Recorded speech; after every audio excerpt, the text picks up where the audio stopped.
Так. Ребят, вы завершили уже, да? У вас тут группа сформирована?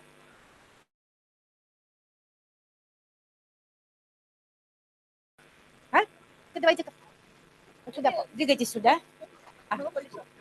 Так, ага, мы немножечко, я заберу. Мы немножко перемешаем студентов. Вот так вот. Ребят, вот так садитесь друг против друга, вот так, чтобы вам было... Начинаем работу. Ага. Это...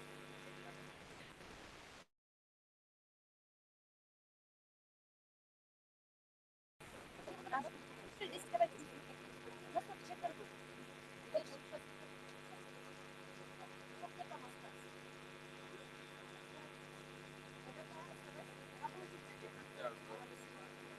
Так, садись сюда, потом ты сюда еще. И начнем сейчас. Ага, ребят, проходите.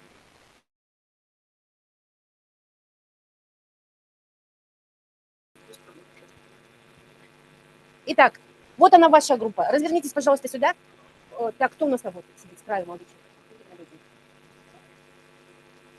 Леонид, вот так разворачиваемся. Все разворачиваемся лицом. Ага, все. Так, вот ваша бини-группа.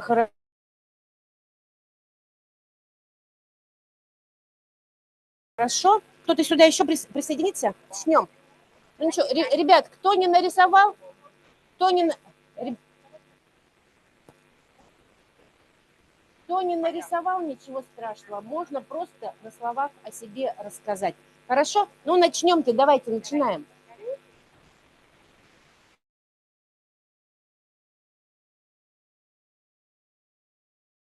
Ага. Так, ребят, пожалуйста.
Хорошо. Ты учишься, работаешь?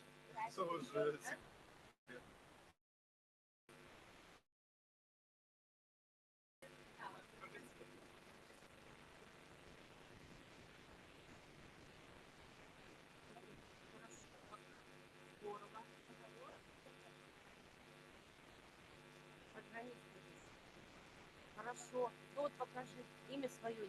Не захотел показывать. Мы узнали. Ага. О, мы узнали только что. Идем дальше. Покажешь? Давай.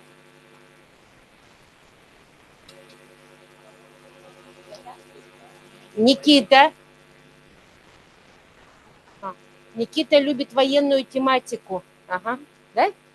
Ага. Немножко расскажи, Никита, учишься?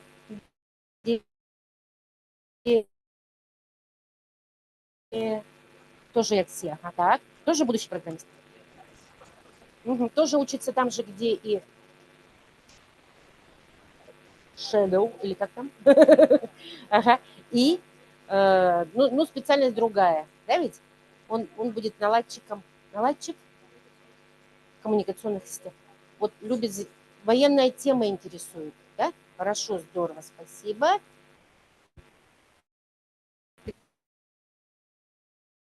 Тык-тык. Развернулись дальше. Давай, расскажи как. Ладно, пусть расскажет. Расскажи.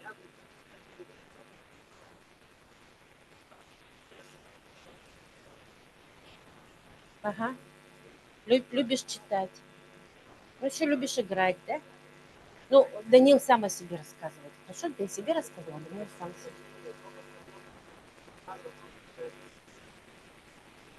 Современная сатира. Какие сейчас там интересные авторы есть? Пелевин. А, здорово.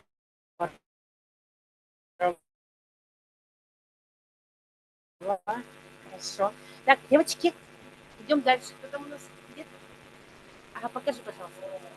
Вот, давай, мы посмотрим. Как тебя звать? Леня? Леню интересует космическая тема. Хорошо. Это что? Ракета? Корабль космический. Во всей красе. Видите? Угу. Да, отправляю, ага. Девочкам покажи. Хорошо, Лень, учишься? Где? А?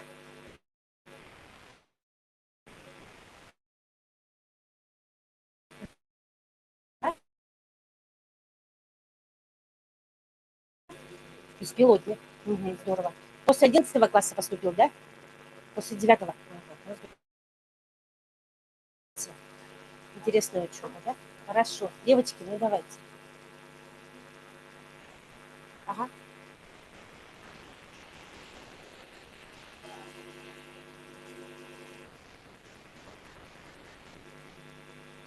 Ага. Волейболом. Первый курс.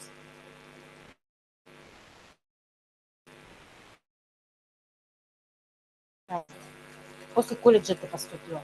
Здорово. Ага. Какие у тебя есть увлечения еще?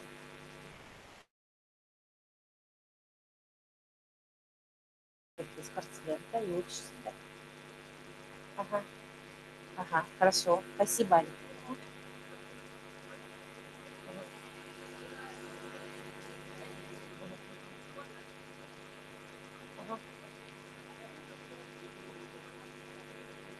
Ага. Ага.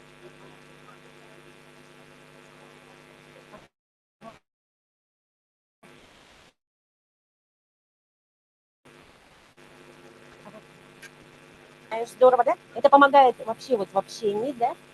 Мне кажется, Таисии очень комфортно, что среди ребят человек, который ее понимает, и она понимает. Ага. Ну, но скажи ей об этом. Ага. Ага.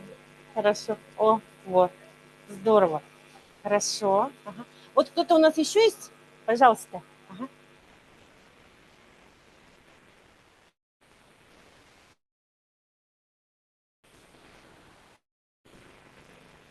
Ага. Ага. И?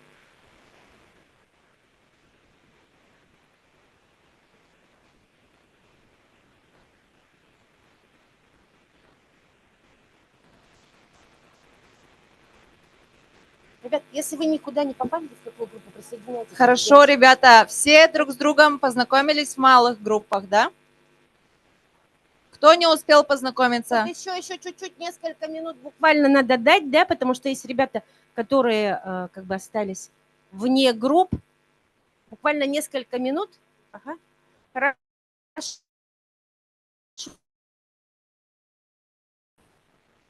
Вот немножко там вот, чуть-чуть. О, хорошо. Вот можете оставаться так же, вот как сидите, хорошо? Хорошо? Так. Здесь все, да?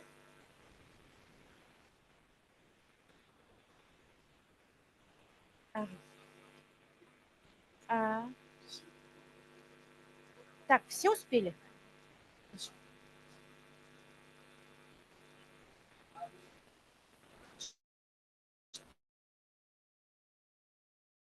Что?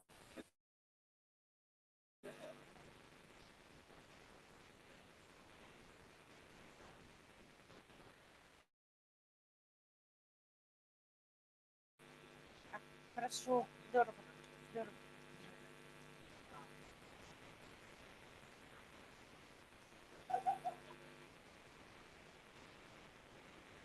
Так, ну все, наверное, да? Так, ребята, вот оставайтесь так же, как сейчас вы сидите, да, в тех же группах. Мы продолжаем нашу работу. Времени не так много у нас. Мы сейчас хотим вам немножечко рассказать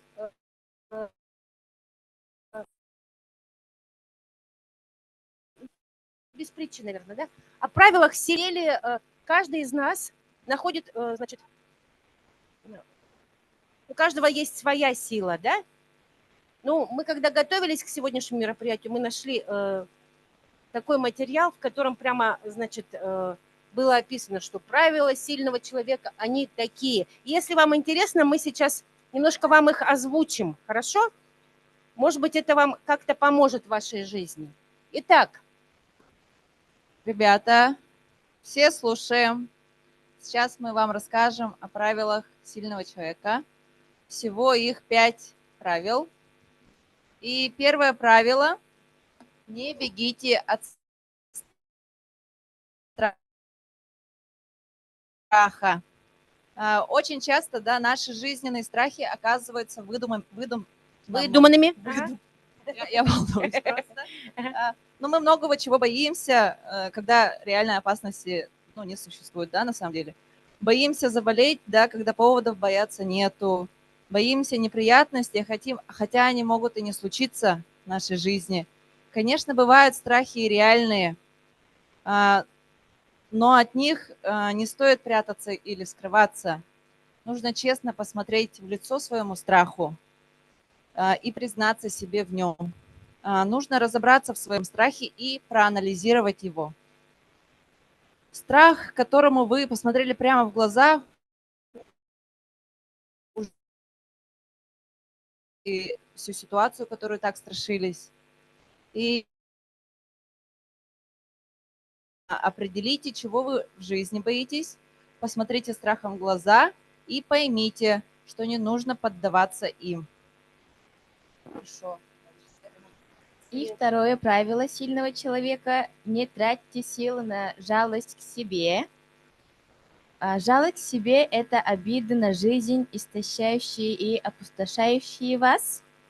Они заставляют нас двигаться по замкнутому кругу годами, то есть возвращаться постоянно, жалеть себя, накручивать себя, пытаться быть для всех удобным и при этом себя жалеть, и, короче, не жалейте себя. И третье правило сильного человека – не живите в прошлом.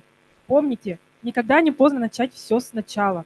Но для того, чтобы начать меняться, чтобы начать новую жизнь, нужно отпустить от себя прошлое. Неважно, хорошим оно было или плохим. Нельзя жить с грузом прошлых потерь и неудач. Нельзя жить с сожалением о прошлом ушедшем счастье. Это отнимает силы и лишает надежды на будущее. Это все уже ушло. Так отпустите ушедшее с миром, не старайтесь вернуть, все равно ничего вернуть вам не удастся. Ну, правило, да? Это четвертое правило. Можно было бы сказать, наверное, что-то похожее на умение позитивно мыслить, да, вот от того, как мы мыслим, действительно зависит наша жизнь. Вообще считается, что все, что вокруг нас происходит, да, мы иногда сами и являемся автором того, что происходит вокруг нас, да. Поэтому вот, например, когда ко мне приходят на консультацию клиенты, я всегда им говорю, вот если вижу, что человек долгое время находится в каком-то таком подавленном состоянии и перестал видеть что-то хорошее, я даю такое домашнее задание, и вам, может быть, это будет полезным, обязательно в течение, значит, прошедший день вести дневник, дневник эмоций, можно так сказать. Но не так много писать, а 3 каких-то очень хороших события, которые в этом дне у вас были. То есть 3 хороших события. Для чего?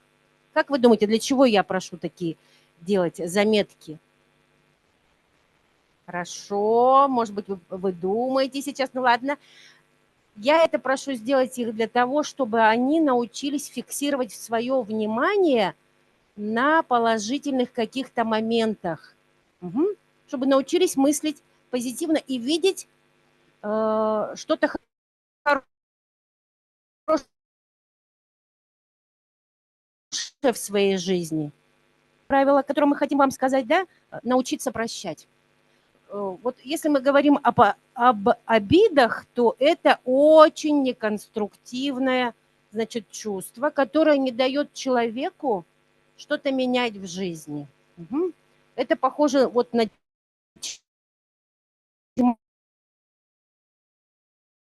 чемодан без ручки, ты его таскаешь, тебе уже надоело его таскать, то есть вот, ну ничего хорошего в этом нет.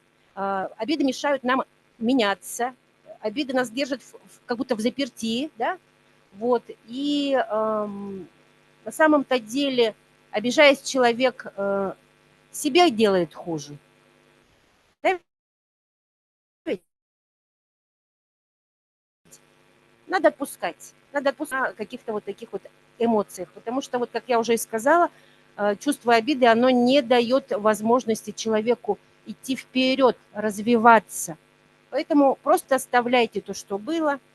Ну, что было, то было, как говорится, да? Хорошо, ребята. Сейчас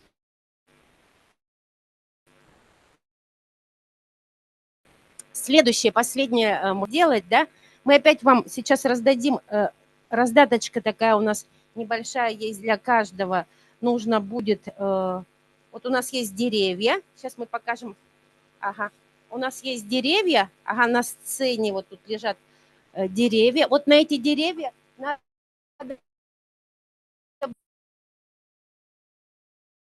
будет 4 дерева у нас. Деревьями успеха. Дерево успеха. Это дерево успеха, да, вот. И на нем должны вырасти плоды. Плоды успехов каждого из вас. Вот сейчас замечтайте, подумайте, что именно конкретно для вас было бы в вашей жизни успехом. Даже какое-то маленькое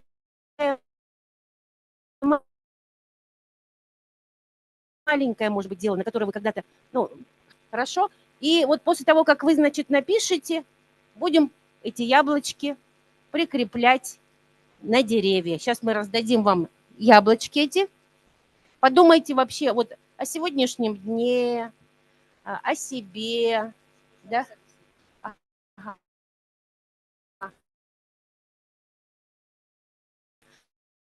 Какое-то крылатое выражение.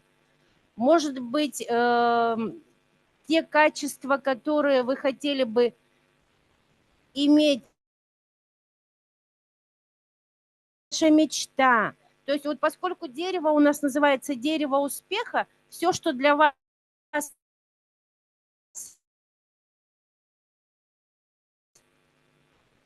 будет являться успехом, то вы и пишете, хорошо?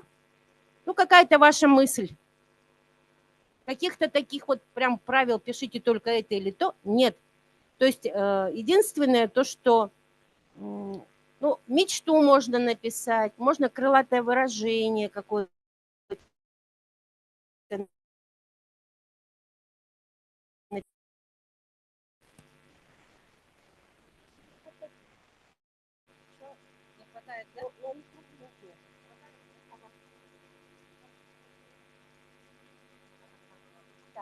Что-то написать. Может быть, пожелание какое-то, да?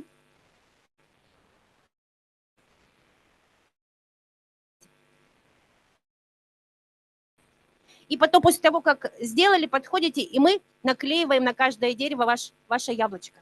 Яблочко. Успех.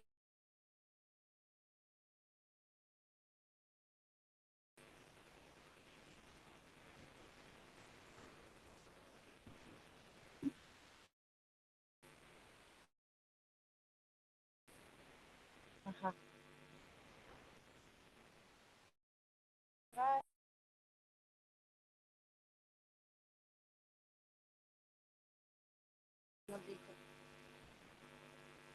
Надо их смыть.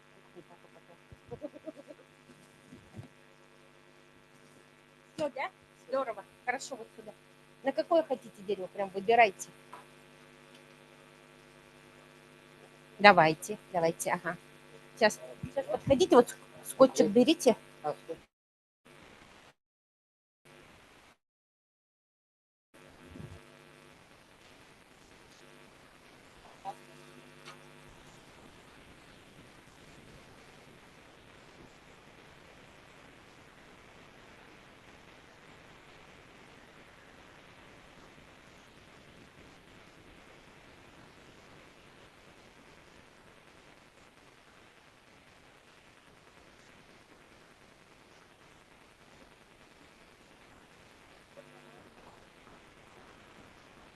Сахалыды гуру yok kutun söp olur söp.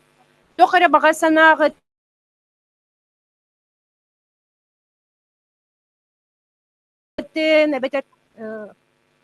Вот вам нравится.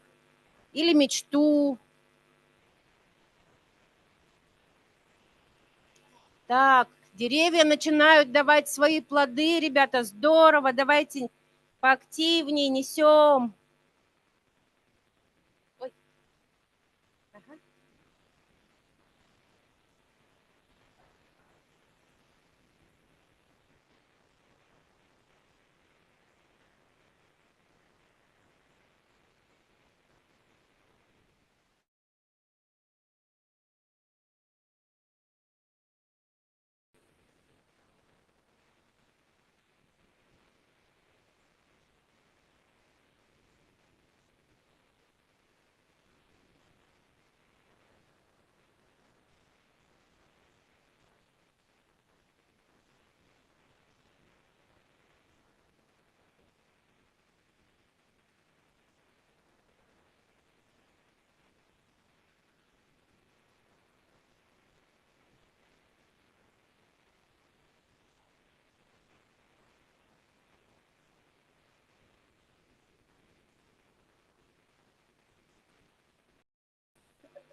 Скотч.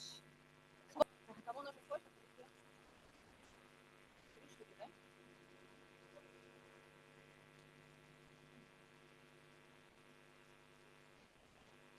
Ой.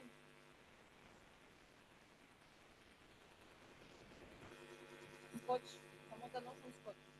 А, есть, да?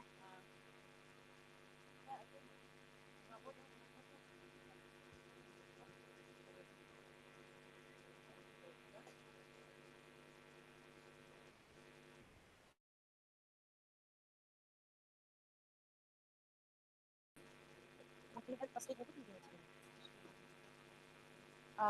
Вот только там рядом. Да?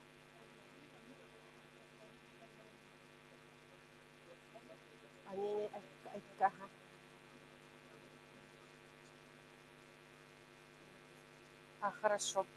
Хорошо. Медленно.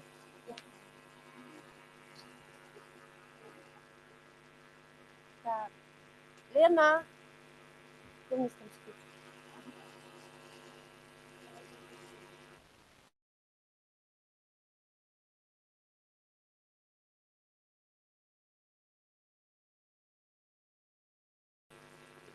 Тут нужен скотч. Вот у Лены есть скотч.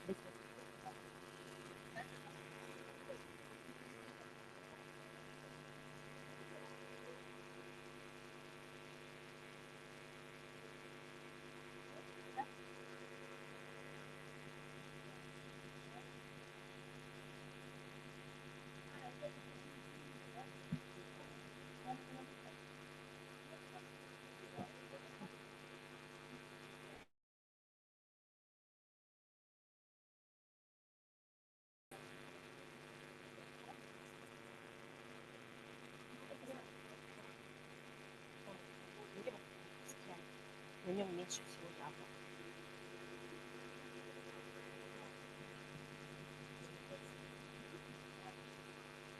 Оксана, да?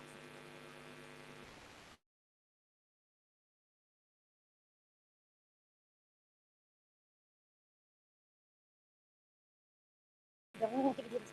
Ага. Как сын?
Так, ребята, уже завершаем, да?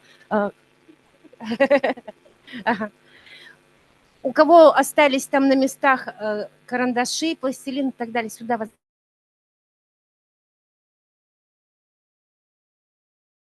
возвращаем. Итак, ребята, ну что, так скажем, как настроение у вас? Ура! Итак, значит, на 4 деревьях потом можете подойти и посмотреть.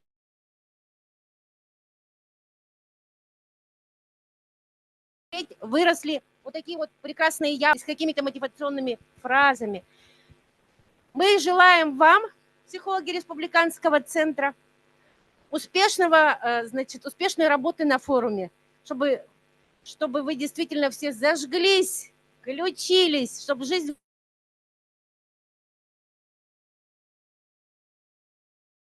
ваша была интересной такой. Хорошо? До свидания. Скажем им спасибо за помощь. У них в первую очередь наш большой друг, товарищ, всегда к нам приходит, помогает. Спасибо большое. А Кристину Евгеньевну благодарим. Спасибо большое.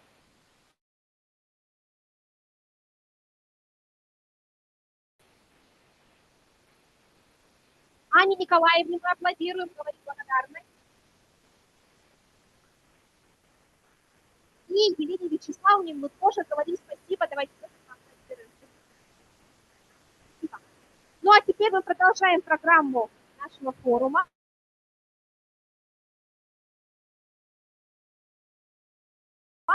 И передаем микрофон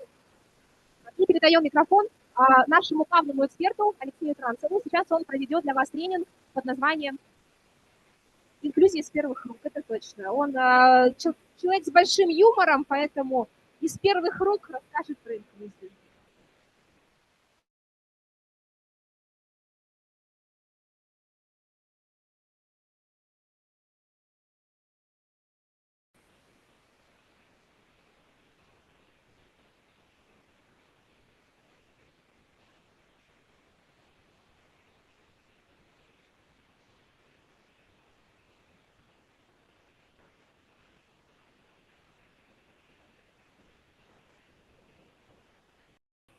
Она немножко превратилась в рынок. И можно будет работать. Что вы тут понаписали? Стать лучше себя. Я хочу быть спортсменом по России. Так, а кто хочет быть спортсменом по Казахстану? Есть такие? Вот, да, я тоже люблю эту страну.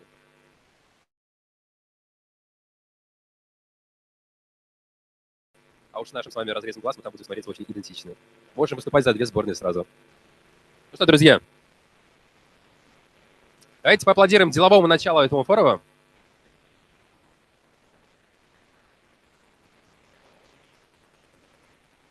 Да, отлично, отлично. Как здорово, что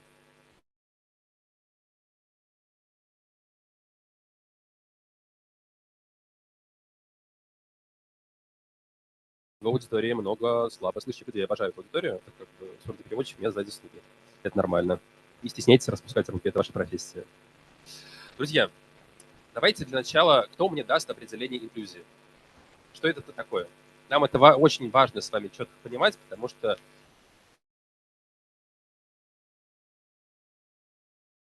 и сегодня, и завтра именно об этом понятии пойдет речь в первую очередь. Ну, громче, громче.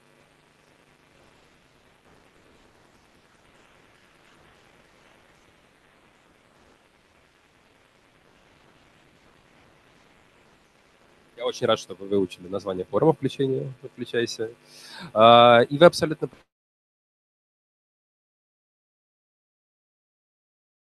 правы в целом. Если давать самое, то инклюзия – это включение, полноценное включение людей с инвалидностью в нормальную жизнь общества. Да. Друзья, свой путь в инклюзивных практиках лично я начал, вот скажу вам честно, совершенно случайно. До 18 лет я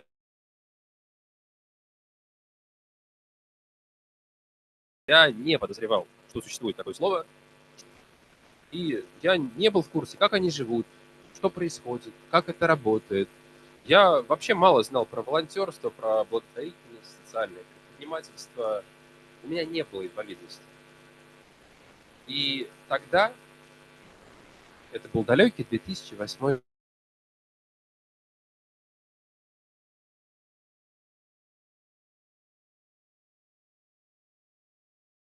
год. Тогда люди с инвалидностью в регионах нашей страны. А это ведь на самом деле Российская Федерация проживает более 11 миллионов взрослых людей с инвалидностью. Это огромная цифра. Это больше, чем население любого города, кроме, пожалуй, Москвы. И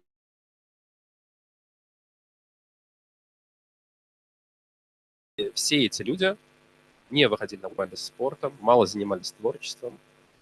Сейчас прошло, ну, сколько, получается, 15 лет. Ситуация меняется, но все еще 75% этих людей продолжают вести социально пассивный, закрытый образ жизни, и это считается их нормой.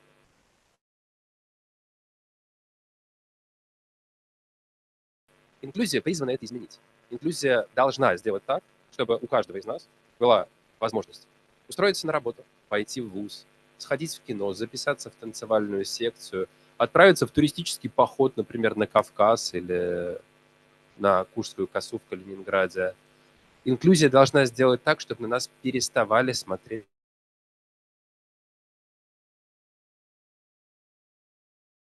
косо. И достигается это, сейчас говорим, а завтра я проведу целый тренинг по социальному проектированию. Для тех, кто хочет поехать на любой форум страны, молодежный или уже взрослый, зайдите на него. Я поучу вас, как можно написать заявку на свой собственный проект. Неважно, что вы хотите сделать. Открыть фотостудию,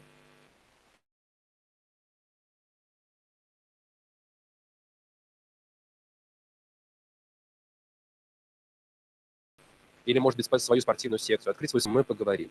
Как выиграть миллион другой на то, чтобы вы смогли начать собственное дело, начать собственный проект при поддержке государства. Но сперва нам нужно с вами понять краеугольное отличие инклюзивных проектов.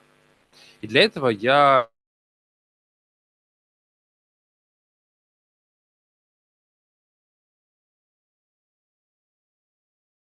хочу показать вам небольшой короткометражный фильм «Ник Вуйчич». Похлопайте, кто знает. Да, это известный международный спикер с очень яркой формой инвалидности. И сейчас, благодаря фильму, где он сыграл главную роль и где он участвовал в продюсировании, мы с вами поймем и обсудим, что такое инклюзивная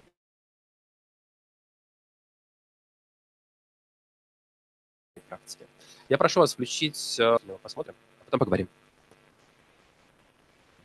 И свет, пожалуйста, максимально приглушить.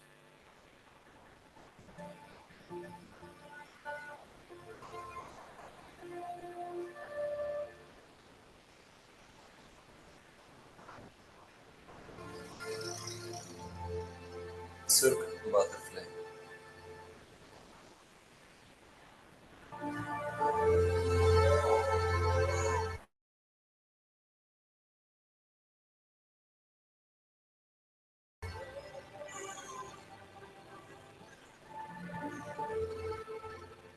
Эй, смотри, мы поедем туда? Сэмми, ты разбиваешь мне сердце. Мы единственный цирк, который тебе нужен, сынок. Но там есть карусели. Заедем, мистер Мэнкос? Почему нет?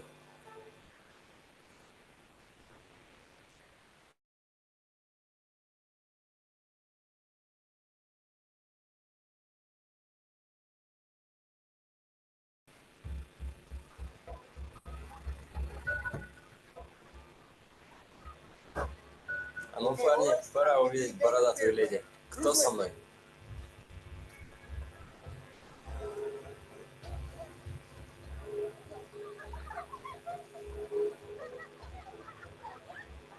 Мои великие гадалки, присаживайтесь. Я расскажу все о вашей судьбе. Великие гадалки.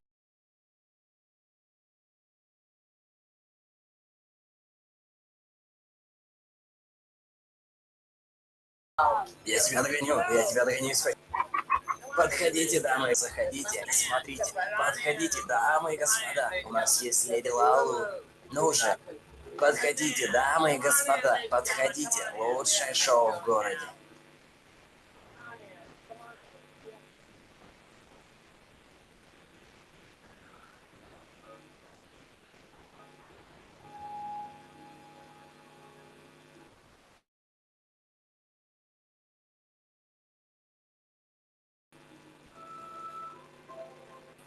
Вот женщина с умопомрачительным весом. У нее зверский аппетит. Поедает кур целиком. Теперь посмотрите сюда. Это человек-картина. Его путешествия по миру отражены на каждом дюйме его тела, от головы и до самых пят. А сейчас, дамы и господа, соберитесь с духом. Настоящий извращение природы. Человек со спиной. Я представляю вам. Неполноценное создание.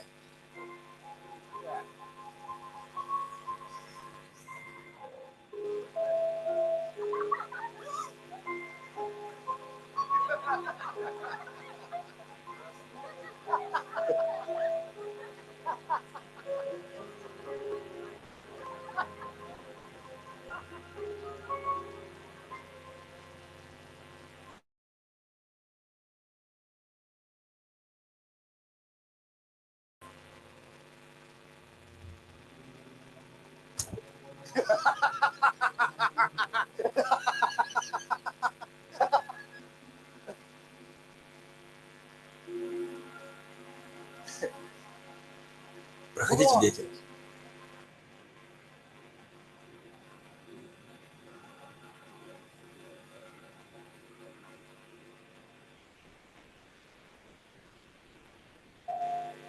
Ты просто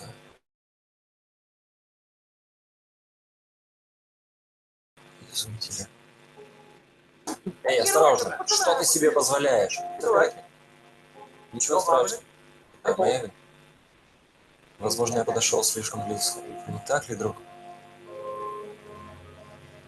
Приятного вечера вам.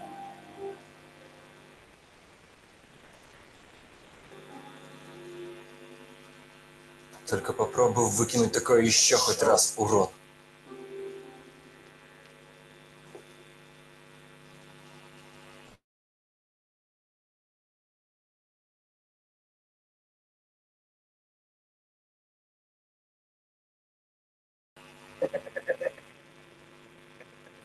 Похоже, ты передумал попасть в самое фантастическое шоу. Что ты несешь? Ты ничего не понял? Это был Мендес. Ты только что плюнул в шоумена, хозяина цирка Баттерфляй. Бабочки, бабочки. Меня убил, Уилл.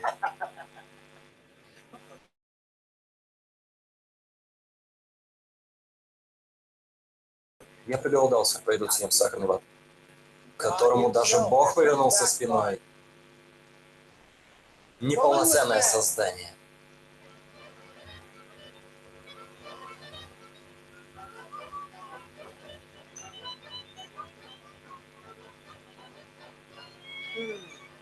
Замечательно.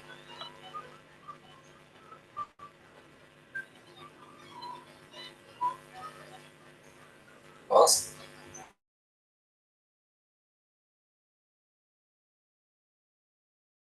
Доброе утро. Доброе утро. Действительно доброе. Потанцуешь со мной? Спасибо.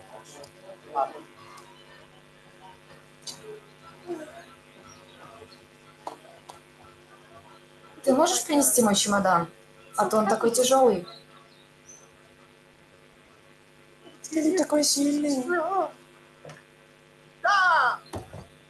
В машине мертвец. Что?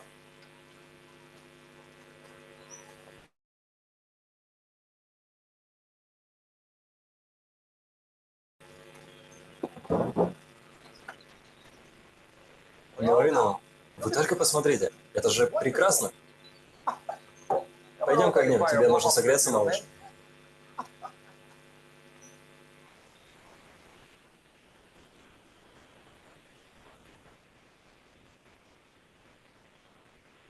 Я Сэмми. А как твое имя? Я Уилл. А где твои руки и ноги? Сэмми. Что, мама? Он теперь тоже будет в нашем цирке? Возможно? Что ты имеешь в виду? Они есть в каждом цирке. Люди везде приходят смотреть на нас. И почему они приходят, Уилл?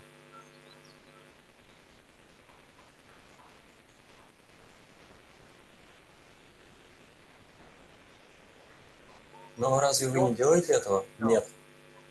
Нет ничего хорошего в демонстрации физических уродств.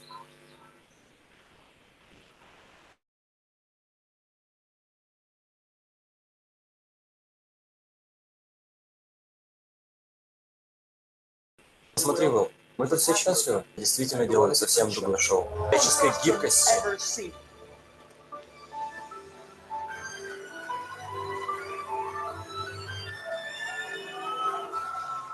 Имею удовольствие вам представить.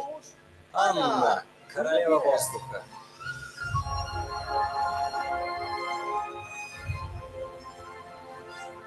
Перед вами самый сильный человек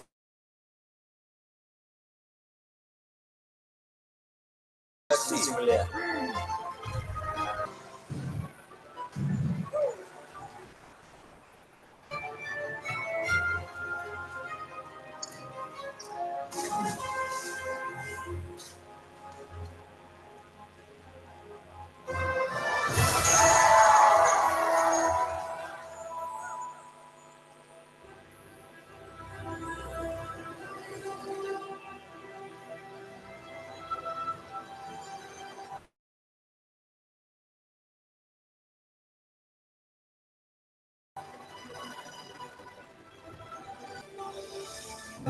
На летающей трапеции. Старейший артист в воздухе. Поппи!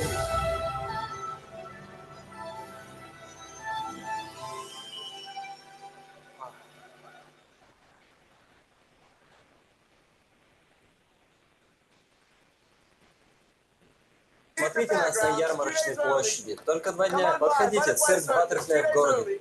Здравствуйте.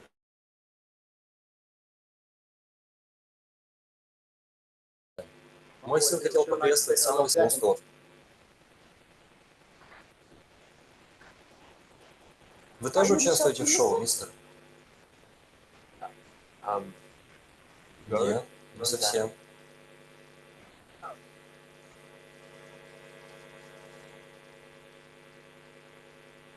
Пожалуй, мы пойдем.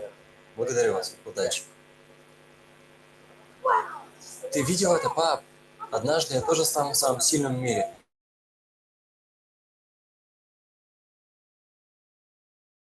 Таким, как он. Ведь стоит только захотеть. Да, сынок? Если захотеть, можно стать кем угодно.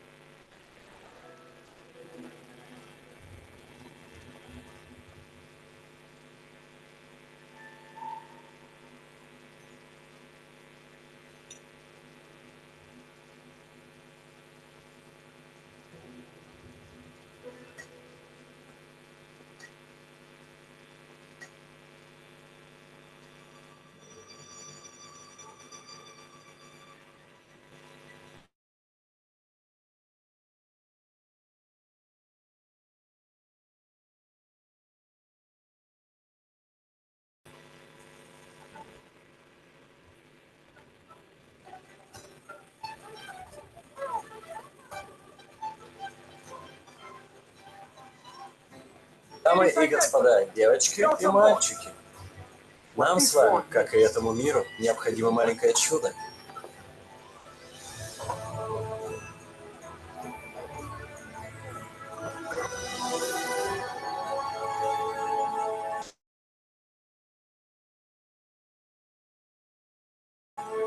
Посмотри, мам, билеты.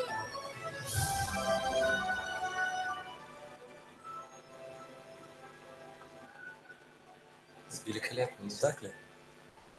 Их движения полны невероятной энергии. Такие цветущие и грациозные. Они поразительны.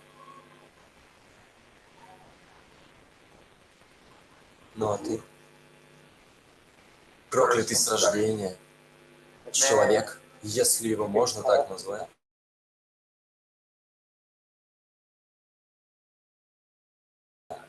Которому даже Бог повернулся. Потому что ты сам уже поверил в это. Но если ты сумеешь разглядеть проблески подлинной красоты,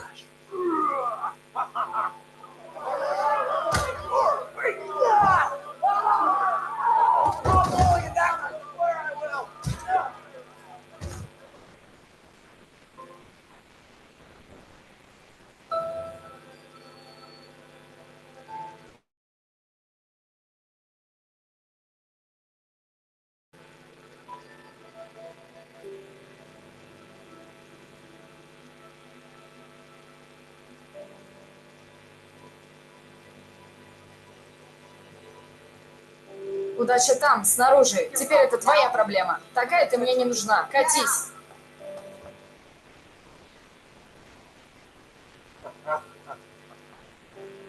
проваливай отсюда, куколка. Вот тебе на дорогу.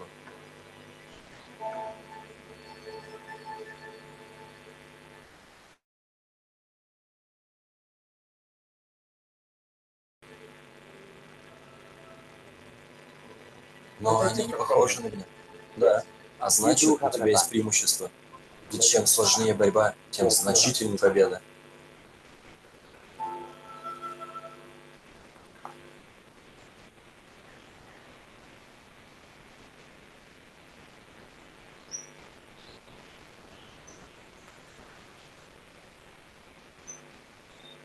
Я не могу найти мою гусеницу. Где она?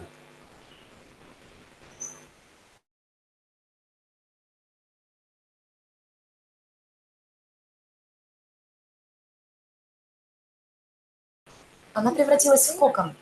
Ты ее просто не узнаешь. Эй, Джордж, Поппи, помогите мне перейти. Кто-нибудь поможет мне?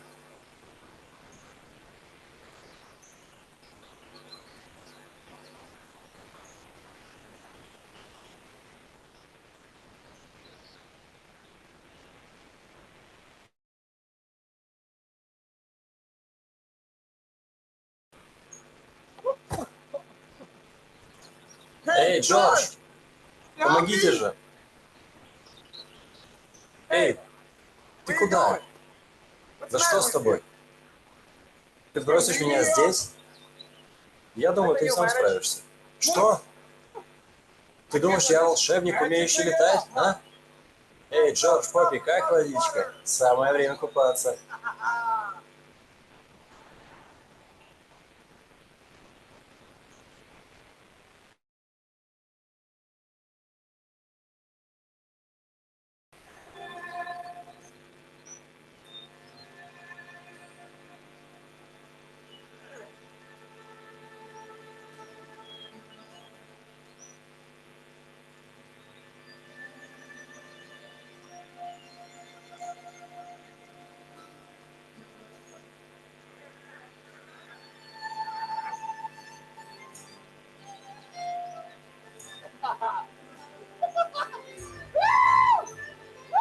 Смотрите.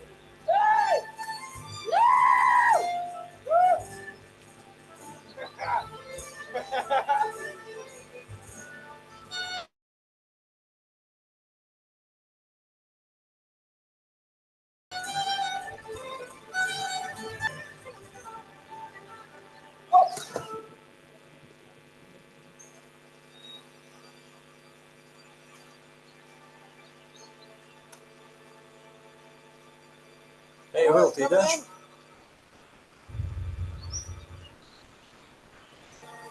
Уилл? Эй, Уилл упал в воду. Уилл. Уилл, Уилл, Уилл. Уилл, Уилл.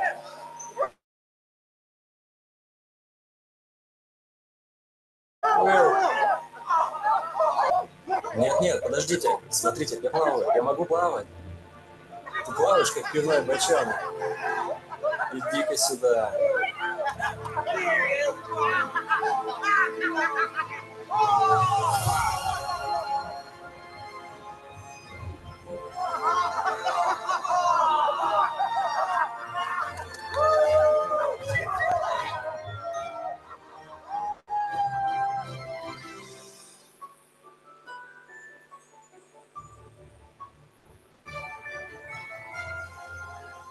Вы не поверите своим глазам, увидев человека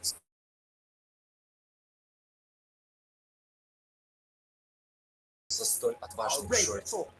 Он бросает вверх, а потом прыгает в воду и остается жив.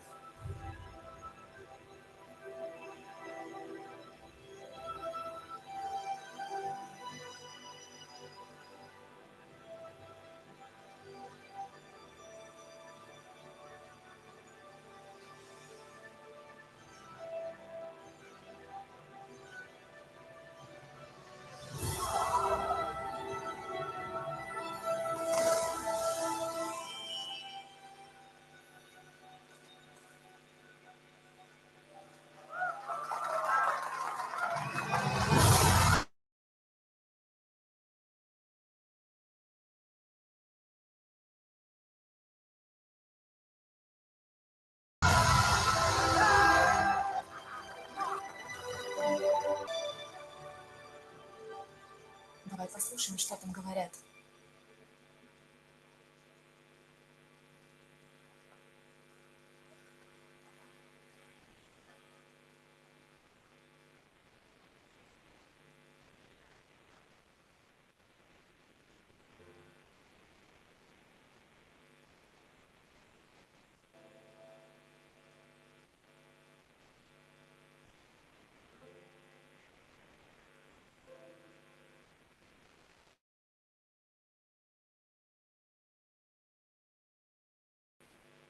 Спасибо. Мистер, неужели вы не боялись? Там было так высоко. Дорогой, ты тоже все сможешь. Вы не пострадали при ударе о воду?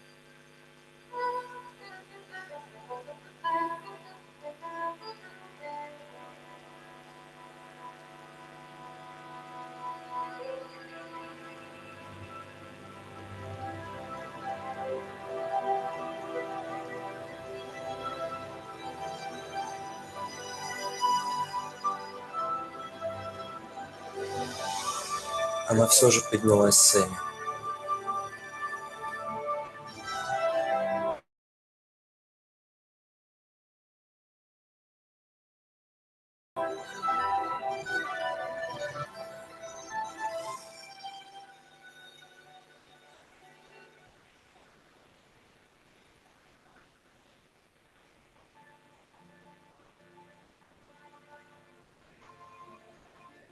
Такой вот фильм. Можно включить свет. Понравилось? Да. А что понравилось? Что запомнилось?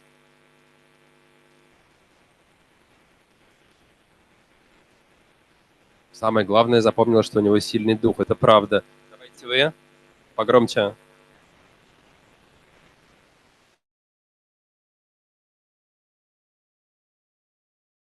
Желание чего? Реализовать мечту. Да, пожалуй. Еще? Можно прям выкриками громкими, если стесняетесь. Так. Показать себя миру. Да, у многих это мотивация. Не сдаваться, быть сильным. Мотивация очень важна. Да, это так. Так, отлично. Невозможно, возможно.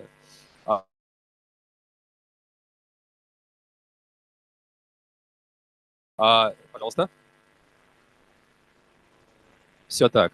Друзья, на самом деле пример вот этого цирка бабочки – это идеальная модель инклюзивного проекта, которую мы можем себе представить и которую мы можем переложить на любой социальный проект, чем бы мы с вами ни занимались. Обратите свое внимание, ведь в этом цирке не только люди с инвалидностью, мягко говоря. Правильно? Там хватает других людей. И, насколько мы видим из фильма, у многих из них в жизни были реальные проблемы. Заметили это?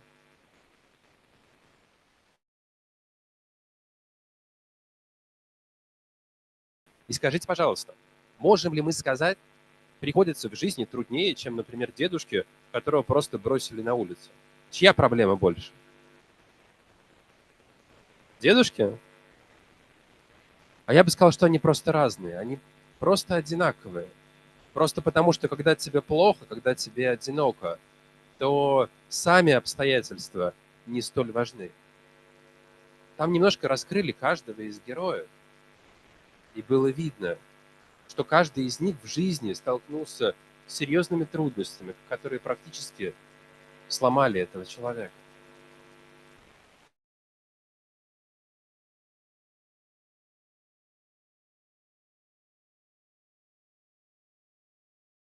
Друзья, очень приняты сейчас проблемы людей с инвалидностью, и они правда есть. Бывает трудно. Бывает так, что все руки, ноги на месте, человек выглядит так же, как и все, ходит своими ногами, но при этом жизнь его разваливается. И при этом ему действительно нужна рука помощи.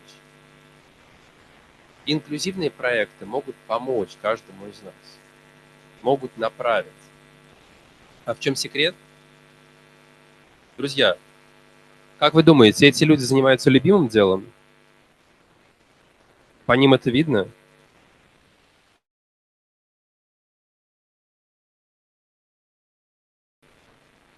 Да, абсолютно верно. Второй секрет инклюзивных проектов в том, что они очень разные и предоставляют нам с вами возможности заниматься тем, что нам нравится. На самом деле Россия очень социальное государство.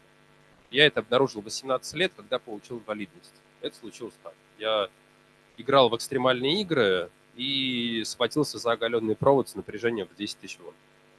Колоссальная сумма, вообще она смертельная считается, и Но мне очень повезло, что я просто остался жив.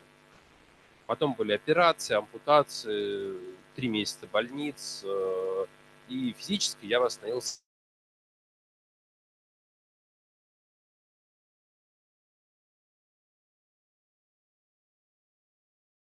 довольно быстро. Вы знаете, и вдруг меня поставили на пенсию, и стали платить мне деньги не за то, что я хороший, классный, не за то, что я выиграл Олимпиаду или съездил на спортивные соревнования, а просто потому, что я инвалид. Вот все. Ты такой, какой есть, мы тебе будем платить. Мне стали оплачивать протезы вот такие. Стоимость каждой такой руки не меньше 1 000 000 рублей. Раз в 3 года я получаю как минимум вот такое. Поставили на санаторно-курортное лечение. Я стал внезапно замечать, как строятся пандусы, как работают социальные службы.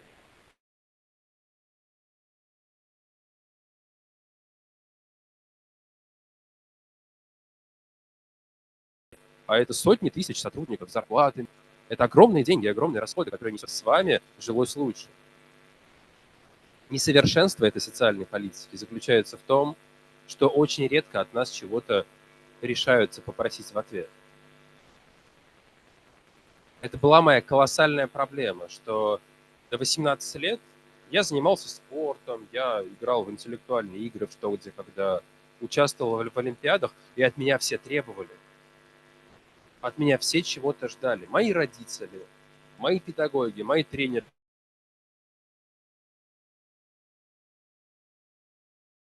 Они говорили: Леш, что ты ленишься, а? Ну, слушай, мы понимаем, сейчас тренировка, давай соберись, черт возьми. Впереди соревнования. И это тот подход, который формирует каждого из нас, который нормальный. А потом я получил инвалидность. И вроде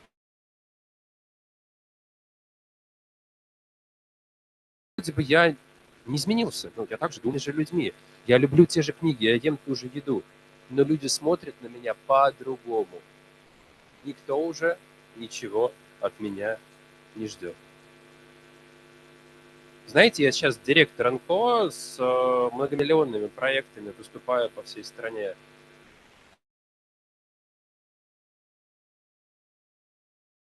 Выступаю на международном уровне. Но я, например, практически не владею английским. И это колоссальная проблема для меня сейчас. Почему так случилось? На 2-3 курсе, когда я уже получил инвалидность, но я не успел реабилитироваться психологически, я видел, что преподаватель по английскому, а тогда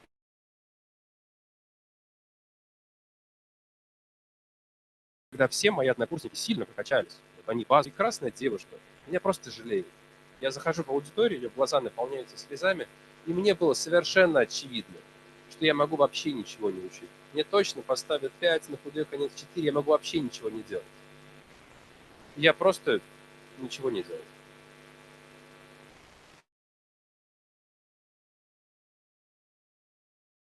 Я занимался вещами, которые мне интересны. Учил те предметы, которые я не стал себя заставлять. Мир от этого не ждет от меня. Почему я должен делать это сам? И сейчас у меня огромные проблемы из-за того шага. Я просто не могу общаться нормально на международном уровне. Мне нужно прокачиваться заново, нанимать уже платные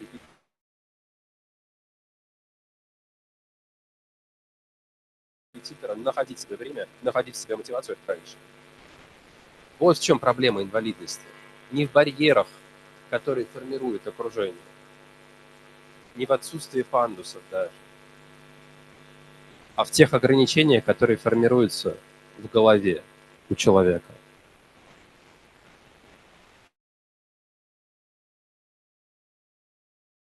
Которые есть в нашем обществе, которые заставляют смотреть с жалостью и ничего уже не ожидать от человека с инвалидностью. Мне тогда повезло в те годы. До инвалидности у меня был огромный круг общения. Знаете, у меня был старый такой кнопочный телефон Nokia, когда я им очень гордился, там всякие игры были, пиксельные. И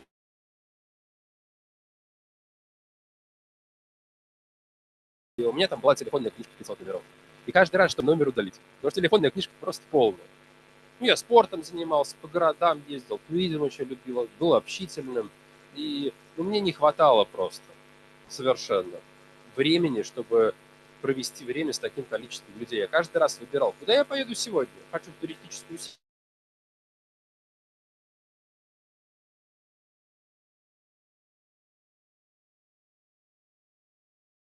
секцию или просто в гости поехать к своим чувакам на лечение стал спириту спать. Сперва приезжала куча народу в больниц, потом ко мне домой с воздушными шарами, с какими-то игрушками, с желанием фильм вместе посмотреть, поддержать. И люди приходили, а потом их круг стал таять.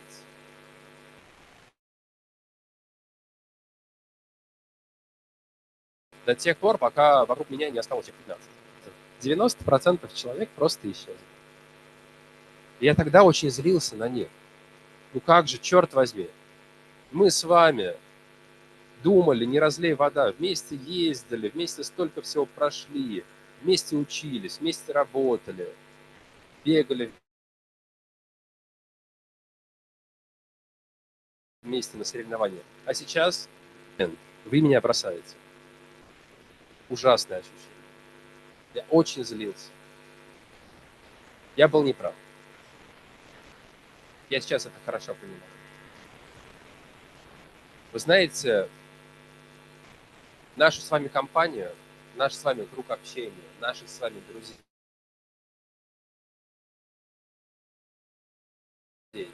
формируют общая деятельность.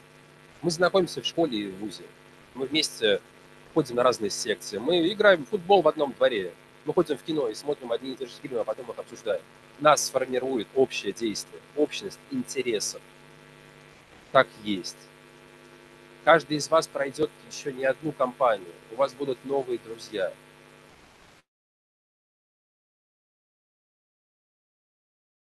И чаще всего вы будете знакомиться.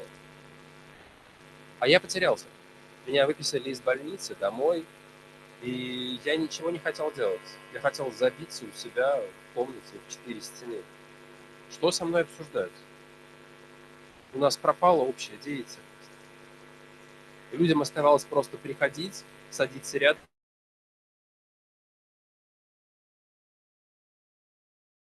и грустить около моей кровати. Ну сколько так может ты, огромной веры, наверное, способны. И вот таких осталось вокруг меня человек 15. И они очень быстро стали вытаскивать меня обратно в интеллектуальные игры. Смотрели по телевизору «Что, где, когда»? Ну, похлопать посмотрел. Пойму. Сколько тут любителей друзей.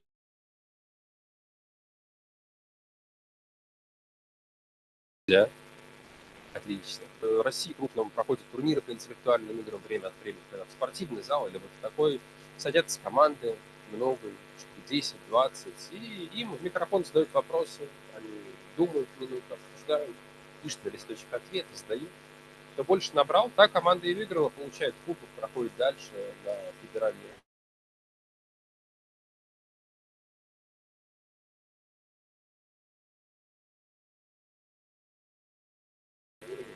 И вы знаете, вот это для меня оказалось, не знал, как одеться, который стесняется, все смотрят.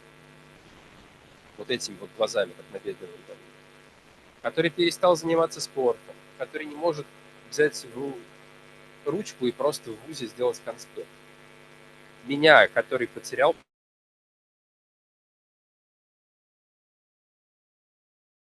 практически все. Внезапно. А я что-то могу. Понимаете, когда ты приходишь в такой игровой зал, то всем абсолютно все равно, пришел ты своими ногами или приехал в коляске, есть у тебя руки или они у тебя металлические. Друзья, тут ограниченное время, тут нужно сидеть, коммуницировать с командой,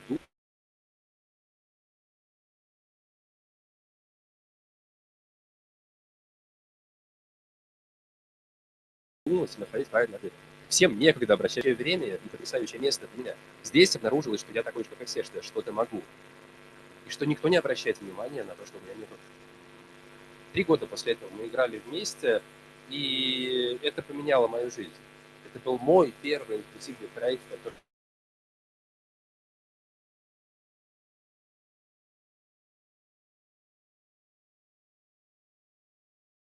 я был участником. Мне очень хотелось, чтобы люди, или с восхищением, но никак, не жалостью, не со слезами. Может быть, ездить на эти игры, я стал изобретать себе какие-то средства, чтобы одеваться самостоятельно.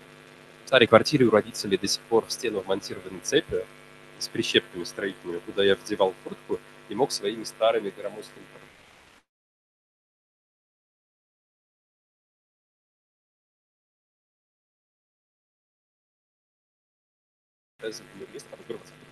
чтобы рост нырков. Стал заказывать себе все более инновационные протезы, которые жесткие, которые сложно носить, но которые позволяют самообслуживаться, делать что-то самостоятельно, делать намного больше. Я стал пытаться ездить самостоятельно в автобусе, ронял эти сезонки, проездные карты.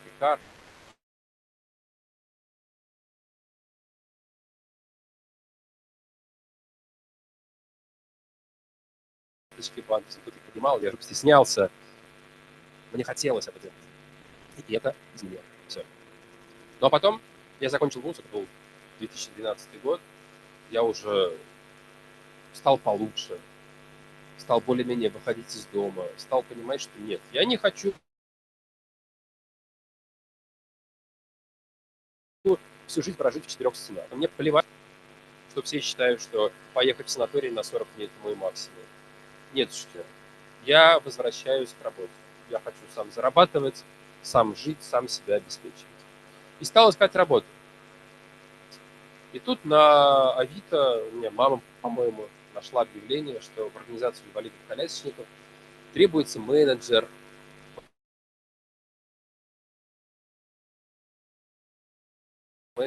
проекта по развитию лидера. Я жутко обрадовался, потому что, работа с молодежью. Люблю, понимаю. Лидерские навыки, тоже кое-что об этом знаю. Работа менеджером, это же мое образование. А еще и организация инвалидов-колясочников. Если я там накосячу, то эти хотя бы меня не догонят. Хотя бы так. Приду, поработаю к ним полгода, пойму, что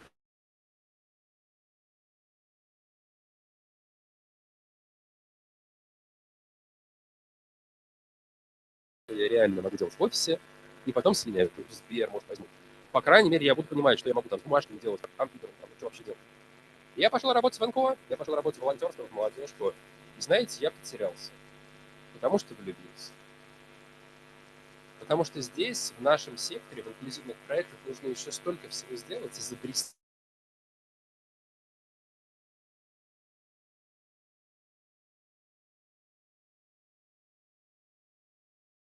Думать, чтобы изменить, просто стоишь и подаешь телефон.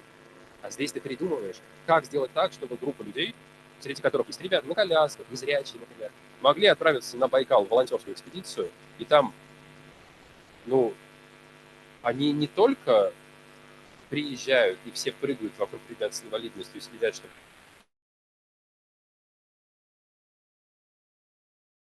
их не съел медведь. Но ребята с инвалидностью сажают эти растения реликтовые, делают это тропы. И все на них смотрят и говорят: вау, черт возьми, мы хотим так же. Берут в руки лопаты и начинают работать. Так работают инклюзивные группы.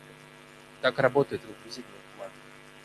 И для этого и существует инклюзивный ресурсный центр, который я создал и возглавляю.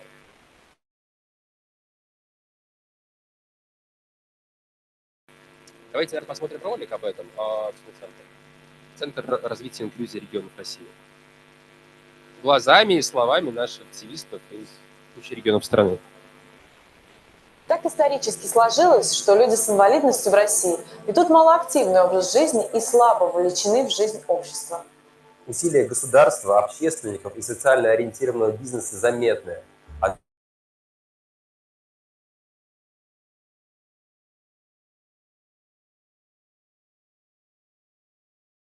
Однако они не направлены непосредственно на то, чтобы... Благотворители используют трудоемкий подход. Закон при успешной реализации помогает не только расширить кругозор участников, а оказывает колоссальное влияние на их целеполагание, социальный интеллект, лидерские качества и развитие физической активности. Этому подходу соответствуют инклюзивные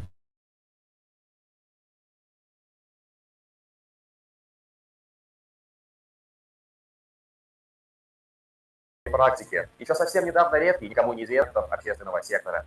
Но начинать с регионов России многие проекты не живут дольше 1 года или вообще остаются на уровне инициатив. Именно поэтому мы хотим создать Центр развития инклюзии регионов России. Место, котором человек с любой формой инвалидности сможет найти себе дело по душе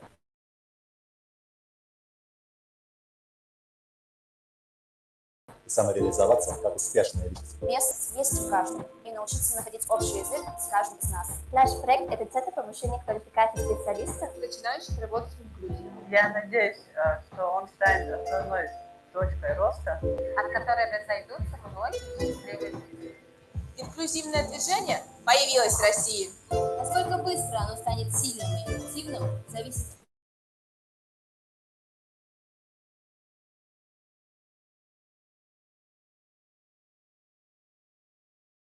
от нас с вами. Так и фактически сложилось.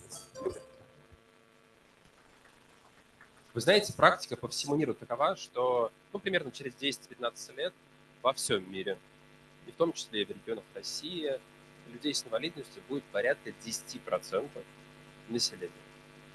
Это огромная цифра.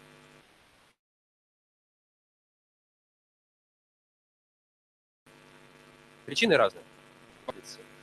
Те дети, которые раньше просто не могли родиться, не могли выжить, сейчас их выхаживают.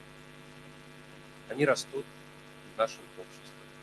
Бывают техногенные катастрофы, бывают конфликты, и это тоже прибавляет количество людей с инвалидностью. Это становится нормой.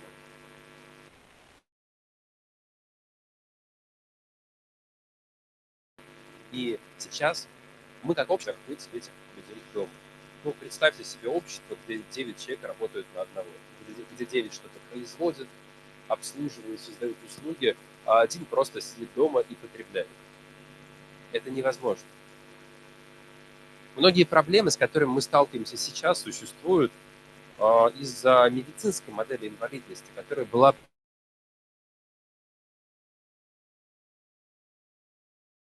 принята в нашей стране раньше. Как в нашей стране, советская, это прошлое нашей страны, про прошлую систему.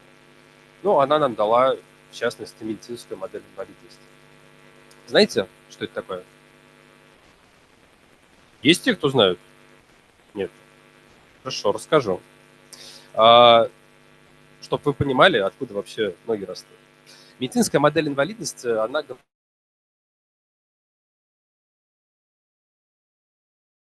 говорит о том, что вот я Алексей Транцев. И поскольку современная медицина не может мне взять и пришить руки так, чтобы они работали как у вас, то значит я человек с инвалидностью. Серьезно, я ведь даже не могу взять рубашку с пуговицами и застегнуть ее на себе. Это без проблем, хорошо. Я бы сам показал, но мне не с руки, к сожалению, так что придется вам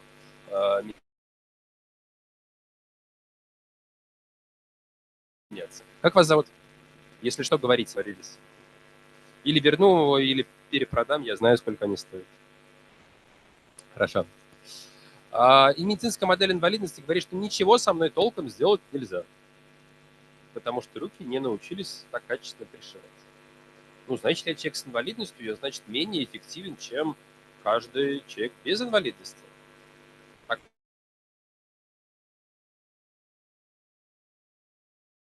получилось, я же не могу стоять на заводе или там правда так. А раз люди с инвалидностью менее эффективны, то мы, как здоровое, сильное, развитое общество, должны их изолировать. Как изолировать? Сделать реабилитационные центры, сделать санатории, где эти люди смогут жить и где мы сможем их обеспечивать, их жизнедеятельность. Взять на себя эту социальную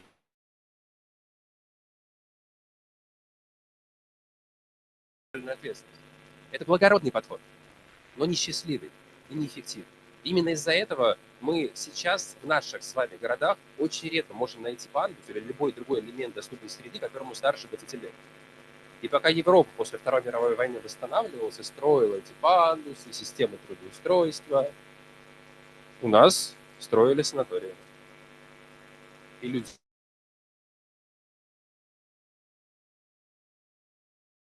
с инвалидностью жили в реабилитационных центрах, пансионатах, какими-то развитыми профессиями. Не получали свое право быть кем-то, выбирающим свою профессию на рынке труда. Времена изменились. Наше общество сейчас – это общество во многом услуг. у вас очень производственный край. Я так понимаю, здесь многие работают в добыче, в переработке.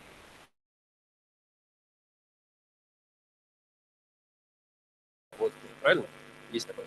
Но сколько печет хлеб и работает в магазине, работает тренером, работает парикмахером, делает маникюр и консультирует по телефону.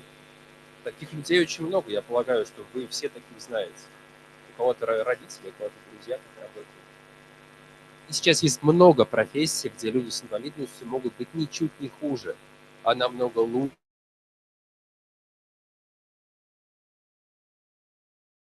чем все остальные. Это называется философия. У кого есть инвалидность, у вас есть определенная суперсила. Так уж сложилось. Если человек в чем-то ограничен, то у него начинают работать другие факторы. Ну вот, например, поднимите руку, у кого-нибудь есть незрячие друзья или знакомые? О, хватает его теперь.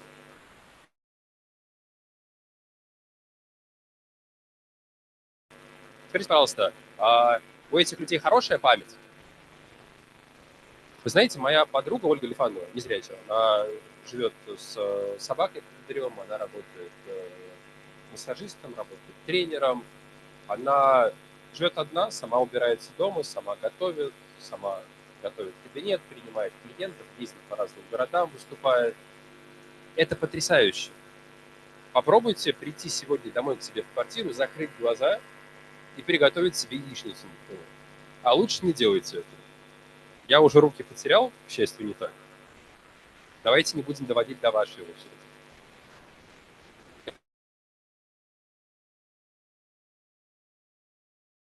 Это очень трудно запомнить, где как пройти, составить себе эти карты.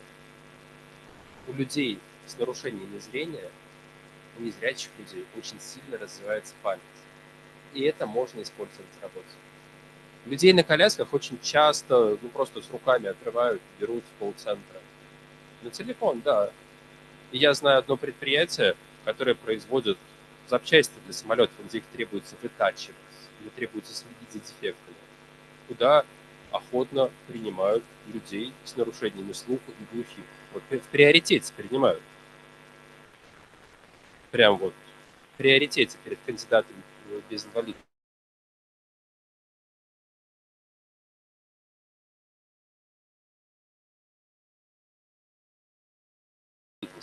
Потому что люди, у которых есть нарушение по слуху, они лучше замечают эти дефекты моментально. И работодатель это применяет. Вот это называется философия стабильности. Когда наши слабые стороны внезапно становятся нашими сильными сторонами. Когда мы ищем и находим. И это связано с социальной моделью инвалидности. Та, которая принята сейчас. Та, по которой работают сейчас наши соцслужбы, наши социальные проекты, наши благотворительности. Социальная модель инвалидности говорит о том, что я Алексей Транс, у меня по-прежнему нет рук. И по-прежнему пришивать нормально не научились. И да, я отличаюсь от всех вас.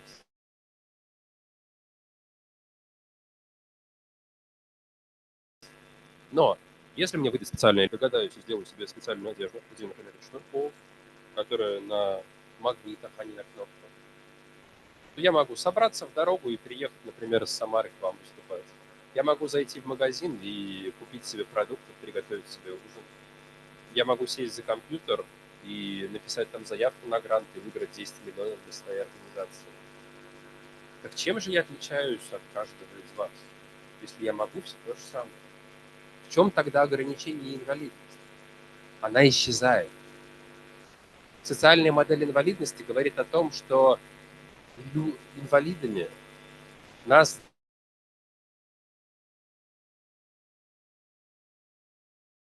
делают не наши качества, которые мы встречаем в среде. Плохо открывающиеся двери, отсутствие пандуса, неготовность работодателя брать человека с инвалидностью и невозможность участвовать в художественной мастерской просто потому, что там боятся пригласить человека с инвалидностью. Если устранить все эти барьеры, мы получим инклюзивное общество.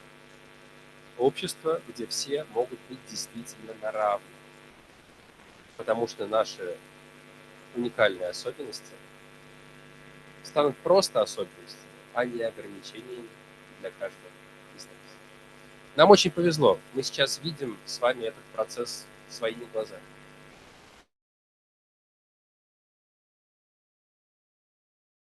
Когда я приходил в инклюзию, таких, ну, где-то в Москве есть несколько инклюзивных школ, таких образцов показательных, и все. И никогда этого в России не будет.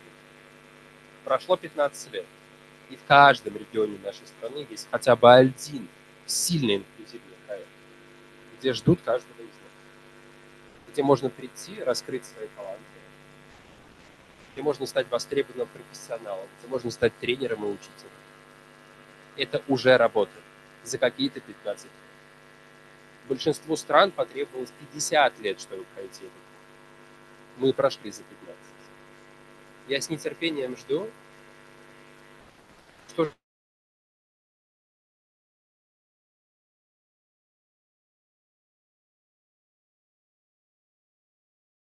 же будет еще через 10 лет. Что мы увидим, какие востребованные профессионалы в зале.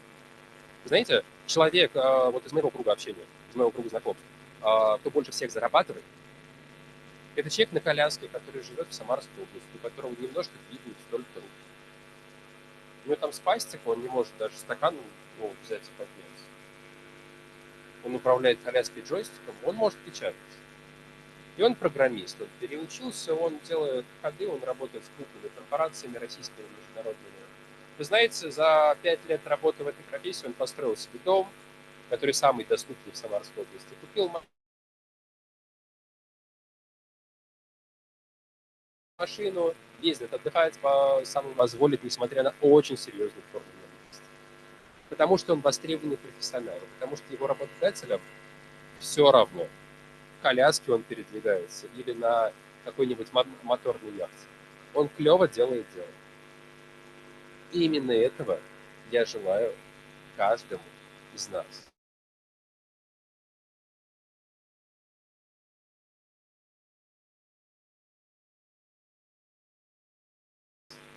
Найти свое любимое дело, которое позволит нам зарабатывать, двигаться вперед, раскрывать свои таланты, становиться известными. И делать так, чтобы люди смотрели на нас не из-за нашей инвалидности, а из-за того, что им узнают нас в лицо и говорят: «Вау, это он же, я вчера видел его по телевизору».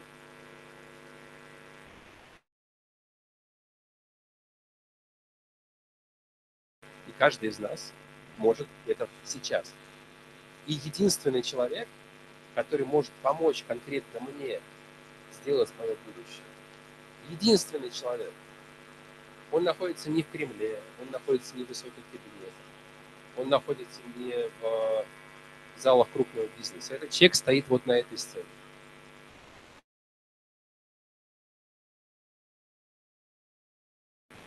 Только каждый из нас может сделать собой честно. Для этого нужно принять свою инвалидность, что она, да, есть. И, несмотря на это, не стесняться жить нормальной жизнью. Хочу вам показать еще один ролик, который за прошедшие годы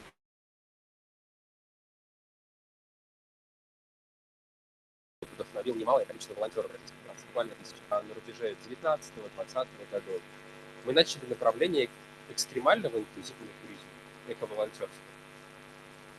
Мы решили, что почему люди с инвалидностью не могут быть волонтерами в совершенно диких условиях в национальных парках.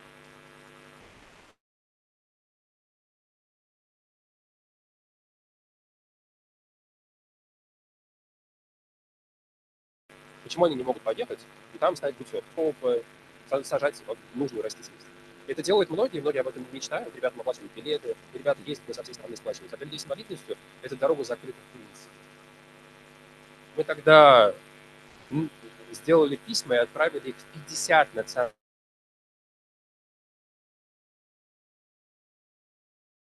национальных парков и заповедников с описанием нашей идеи. Давайте наши группы волонтеров приедут и бесплатно для вас помогут в вашем заповеднике. От вас работа, а мы сами оплатим билеты своих волонтеров, еду, их экипировку. Ну, классное же предложение, там постоянно рабочих рук не хватает.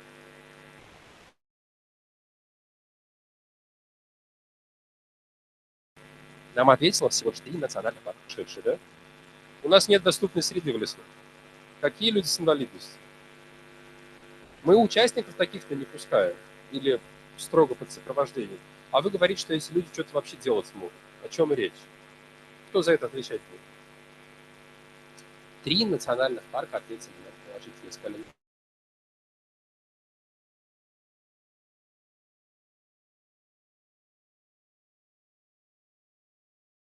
Давайте попробуем, ребята. Не знаю, что это значит. И мы стали самые красивые национальные парки России. Для наших волонтеров и для наших ребят с инвалидностью, участников, это был тоже огромный эксперимент.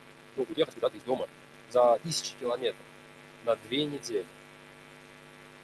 На природу, под дожди, в палатке, где тебе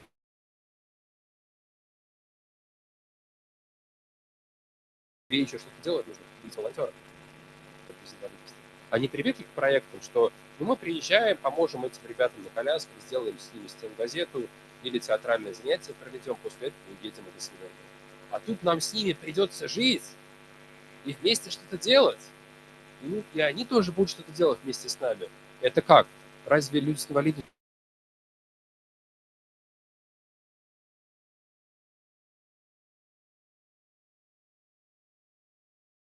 на что-то способны? Давайте вместе Ганай и обратите внимание на эмоции этих людей. Ролик специально сделан так, что мы видим хронику событий от начала, когда люди только встретились и познакомились, до самого конца, когда они все уже прошли через многое. Ролик пошел.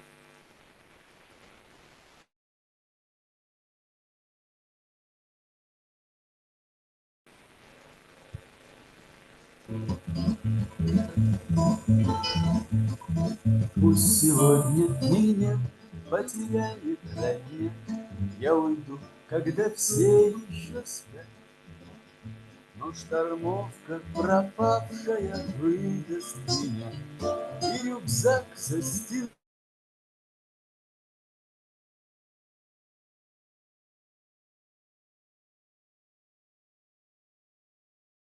будет снег. Это значит, да не дужил я легать мой шевелюру трепать и толкать, как товарища в грудь, как янтарными струнами в пьесе дождя ветер мачтами сосен.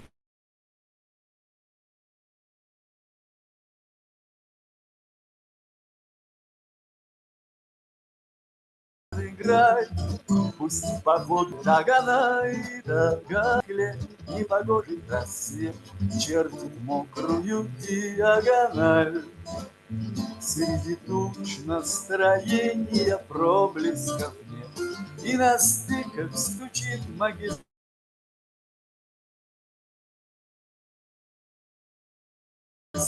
Словно сердце стучит, мы убегали вдвоем, а быть может в соседнем вагоне одна. Ты любуешься этим дождем, как янтарными струнами в пьесе дождя ветер мачтами сосен играет.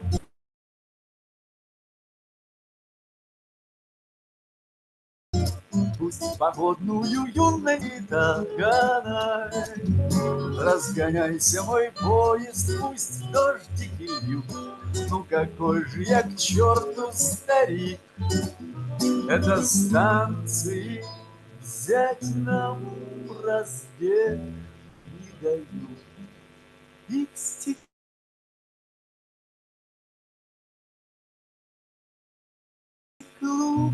желтый листик, как янтарными струнами в пьесе дождя ветер мачтами сосен играет.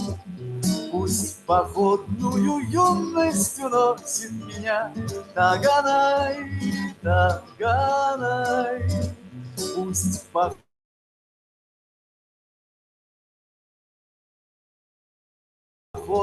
юность уносит Таганай, Таганай, Таганай.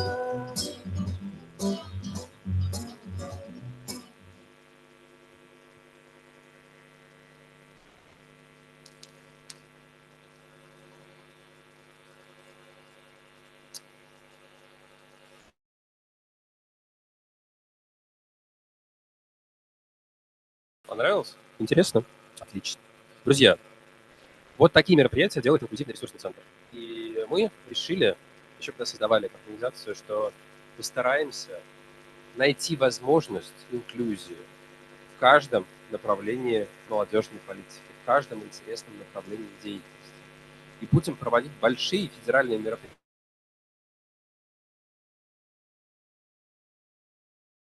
в которых сможет участвовать каждый из нас. Кому интересно съездить в такую туристическую экспедицию, принять участие в инклюзивных танцах, отправиться в большой блок-тур в Москву. Естественно, все оплачивается от билета до проживания и питания. Подписывайтесь ВКонтакте. Группа называется «Инклюзивный ресурсный центр».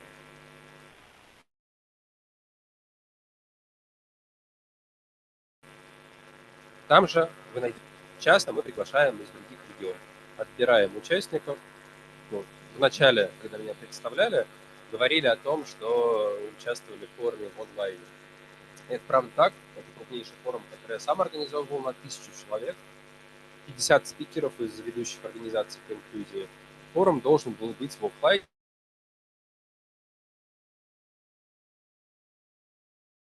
Но пришла пандемия, поэтому ушли в онлайн. Сейчас видите, делать блогерские мероприятия и приглашать вас для того, чтобы вам было интересно, и вы могли раскрыть себя, сделать все лучше.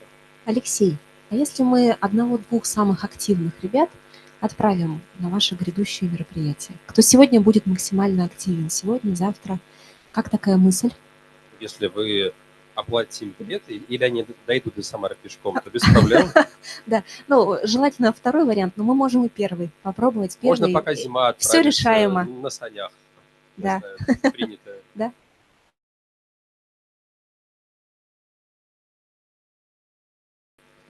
Да, без проблем. Проезд с форума. Да, хорошо. Вот. Ясно? Сразу с форума выезжаете со мной. Вот и договорились. Друзья, на самом деле самое главное, с чем нам с вами приходится сталкиваться всю жизнь и работать, и с чем мы будем сталкиваться всю жизнь, это стереотипы. Стереотипы. Когда я был маленьким, когда мне было 9 лет, я тогда в поселке жил, около Самары, и родители меня в один из первых разов повели гулять по Самаре, по большому городу миллионнику, и рядом с национальным вузом аэрокосмическим я увидел чернокожего студента.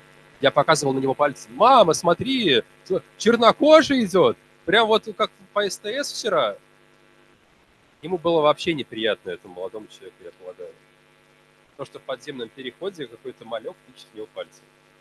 И орет на весь переход про его цвет кожи. С похожим сталкиваются все люди с инвалидностью. И это нормально. Мы так устроены, наш вид. Мы боимся и удивляемся непонятного. То, с чем мы не сталкиваемся. Это вызывает у нас эмоции, удивление.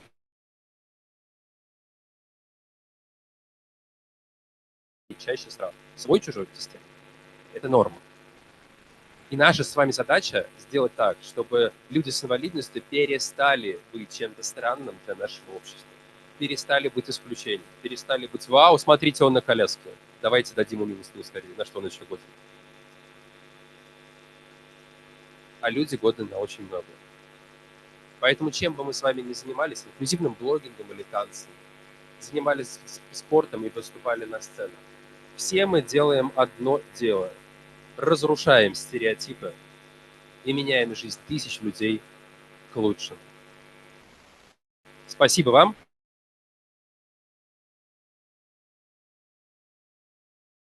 И до встречи после обеда. Усиление, да. Алексей просто сам не может аплодировать, поэтому Да. давайте вы за И меня. завидуют всем нам. Да. Спасибо большое. Алексей с нами будет продолжать работу после обеда. Ребят, не опаздывайте, пожалуйста. В 2 часа собираемся здесь.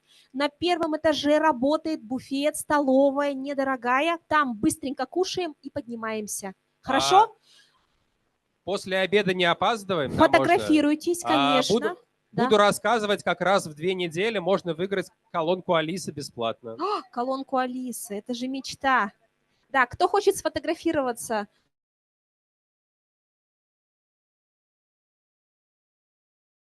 с Алексеем сейчас есть такая возможность, да, чтобы все вернулись с обеда, чтобы никто не потерялся, не вышел из здания и не пошел прогуляться далеко-далеко. Пожалуйста, возвращайтесь. Сегодня вечером вы посмотрели, да, у нас будет стендап на Богатырева 11/1 в нашем центре «Среда». Ребят, слышите, да? Вечером встречаемся, потом мы на Богатырева. А после обеда в 2 часа все здесь. Все красиво улыбаемся. Кто как умеет улыбнуться.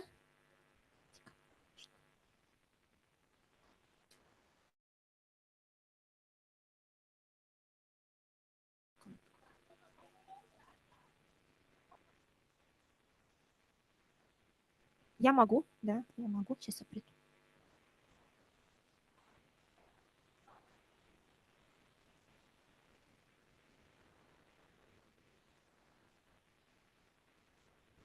И в это время ребята с колледжа связи фотографируются на нашем фоне. Да? Давайте сюда, двигайтесь, ребята. Двигайтесь сюда. Ага, так, пойдемте. Ага, нет, да. Леш, давай сюда сначала. Леш, да, и отпустим. Ага, пока ребята красиво выстроятся. Ребят, полезно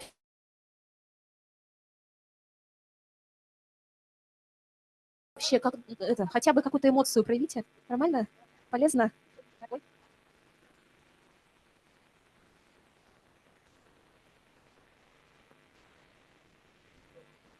Ага, Леш, теперь можно на сцену.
Спасибо, ребят. 2 часа. Не позднее, не 2:05, не 2:10, а ровно 14:00.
Все хорошо покушали? Отлично.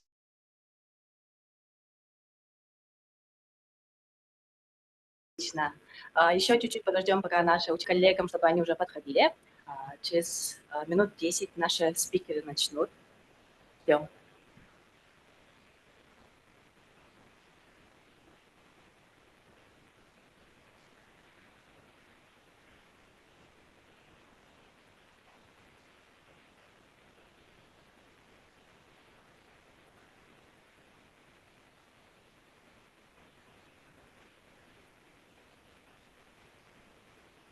Пожалуйста, попрошу сесть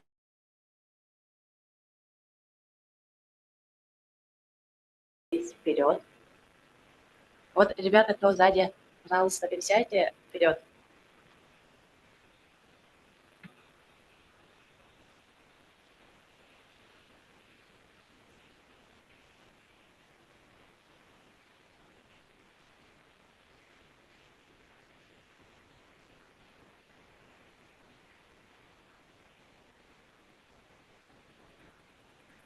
Вперед, вперед, садимся, не боимся.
Те, кто в коридоре, прошу зайти в зал.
Так, ребята, я хочу напомнить о том, что у нас идет конкурс внутри нашего форума.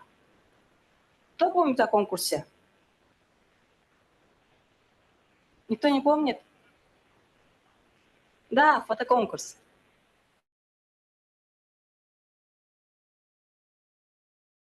Да, у нас нужно размещать свои фото в соцсетях с хэштегом «Включайся Харасхал». Хорошо? Можно ВКонтакте, в Телеграм, в Инстаграм. Окей? Далее. Масштабное фото – это конкурс селфи с самым большим количеством людей, участников форума.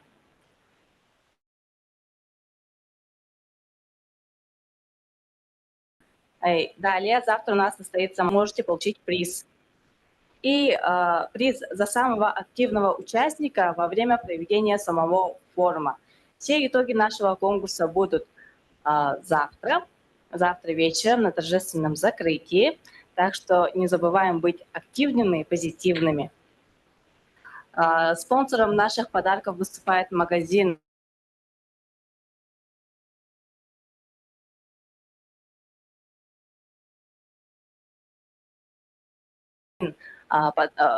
креативных, прикольные вещи, они стали нашими спонсорами. Вот. Далее, завтра утром нас ждет очень интересное мероприятие. Молодежь, вы будете творить добрые дела. Мы разделимся на 3 команды и пойдем волонтерить. То есть у нас будут 3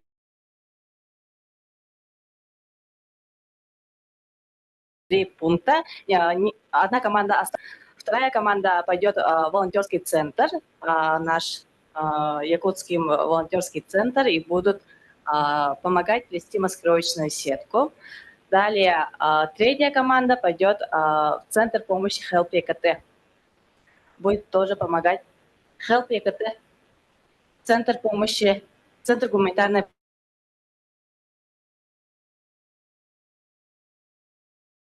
помощи Help ЕКТ. Также будем помогать расфасовывать вещи. Вот. Для каждого важно сделать доброе дело, тем более в рамках нашего форума мы включаемся в добрые дела и своим примером показываем, что творить добро – это доступно всем. Окей? Вот такая информация. И завтра после обеда также здесь встречаемся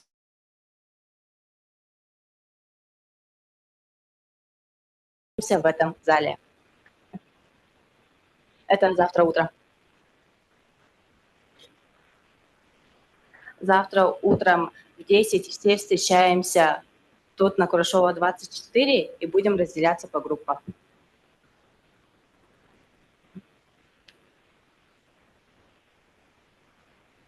Да. Да.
А также по программе хочу напомнить вам, что в 5 мы заканчиваем в этом зале и в 7 встречаемся на нашей среде. Среда у нас находится по адресу Богатырева 11/1. Надеюсь, вы все туда подойдете.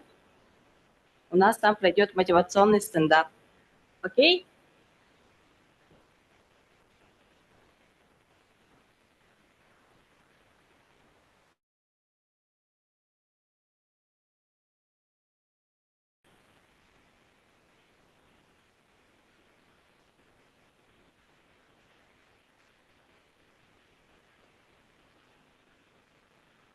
Еще раз повторяю, в 5 часов мы заканчиваем в этом зале, и в 7 встречаемся в нашей среде. Это у нас молодежный инклюзивный центр «Среда».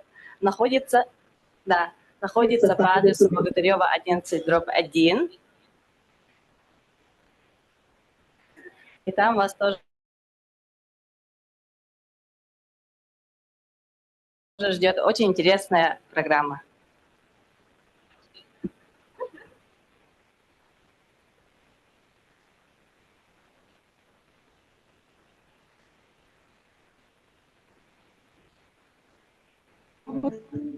Не могу. И так работает.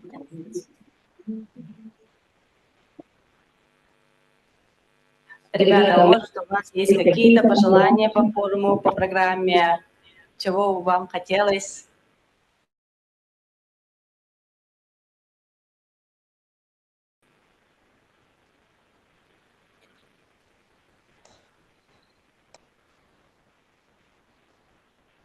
Кушать хочется?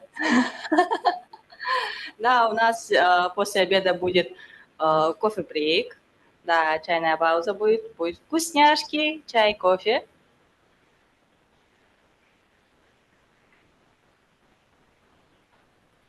Конечно, бесплатно.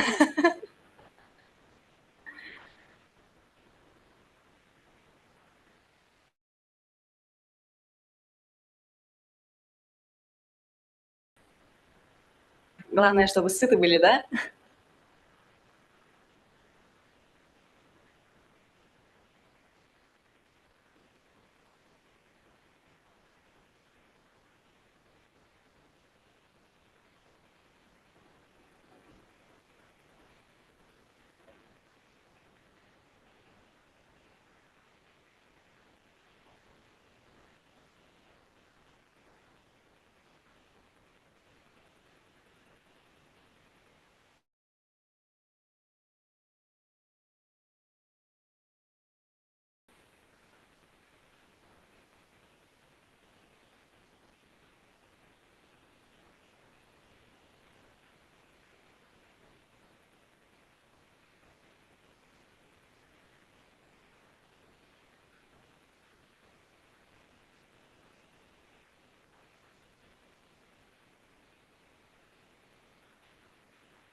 Сейчас мы продолжаем нашу программу форума.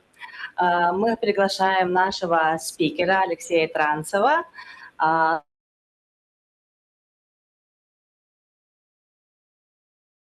С программой «Город возможностей. Основы инклюзивного блогинга».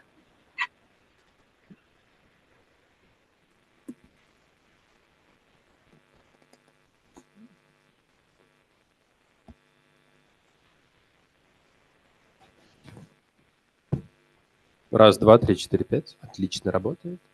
Ага. Супер. Друзья, мы закончили с вами прошлое занятие на чудесном слове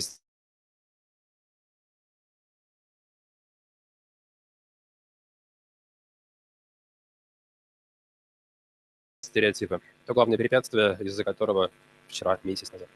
Нам приходится с ними сталкиваться, и каждый, кто работает в инклюзии, более того, каждый человек с инвалидностью, который выходит на улицу этого города, который устраивается на работу, который идет в танцевальную секцию, так или иначе, своими действиями, своей жизнью эти стереотипы ломает. Давайте для начала посмотрим ролик. Называется «Не стоит ограничивать себя стереотипами». Мы его часто показываем на встречах с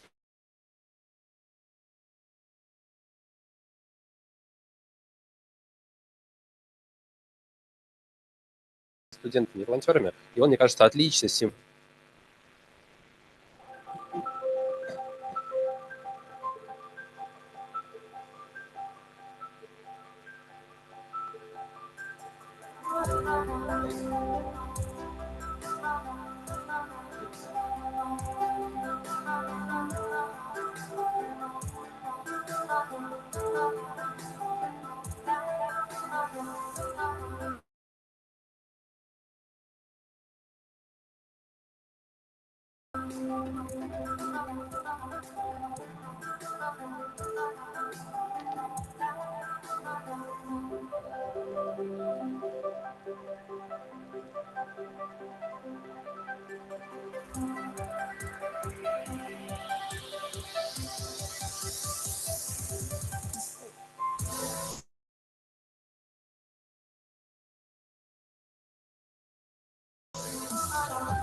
Опыт современных инклюзивных проектов показывает, что человек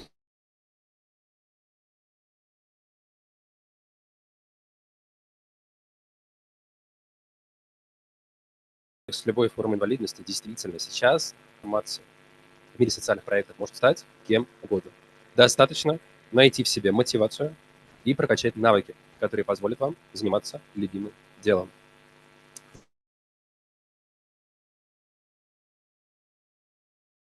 Знаете, меня часто приглашают, дают такую рекомендацию, что вы убедите наших ребят, наших студентов пойти поскорее в спортивное волонтерство, или в экологическое волонтерство, или в социальное. Вот это очень важное для нашего региона направление.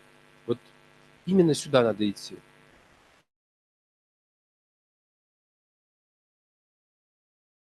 Часто то же самое говорят и про инклюзию.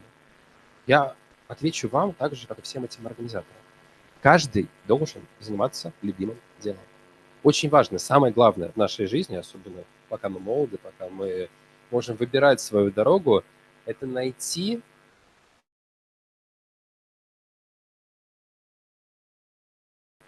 то, от чего горите именно вы, и начать заниматься этим. Это придаст вашей жизни смысл, и это придаст возможности для каждого из нас, не только для людей с инвалидностью, хотя о них мы говорим особенно, найти свою дорогу и стать успешным. Но есть один элемент,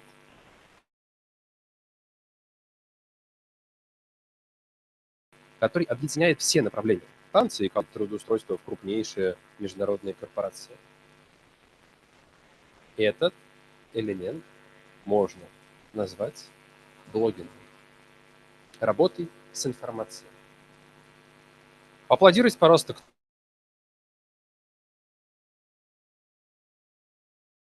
кто есть в соцсети ВКонтакте. Так, кто есть в Запретграме. Очень много. Кто есть в тележке. Ну, везде вы есть. Большая тройка точно собралась. Друзья, чем бы мы ни занимались, просто учились в вузе, ходили бы в туристические походы или строили карьеру тренера или фотографа, каждому из нас важно уметь работать с информацией. А поаплодируйте те, у кого в соцсетях стоит не какая-то сторонняя картинка, аватарка, а непосредственно вы. Ваше лицо, ваш образ. Подавляющее большинство.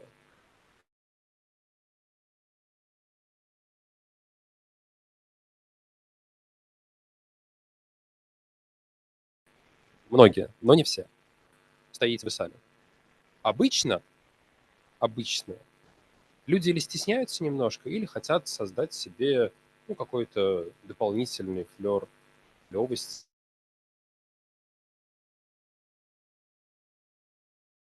или чего-то еще понравится, или, наоборот, закрыться. Называет практика, чаще всего мы находим сторонников, единомышленников, друзей тогда, когда мы максимально открыты этому миру и говорим сами про себя. На самом деле, в большинстве профессий, с которыми нам предстоит столкнуться,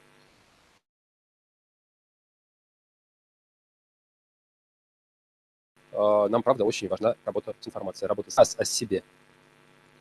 Сбор подписчиков и потенциальных друзей для того, чтобы эффективнее работать и делиться своими талантами и увлечениями. Исходя из этой логики, можно презентацию теперь, пожалуйста? Поехали. Проект «Город возможностей».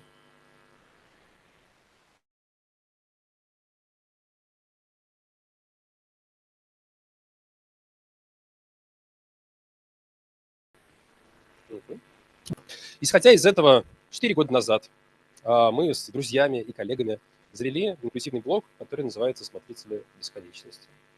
Это не было грантом или проектом, это не подразумевало каких-то многомиллионных дотаций. Мы просто решили, что те истории, которые с нами происходят в нашей работе,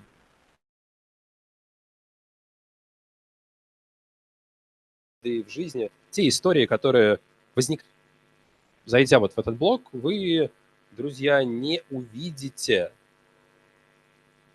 каких-то пафосных речей или проплаченных статей. Вы увидите инклюзию, как она есть на самом деле. Смешную, иногда немножко страшную, но всегда жизненную. Мы завели этот блог для себя и для наших коллег, чтобы не терять историю.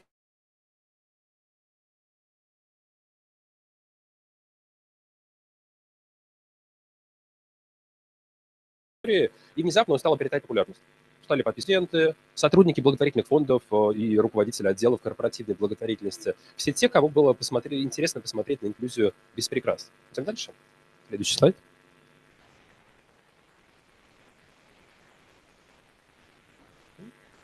Так, ну вот этого человека я не знаю, можно дальше листать.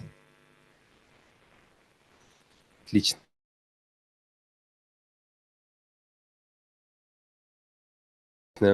И какое же было наше удивление, обратились из руководства федеральной компании Сибур с предложением вместе сделать большой проект по инклюзивному блогингу, в котором сможет принять участие вся молодежь страны с инвалидностью и без. Проект, который мог бы объединить всех, чем бы они ни занимались. Мы начали это дело втроем, и сейчас продолжаем вести.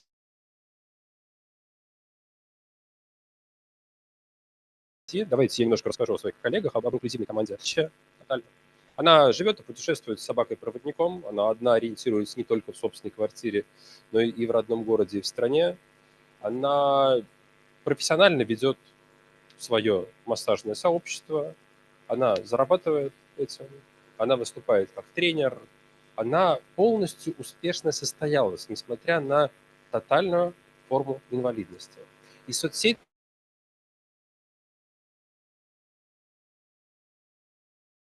всегда помогали ей находить клиентов. Она бы к себе клиентов привлекать. Согласитесь, незрячему человеку не просто найти работу, но и привлекать незнакомых людей, чтобы те платили тебе за услугу, это высший пилотаж. Идем дальше. Дальше у нас должна быть Дарья Сулоева. Ага, отлично. Даша моя старая подруга.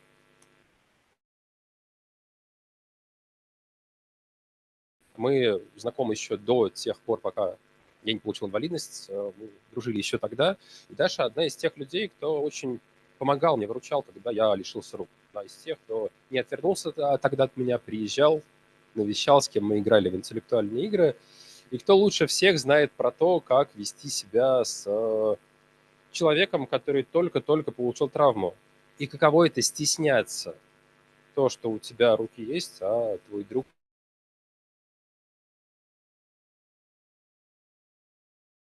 их потерял.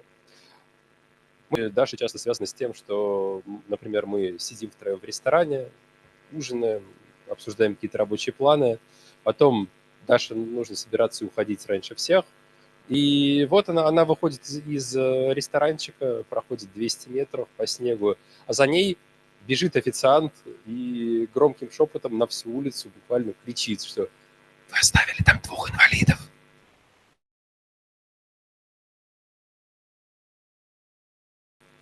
Заплатите по счету скорее, кто увезет их домой. Вот так происходит в реальной жизни. Это не придуманная история, которая редко публикуется в благотворительности, которая редко рассказывают грантодатели, но которые рассказываем мы. Идем дальше. На нас вышла компания Сибур с предложением популяризировать инклюзию, сделать так, чтобы те молодые люди по всей стране, такие как вы, чем бы вы ни занимались, спортом, фотографией, танцами, экологией, да просто учебой, или просто рассказывали про свою музыку, могли рассказывать о ней профессионально. Собрать друзей,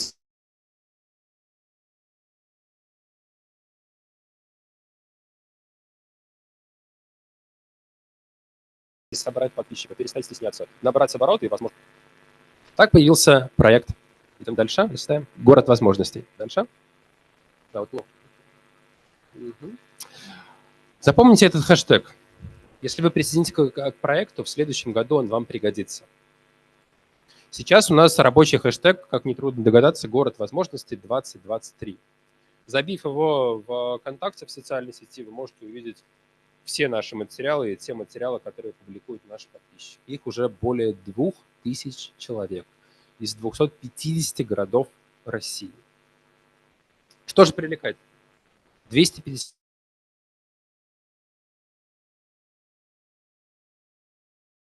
городов России, 2000 подписчиков. Автографы собираем на сайте «Город возможностей». Надо чуть медленнее говорить, видимо. Что же объединяет этих людей здесь? Что мы делаем? Листаем дальше. Вот оно, сообщество ставим. Мы делаем очень простые вещи.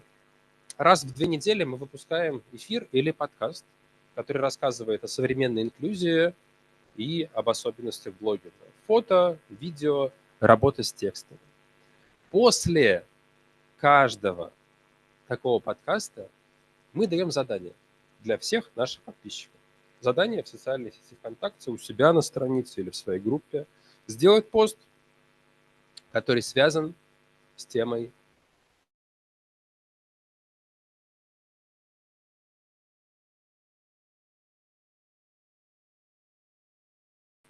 нашего видео-подкаста. Получают от нас через 2 недели призы, благодаря поддержке наших бизнес-спонсоров. Призы можно выбрать самостоятельно. Обычно ребята заказывают себе или умные колонки, или пауэрбанки, или микрофоны, или веб-камеры, что угодно в пределах 4000 рублей, что вы можете связать с блогингом. Подарки доставляются в любую часть нашей страны, из какого вы города не были. Присоединившись, выиграв хотя бы один конкурс, вы можете раз в 2 недели получить от нас вот такой вот подарок.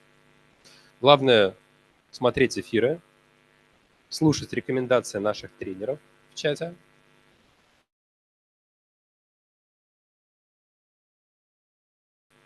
Делать классные посты для вас и получать призы.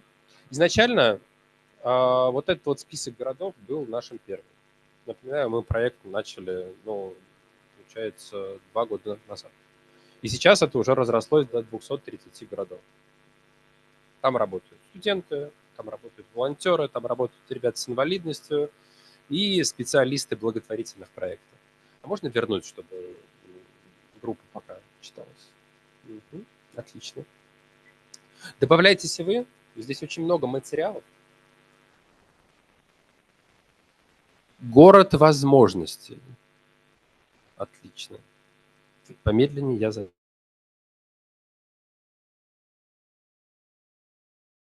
записываю. Хорошо. Я могу подойти и сказать микрофон прямо. Еще у нас есть чудесный партнер, платформа «Другое дело» от ОНО «Россия – страна возможностей». Эти партнеры не удовлетворились тем, что мы, видите ли, награждаем только 2-3 участников раз в 2 недели, и решили, что каждый, кто пишет посты для города возможностей, должен получать награду, независимо от того, насколько хорошо сделан его пост. Платформа очень интересная, «Другое дело».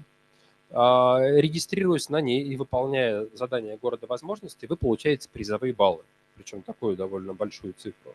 И эти баллы вы можете уже обменивать на призы и подарки от крупного бизнеса всей страны.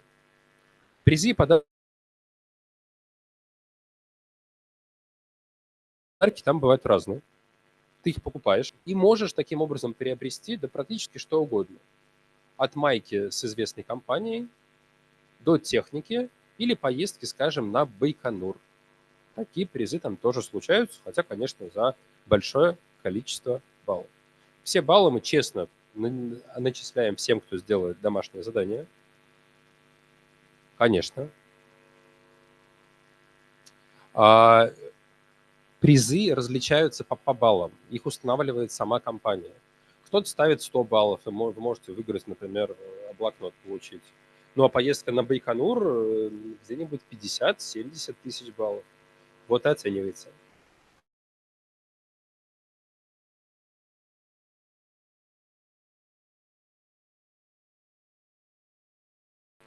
Работает живой магазин в качестве приложения. Обменивать на все, что вам нравится. То, к чему стремятся все, и то, к чему я приглашаю вас. Можно, пожалуйста, ролик про блок-тур?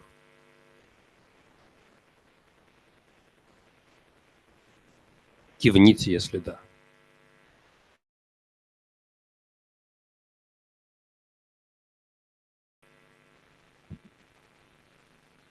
Инклюзивный блок-тур.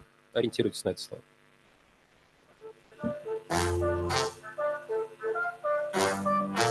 Раз в году наши лучшие участники, сделавшие лучшие посты, лучше всех работавшие в чате, отправляются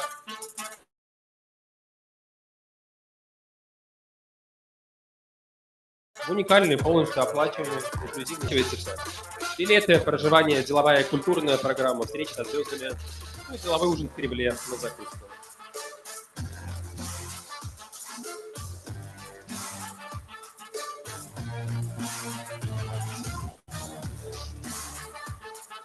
В общем-то, сегодня я выступаю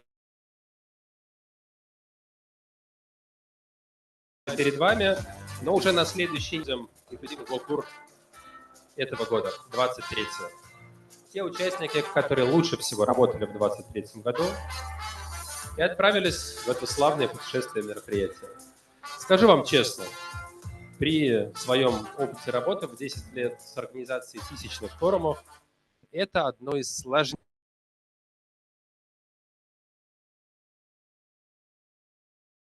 и самых дорогих мероприятий, которые я в тур этого года на 6 участников мы тратим порядка 1 000 000 рублей.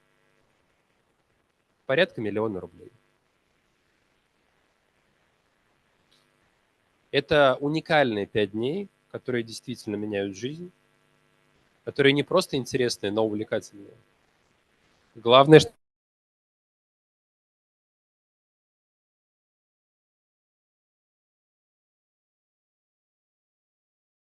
не колеса, остальное простите. В отличие от многих проектов, куда приглашают по большей части своих, смотрят за тем, как устроены меры безопасности, откуда кто летит, я вам честно скажу, у нас ездят ребята в основном из регионов. Например, в этом году у нас нету какого-нибудь московского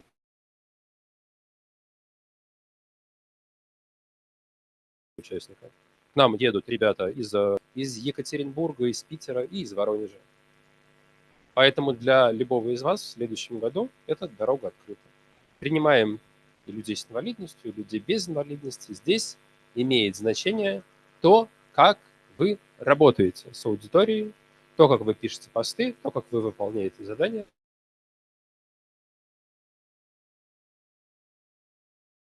А остальное уже организуем мы.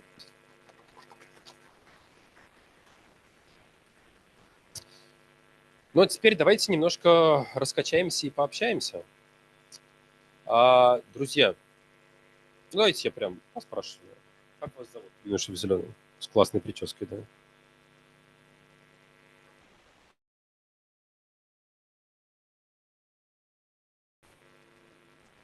Громче говорите, да, все, чтобы слышно. Александр. Вы учитесь, работаете? А чем увлекаетесь? Чем занимаетесь в свободное от учебы время?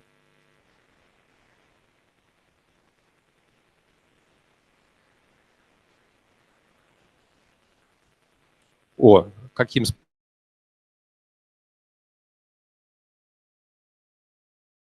спортом? Офигеть, очень круто. Выступаете уже в городе или ездили в другие регионы с выступлениями?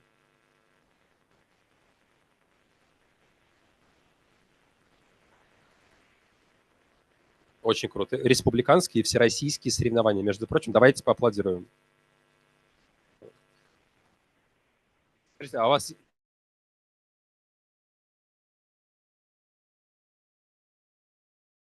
вас есть хотя бы один видеоролик? Отлично. А ВКонтакте публиковали?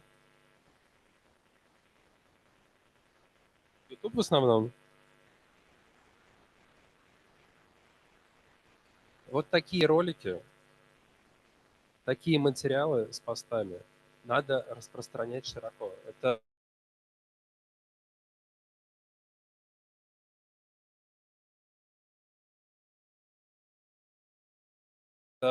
потрясающе мотивирует любую аудиторию и всей страны. Это отлично подходит для блогинга, для развития вашего личного бренда. Сейчас вы занимаетесь этим спортом, кто знает.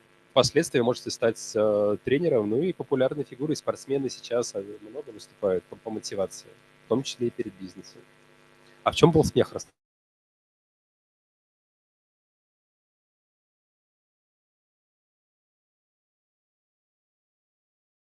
Расскажите, мне теперь тоже интересно. В чем был смех? Расскажи. Ну, расскажи, пожалуйста. Такие вот тайны от нас, ребята. Так бывает. Хорошо. Ваша очередь. Человек с телефоном и на коляске. Чем занимаетесь вы?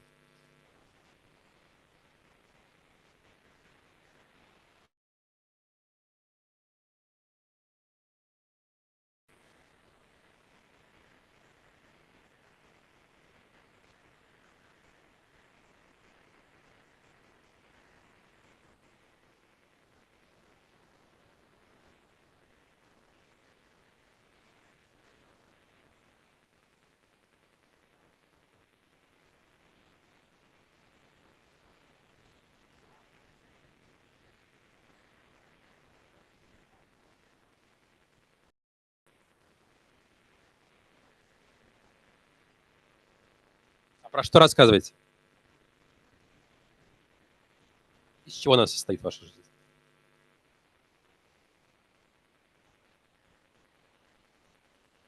Под покровом якутской ночи. Надев черный, он пробирается в кино.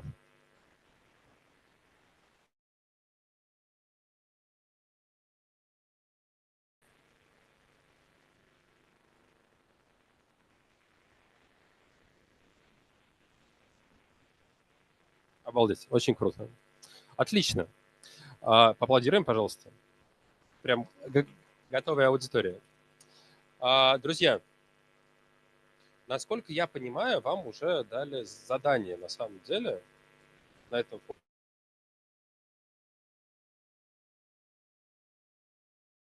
форуме, связанном с блогом. Кто его запомнил? Расскажите, девушка. Так.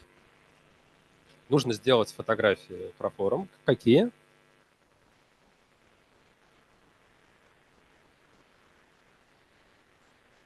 Креативное там было, потом массовое было, кажется. И выложить. И что за это будет?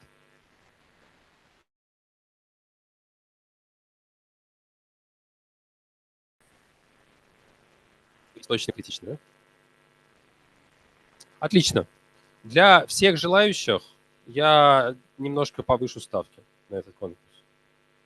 Смотрите, раз вы все равно будете фотографировать, раз вы все равно будете выкладывать с хэштегом форума, сделайте, черт возьми, полноценный пост. Но не просто пост, а с ярким заголовком.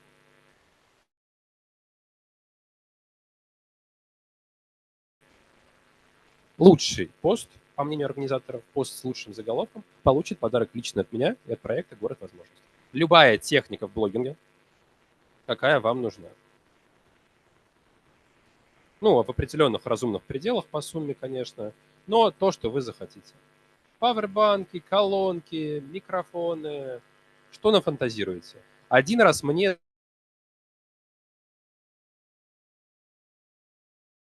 смогли обосновать, как с блогингом связали. Есть такое. Один приз. Только для вас, только для аудитории этого форума. За тот пост, куда вы будете размещать фотографии с этим конкурсом. Но оцениваться будет заголовок этого поста. Почему это важно? В соцсети ВКонтакте, когда мы публикуем любую информацию, неважно, мы большая организация, мы публикуем текст, который не виден весь. Видно, 3-4 строчки вверх. И как показывает практика, если вы первыми строчками не зацепите своего читателя, большинство читать дальше и не будет. Нужно очень здорово вас любить для того, чтобы продираться через уйму текста и искать там что-то интересное. Зацепить заголовком. Заголовок может быть любой. Шокирующий, смешной, интригующий.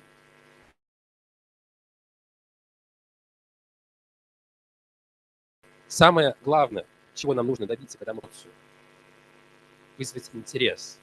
Даже негодование некоторые делают и так. Выбрасывают спорные вещи. Вызвать восхищение, вызвать желание читать дальше. И заголовок тут очень сильно помогает.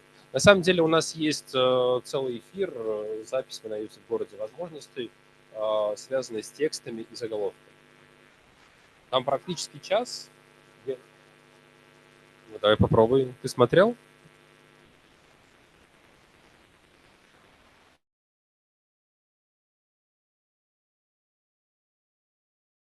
Рассказывай давай.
Это неплохо. И сейчас не обижайся, потому что я тоже так себя вел. Но это пример, если бы это было по постом, это было бы примером поста не очень.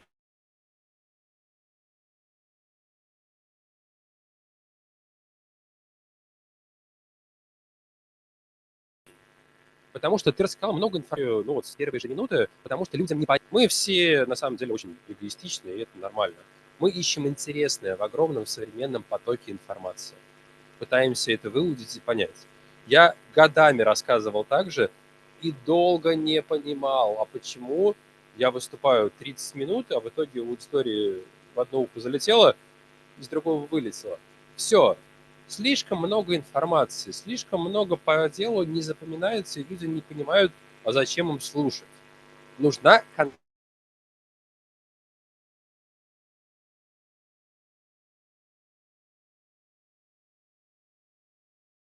конкретная полезность и интрига, разжигание любопытства. Давайте приведу пример. Очень недавно, сколько, 3 недели назад, мы с Ольгой Лифановой, с незрячей, были на большом корпоративном форуме Сибура. Классный форум в старинном особняке, катались на корабле, ходили в экскурсии по Кремлю. И нам нужно было сделать об этом посты у себя в социальных сетях, рассказать про спонсора, рассказать про то, что нас бесплатно свозили на форум. Но мы понимали, что просто так рассказ, что вот мы съездили на форум Сибура, там были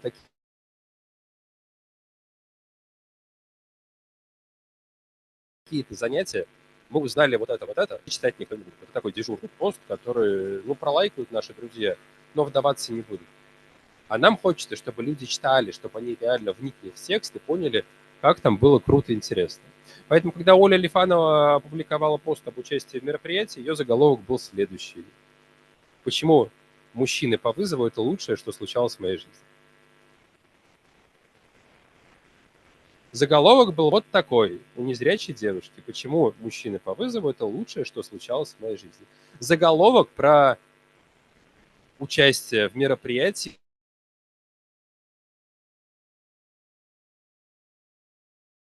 большого корпоративного бизнеса. Заголовок, мягко говоря, сбивал с толку и интриговал. Читателей огромное количество, лайков огромное количество.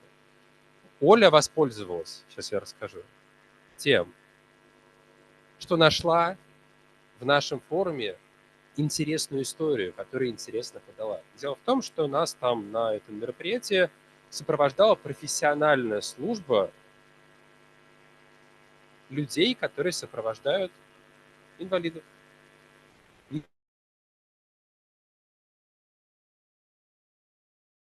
Не волонтеры, а профессиональное сопровождали на дне зонте, помогали ребятам на колясках подниматься, спускаться по лестницам, возили нас на специальном транспорте. И, вы знаете, они были настолько профессионально и вышкалены, что мы просто не успевали делать какие-то замечания или просьбы. Все случалось сразу. Моментально. Вот ты, допустим, представим, что в этом здании нет лифтов. И только ты подходишь к лестнице, чтобы спуститься вниз, например, в столовую, как сразу подбегают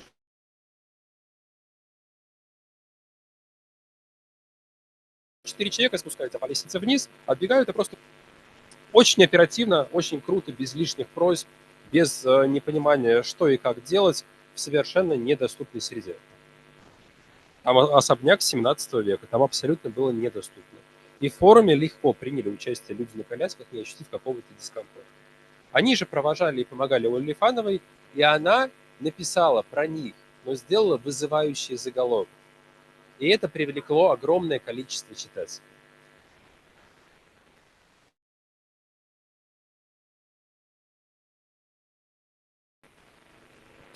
Про них и про весь форум, про то, какая была крутая программа. После этого полезная информация стала не просто полезной, но и вкусной. Людям было очень интересно, что это за мужчины по вызову могут быть вообще на окологосударственном мероприятии. О чем вообще речь? Что такое? Что за бардак происходит? А в посте была одна похвала, да, и заголовок зацепил. То же самое вам нужно будет сделать, когда вы будете писать про этот форум. Вы про мужчин по вызову не пишите, только не шокируйте, пожалуйста, чуткую якутскую публику.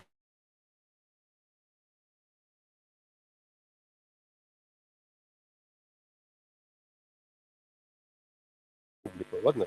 А то еще фонд про проверку придет. Есть возможность зацепить вашего читателя. Добавьте туда ту фотографию, о которой вы говорите, или несколько фотографий, и у вас будет возможность выиграть сразу 2 приза только на вашу собственную аудиторию.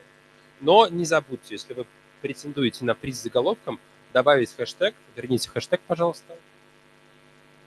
Там был город возможностей, слитно.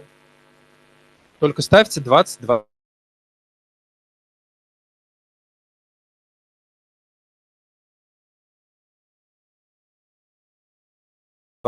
Ради бога. Не ошибитесь, добавите посту. И уже добавление этого хэштега будет означать, что вы участвуете в конкурсе. Точно так же приз приедет вам домой курьером. В оценке будем ориентироваться на несколько вещей. Во-первых, это заголовок, конечно. Раз. Во-вторых, сам текст, рассказ. То есть Если у вас там заголовок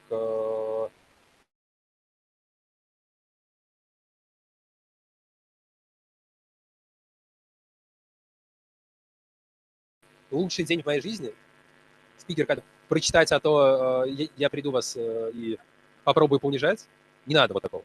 Напишите нормальный текст. Добавьте фото и посмотрим на количество лайков и комментариев, которые здесь могут быть. Задание понятно? Отлично. А теперь пофантазируем, как это может быть.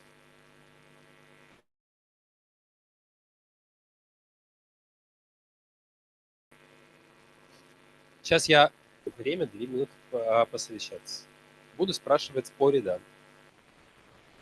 Проверим вашу креативность. Говорят, якуты очень креативные. Вчера мы это слышали, сегодня проверим.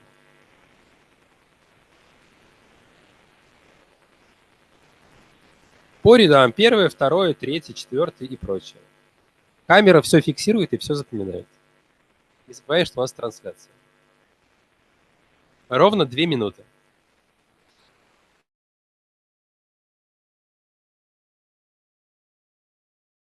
Вы не обязаны будете публиковать какой-то такой заголовок, конечно. Да?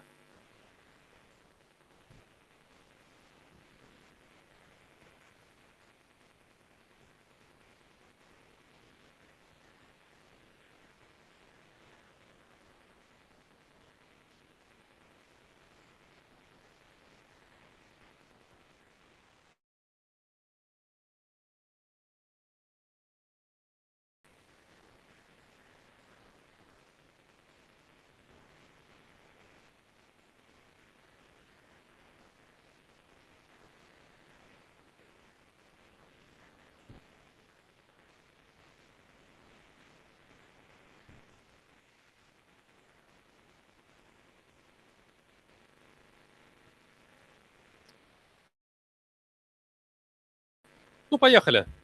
Первый ряд. А вы сейчас будете мне помогать. Вы выбираете, кто говорит. Итак, кого мы послушаем? Отлично, поехали.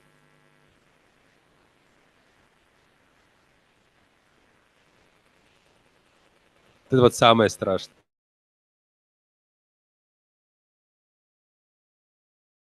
Когда аудитория может услышать наши идеи и начать их оценивать. Итак.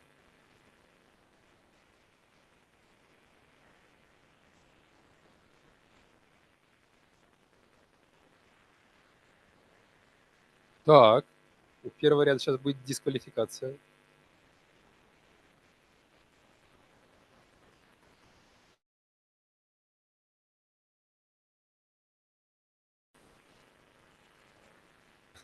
А говорят, якуты креативные.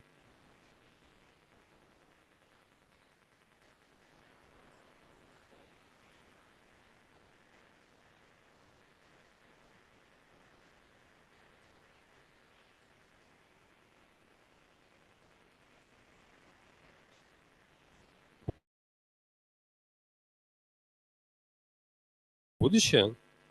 Так, ну, надо, конечно, шире. Надо, конечно, какую-то информацию дать. Вот, например, рассказывая историю про этот день, на вашем месте первый ряд, я бы мог сделать какой-нибудь заголовок из серии «А говорят, якуты креативные», чтобы немножко задеть национальную гордость читателя. А после этого уже повел рассказ про форум, про занятия, про то, что мы тут с вами делали, и конкретно вот про эту ситуацию. Как теряешься, когда тебе внезапно в лоб дают какое-то задание и ограничивают по времени? Как разбегаются мысли из головы? И, может быть, спросил бы аудитории, а что придумали бы вы, чтобы и читатель пошевелил мозгами и ощутил себя в вашем кресле?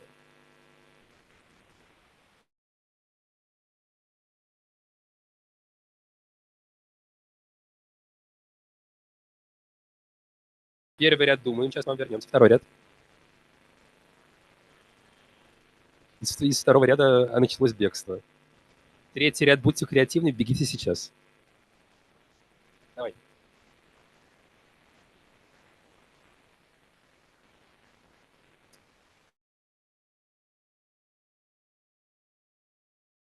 Есть интрига, хорошо.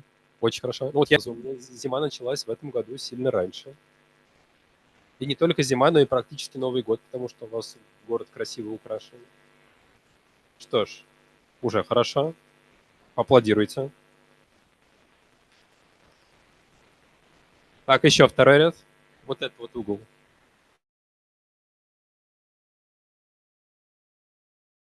У вас там 4 человека.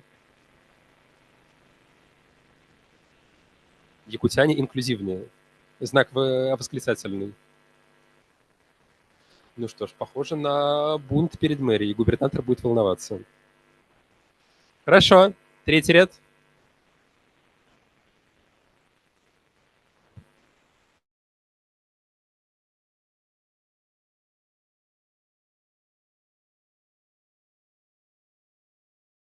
Потом вернемся к первому учителю.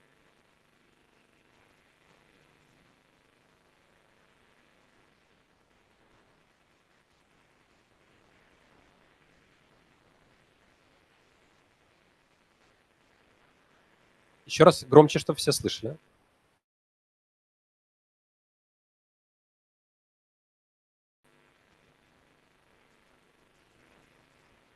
Слушайте, это офигенный пример. На самом деле. Вот поаплодируйте просто. Сейчас я вам объясню. Не считая того, что он не совсем связан с темой форума, насколько мне известно, сам формат заголовка идеален. Люди любят цифры, люди не готовы читать бесконечные тексты. Когда ты им говоришь, что, слушайте, есть 10 крутых советов, которые улучшат вашу жизнь, они понимают несколько вещей. О, чувак собирается улучшить твою жизнь. И он не займет бесконечное количество времени, он не будет плодовит, как Ленин, с кучей томов. Он даст 10, но если я не прочитаю, это уйдет мимо меня. Надо прочитать. Это работает вот так. Так, первый ряд готовимся, отвечать будет красным. Слежу за выражением его лица. Да. Вот. Вы старший за пост. И кофе-брейков и наград не будет, пока ваш ряд под вашим предводительством его не предложит. Как вас зовут, кстати?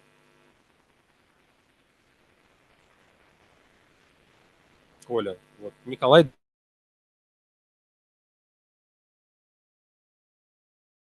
должен всех выручить. Хорошо? Так. Отлично.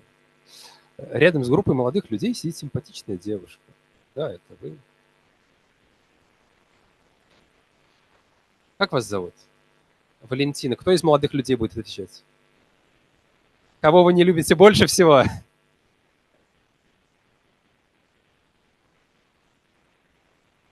Я обычно говорю, что отвечает господин Друзь, если не знаю, что отвечать.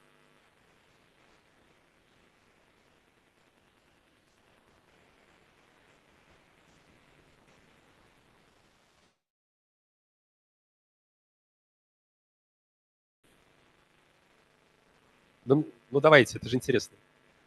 Аплодируйте, пожалуйста, ребят.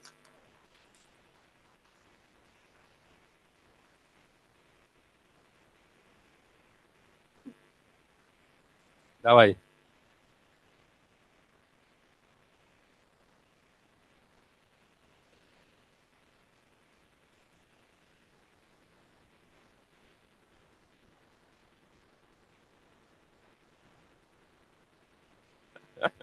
Аплодисмент. Вот это речевка. Да, вы, пожалуй, запутаете и ведете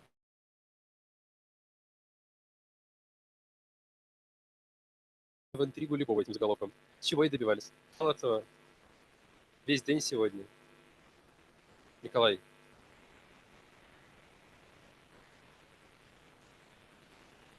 Заголовок вашего ряда. А? Борьба всех трудностей в Николае. Так. Ладно. На самом деле это интересный заголовок. Вопрос только, кто испытывает трудность. Смотрите, очень важна персонализация. Персонализация.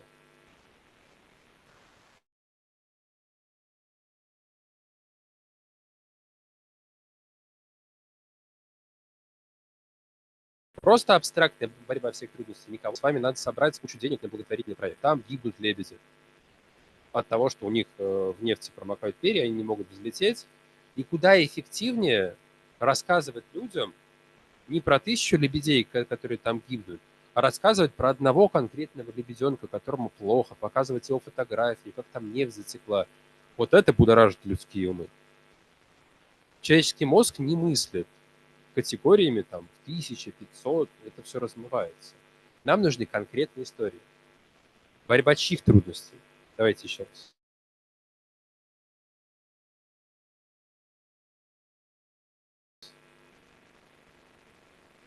Поаплодируем.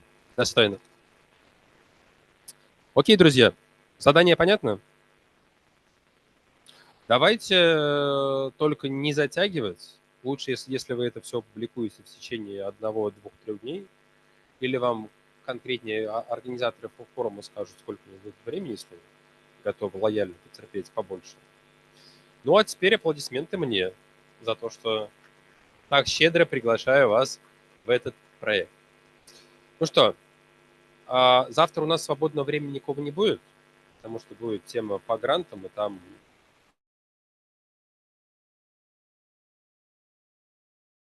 речь пойдет про финансы, про построение целей и задач.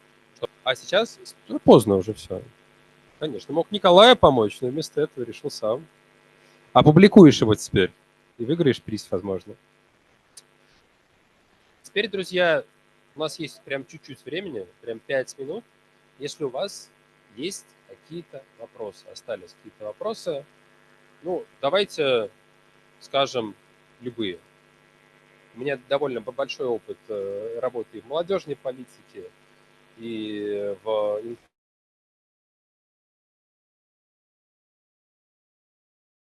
инклюзивных проектах и жизни. Как работает этот процесс? Конечно. Но при одном условии. Выходи, покажу. Выходи на сцену. Аплодируем. Как тебя зовут? Как? Яна. Отлично.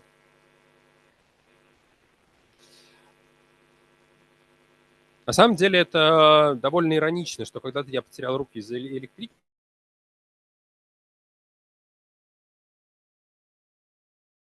и теперь оно же возвращает мне возможность двигаться и действовать. Делалось в Москве, очень дорогой, как видите, он имитирует человеческую руку, человеческую кожу. Тут даже сделаны поры, сделаны линии на руке. Поэтому, как заходишь в магазин, то человеку совершенно непонятно обычно, что, оказывается, человек с инвалидностью идет с металлическими руками. В этом протезе есть один секрет. За то, чтобы его узнать, мои друзья в первые 2 года моей инвалидности, ну, мне кажется,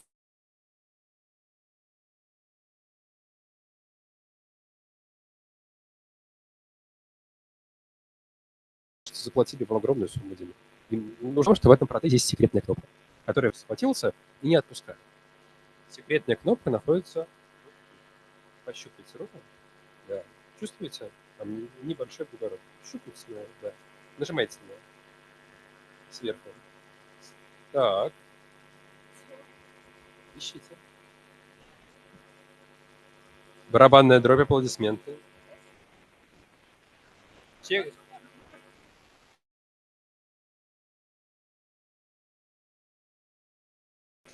Человек трогает руку за миллион. Практически правильно. И сильнее давить. Там есть кнопка. Нашли? Отлично. Держите микрофон. Рука открывается. Получилось. Поаплодируем.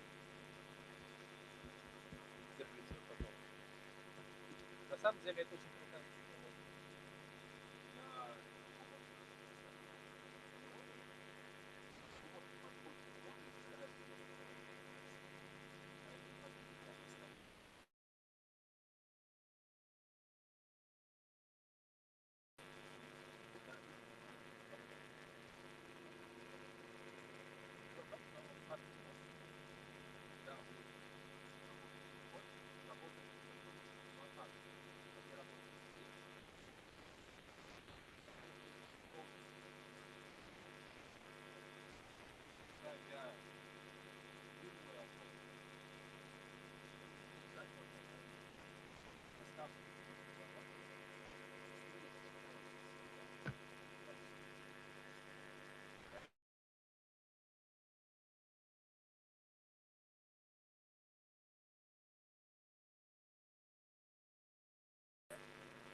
не освободили от микрофона.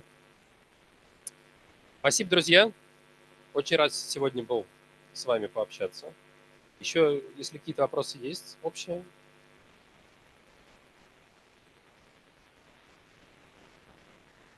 Слушай, знаешь, какой шок вызывает, когда я с чемоданом иду полным рук через вот это вот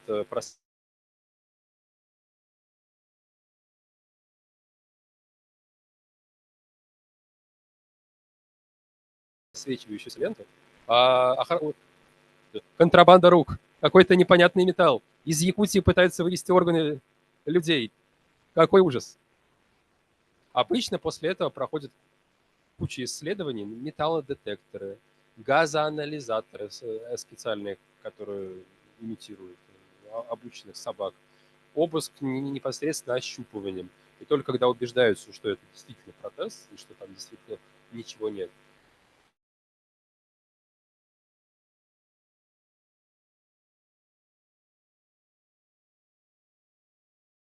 уже пропускают. Поэтому да, все это пикает, и эти металлические части, все эти пальцы, все внутренние штуки. Самое главное, не пошутите, что-нибудь вот такое не сказать про то, что, знаете, якутов стало чуть меньше, вот вывозим. Тогда, я полагаю, я останусь у вас в регионе, только выступать буду перед другой аудиторией.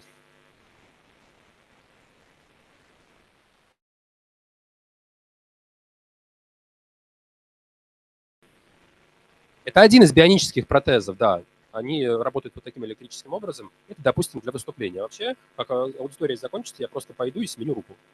И надену руку уже с клешней.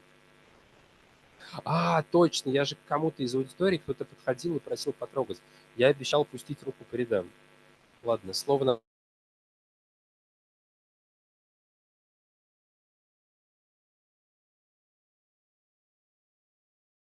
надо выполнять. Сейчас вам будет такое, чего уже...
Музыку лучше хорошую, учащую к хорошему, а не вот это вот, от чего ушки плавятся. Спасибо. Так, через 2 минуты мы начинаем.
Так, Юрген, давай всех в зал созывать, пусть дожевывают печенье, выпивают чай и заходят.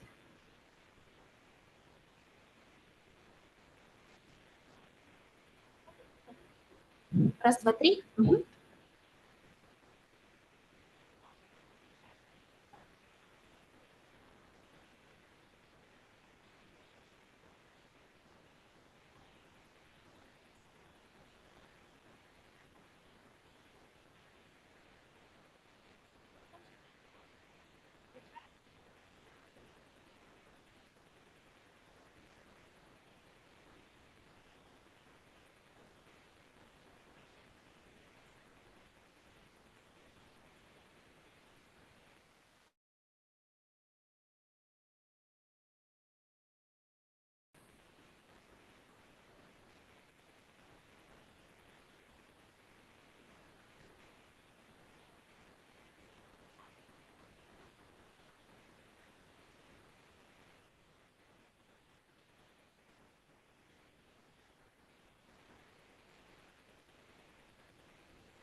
Так, друзья мои, давайте садимся. Давайте садимся. Будем продолжать.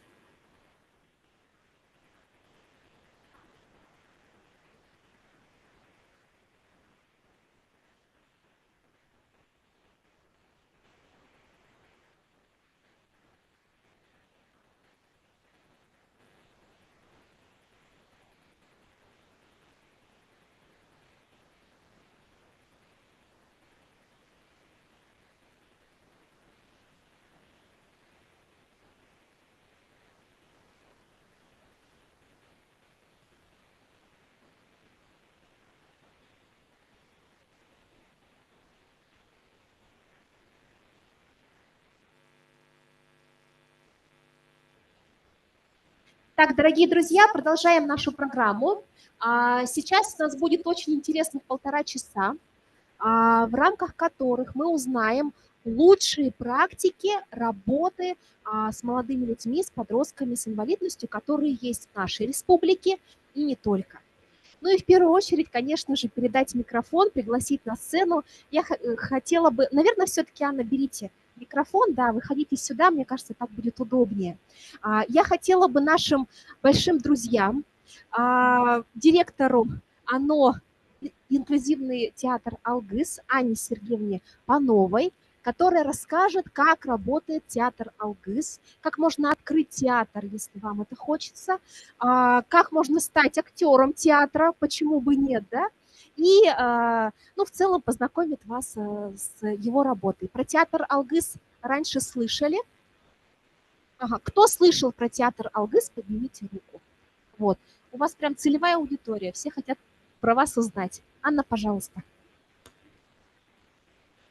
Здравствуйте, здравствуйте, дорогие друзья, ребята, специалисты, если они здесь присутствуют. Как уже сказали, я Анна Сергеевна Панова. Я являюсь директором инклюзивного театра «Алгыс». Инклюзивный театр «Алгыс» создан у нас в республике в 2019 году, в марте 2019 года. И вот с того времени ежегодно мы занимаемся практикой постановки инклюзивных спектаклей. Я думаю, сегодня много говорили про инклюзию, да, и объяснять вот нашей аудитории, что же это такое дополнительно нет необходимости, да. Расскажу конкретно немножечко про наш театр, почему он был создан, какие существуют проблемы при создании и работе театра, и, ну, и все остальные моменты. Пожалуйста, можно следующий слайд. Вообще, почему возникла такая вот у нас потребность в создании инклюзивного театра? Поскольку у нас большинство ребят, которые сейчас занимаются в инклюзивном театре, они ранее с детства, еще с 7-6 лет ходили в инклюзивную театральную студию «Маленький принц» при благотворительном фонде ХРСХ. И с возрастом, да, когда ребята стали подрастать, уже стало им 14 лет и больше, они уже приобрели такие навыки хорошие по актерскому мастерству. Но взрослому, да, человеку у нас, который бы хотел избрать театральное творчество как свою профессию, оказалось, что в какие-то технические заминки, да, оказалось, что вот в театрах нашей республики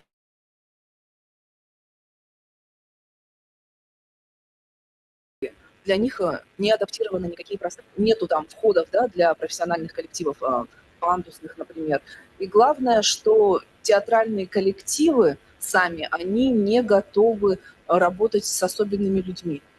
То есть у них нет таких профессиональных навыков, нету, скажем, понимания инклюзии, да, нету партнерских таких взаимоотношений с особенными людьми.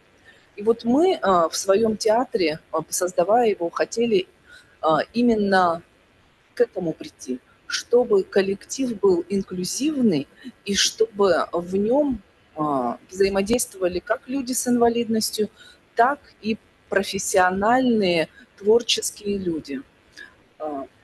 Можно, да, следующий слайд, пожалуйста.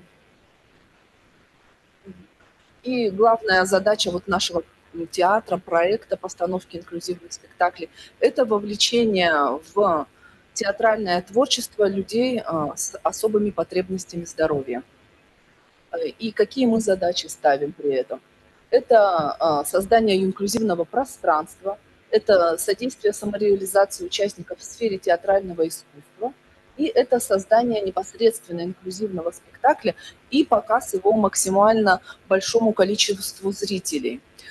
Потому что именно вот через такое творческое театральное искусство очень хорошо до людей доводится тот момент, что, ну, принцип, который мы хотим реализовывать всегда, да, что мы, несмотря на то, что мы разные, да, мы равные.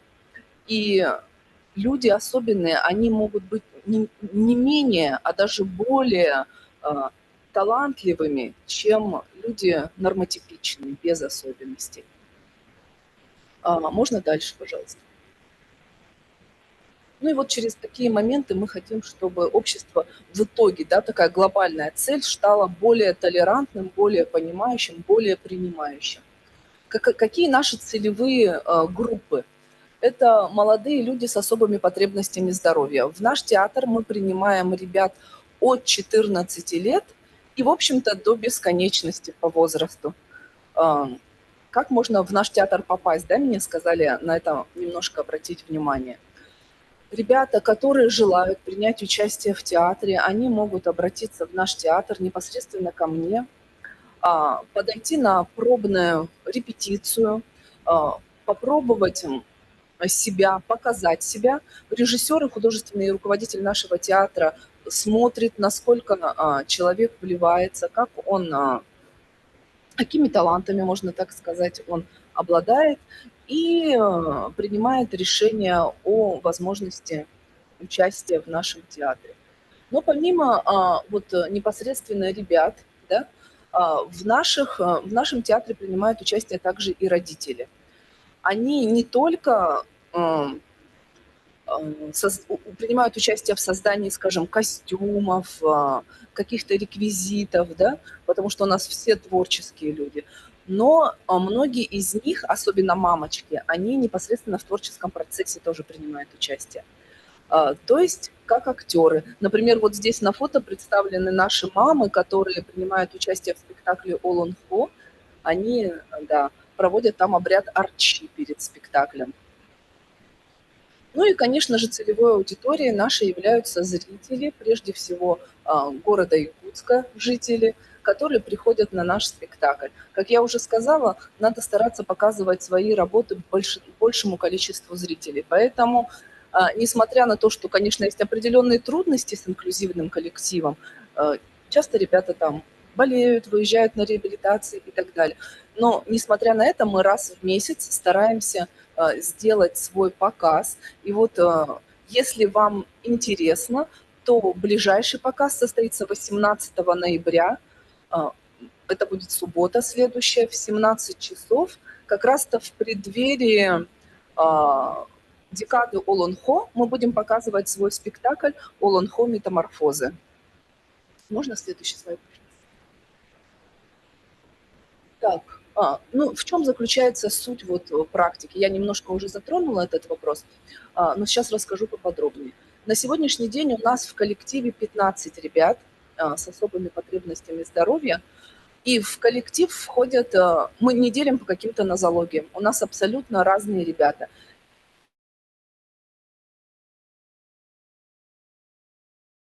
Это ребята на колясках, у нас 6 человек, и сейчас еще один молодой человек с синдромом Дауна. У нас есть с тугоухостью и инвалиды по зрению. То есть разные ребята, мы как бы не делим по нозологиям, лишь бы это были творческие люди, которые вот имели желание и способность работать в театральном коллективе. И, конечно же, в нашем коллективе есть также нормотипичные люди. Это наши музыканты, это ребят мы привлекали из Агики в качестве актеров. Они тоже принимали участие в нашем спектакле. Можно дальше? И какие вот основные достижения при реализации нашей практики постановки инклюзивного спектакля? Вот с самого открытия каждый год мы ставили какой-то большой спектакль. Ну, за исключением вот когда была год пандемии, и, к сожалению, мы не могли полноценно работать, но все другие годы, каждый год рождается новый спектакль. Вот первый наш спектакль – это «Алиф. Начало». В октябре 2019 года мы ставили его весь 2020 год. Второй наш спектакль – это «All on Four метаморфозы», на который мы как раз-то вас и приглашаем. Это прошлого года спектакль. И спектакль этого года – это «Не последняя поэма» по Рабиндранату Тагору. Все практически спектакли у нас музыкальные, В них много музыки, много танцев, много символизма. Они такие молодежные, не классические такие спектакли, как спектакли прямо. Их скорее можно отнести к арт-искусству. Можно следующий слайд?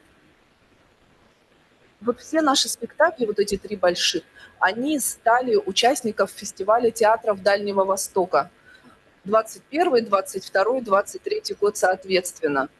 Это очень большой дальневосточный фестиваль, проходит в городе Хабаровске ежегодно. Там принимают участие профессиональные театральные коллективы. Вот, например, в этом году из республики это был Саха-театр, Нюрбинский театр, Мирнинский и вот наш театр Алгыс. То есть мы выступаем наравне с профессиональными театрами. Ну, хочется отметить, что для создания театра очень важно иметь хорошую профессиональную команду. Да. И вот как раз-то здесь представлены наши основной состав. Наш художественный руководитель и режиссер Лена Иванова-Грим. Это профессиональный режиссер драмы, актриса, заслуженная артистка Республики Саха-Якутия Ирина Никифорова. Она также является актрисой Саха-театра. И наши музыканты, они профессиональные музыканты, преподаватели музыки, Айталина и Николай Батаховы, которые вообще у нас везде, как говорится. У них и своя собственная студия есть, и в Харысхале они тоже работают, и преподают в коррекционной школе. Очень такие талантливые, молодые музыканты, а теперь еще и артисты стали в нашем театре. Можно дальше? Ну, здесь немножко сказано о перспективах на будущее. Ну, перспективы такие, что мы каждый год планируем новую постановку.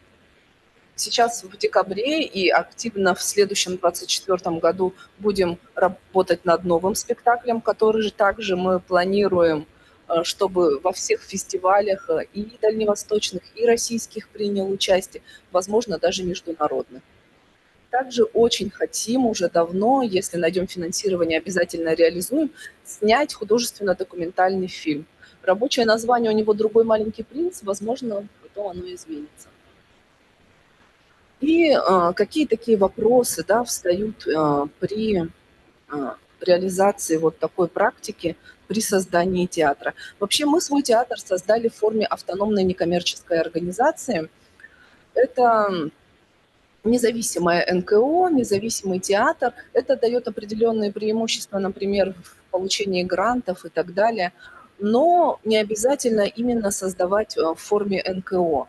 Возможно, это и на базе каких-то, если особенно касается районов, да, на базе клубов, домов культуры. Если хорошее взаимодействие с муниципальным образованием своим, то с муниципальным образованием. Вопрос основной, конечно, в материально-технической базе. Все-таки театр – дело не дешевое.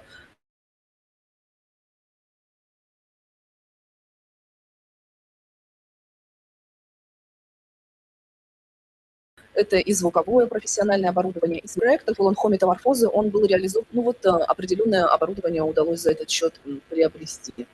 А так, конечно, если вы только начинаете, лучше на базе какой-то другого клуба, да, чтобы материально-техническая база изначально какая-то была. Ну и, конечно, помещение должно быть обязательно с доступной средой. Это тоже такой вопрос.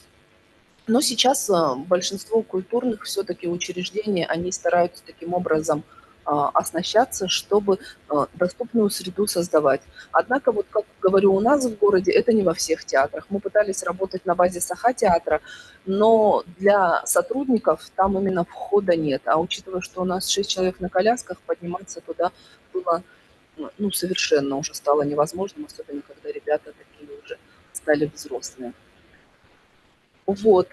Ну и коллектив, я уже сказала, если все вообще проблемы, все можно преодолеть, если у вас такой заряженный, нацеленный на работу коллектив. Вот здесь тоже представлены фотографии с фрагментами из наших спектаклей. Анна, давайте будем переходить к контактам. Они Да. есть здесь, да? как вас можно найти? Вот так вас можно найти. Да, пожалуйста. А кроме этого, вы есть в социальных сетях? Да, мы есть в Телеграм и есть ВКонтакте. Есть в Телеграм, есть ВКонтакте. Легко найти, набрать инклюзивный театр. Набирайте инклюзивный театр Алгыс. Да. Пожалуйста, подписывайтесь, подключайтесь, следите за афишами, ребята. Потому что на самом деле я вот Анну хотела, пользуясь случаем, поблагодарить, потому что те спектакли, которые ставятся в театре Алгыс, они переворачивают души. Спасибо вам большое, Анна, за это. Будем завершать, ребят, давайте поаплодируем. Есть вопросы? Есть вопрос? Да, пожалуйста, давайте, я слушаю. конечно. Ага.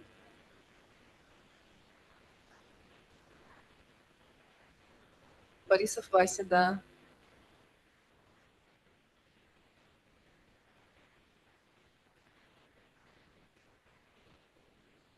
Он не работает, но он у нас в театре не только актер, он дополнительно у нас отвечает за информационное обеспечение и за создание афиш, графику. Вот такие моменты он тоже обеспечит. У нас вообще на самом деле все ребята, они помимо того, что актеры, они какую-то еще другую функцию в театре выполняют.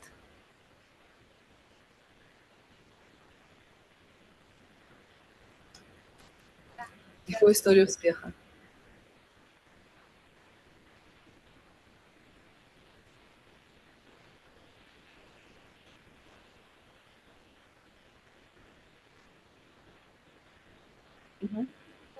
Оказалось, что у него в колл-центре там же на телефоне надо сидеть, да? Работать с клиентами. И как-то ему это трудновато, так как у него тяжелая форма. Дальше можно пообщаться уже ДТП. здесь. Ага. Мы должны Спасибо идти вам. дальше. Мы очень рады за вас. Приводите Спасибо студентов большое. на спектакль. Да, приходите к нам на спектакли. Это действительно меняет мировоззрение людей. Спасибо большое. Анне Сергеевне мы вручаем благодарственное письмо от нашего оргкомитета, да, от нашего большого оргкомитета. Благодарим, аплодируем. Анна Сергеевна еще немножечко побудет здесь в зале. Если хочется пообщаться, подходите, пожалуйста. Фото кино и делает. А мы приглашаем на нашу сцену. Можно взять микрофон и говорить в него, если удобно ходить по сцене, как это делают стендаперы, да, насколько я знаю. Мы приглашаем Барасанову Полину Олеговну, заместитель директора Центра опережающей профессиональной подготовки. ЦОП – это наши большие друзья. Полин, пожалуйста, расскажет про инклюзивное образование в системе образования. Вот такая технология. Ну, нормально, нормально. Полин, пожалуйста. Так, добрый день, уважаемые участники мероприятия. Можно, да, сразу следующий слайд? Вот я как раз-таки являюсь представителем Центра опережающей профессиональной подготовки. Он у нас создан был в рамках федерального проекта «Молодые профессионалы» в 2020 году, и вот уже 3 года мы функционируем на территории республики. Сами мы находимся в городе Якутске, и основной целью, да, безусловно, нашего центра является это создание организации уникальных программ для обучения граждан. И основными ориентирами, да, нашего направления это, безусловно,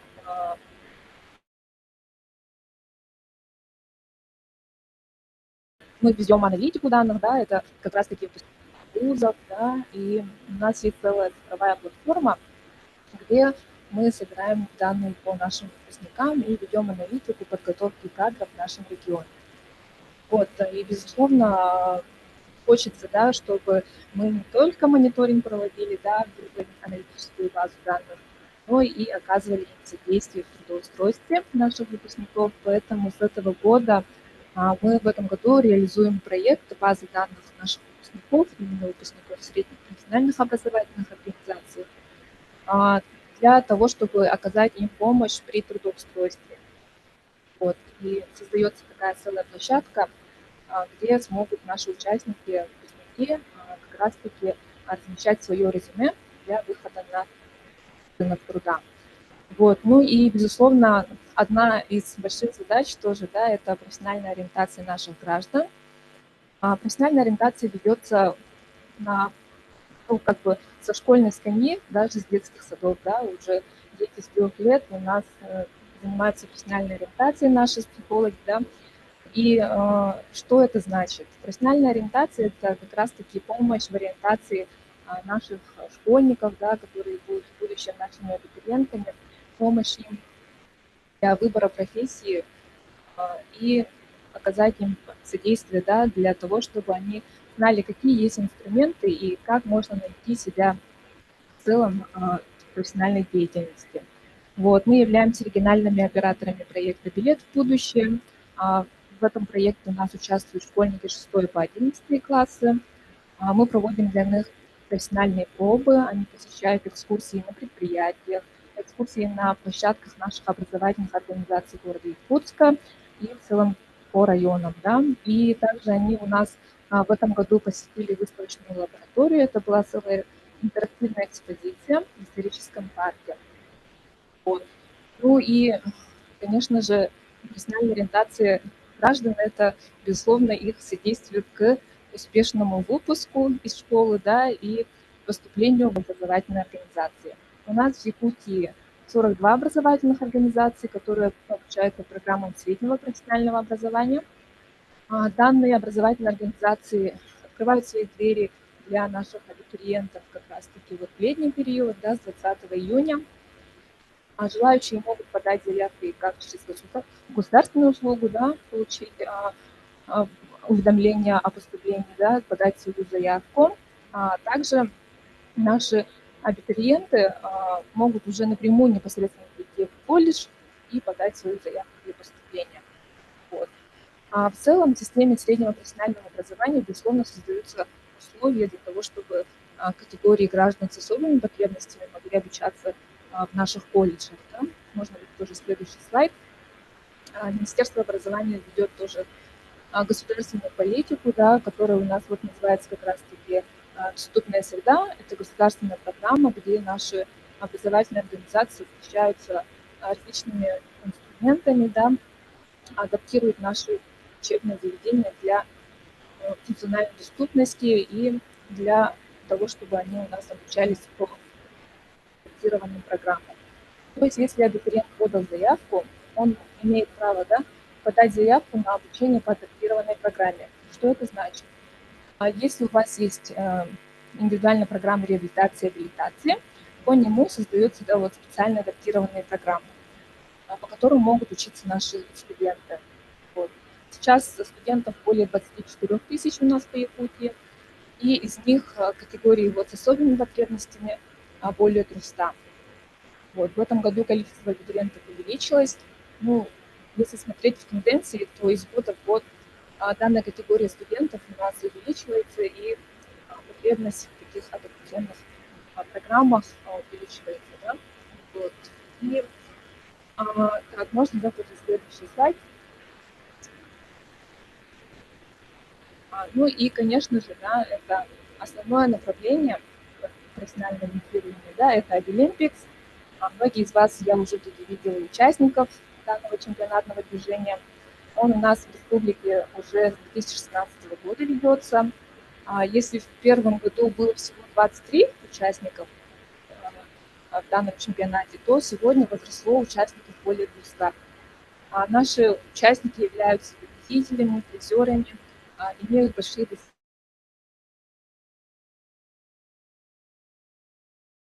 достижения. Также могут принимать участие школьники, могут принимать участие студенты.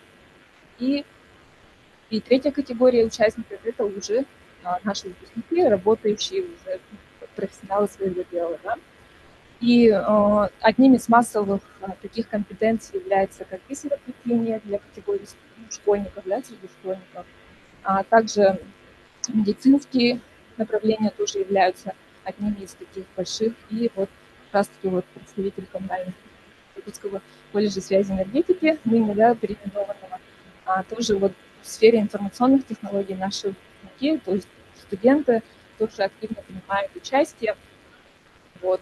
И, ну, тут молодежь в основном собралась, да, так что приглашаем вас принять участие в данном движении.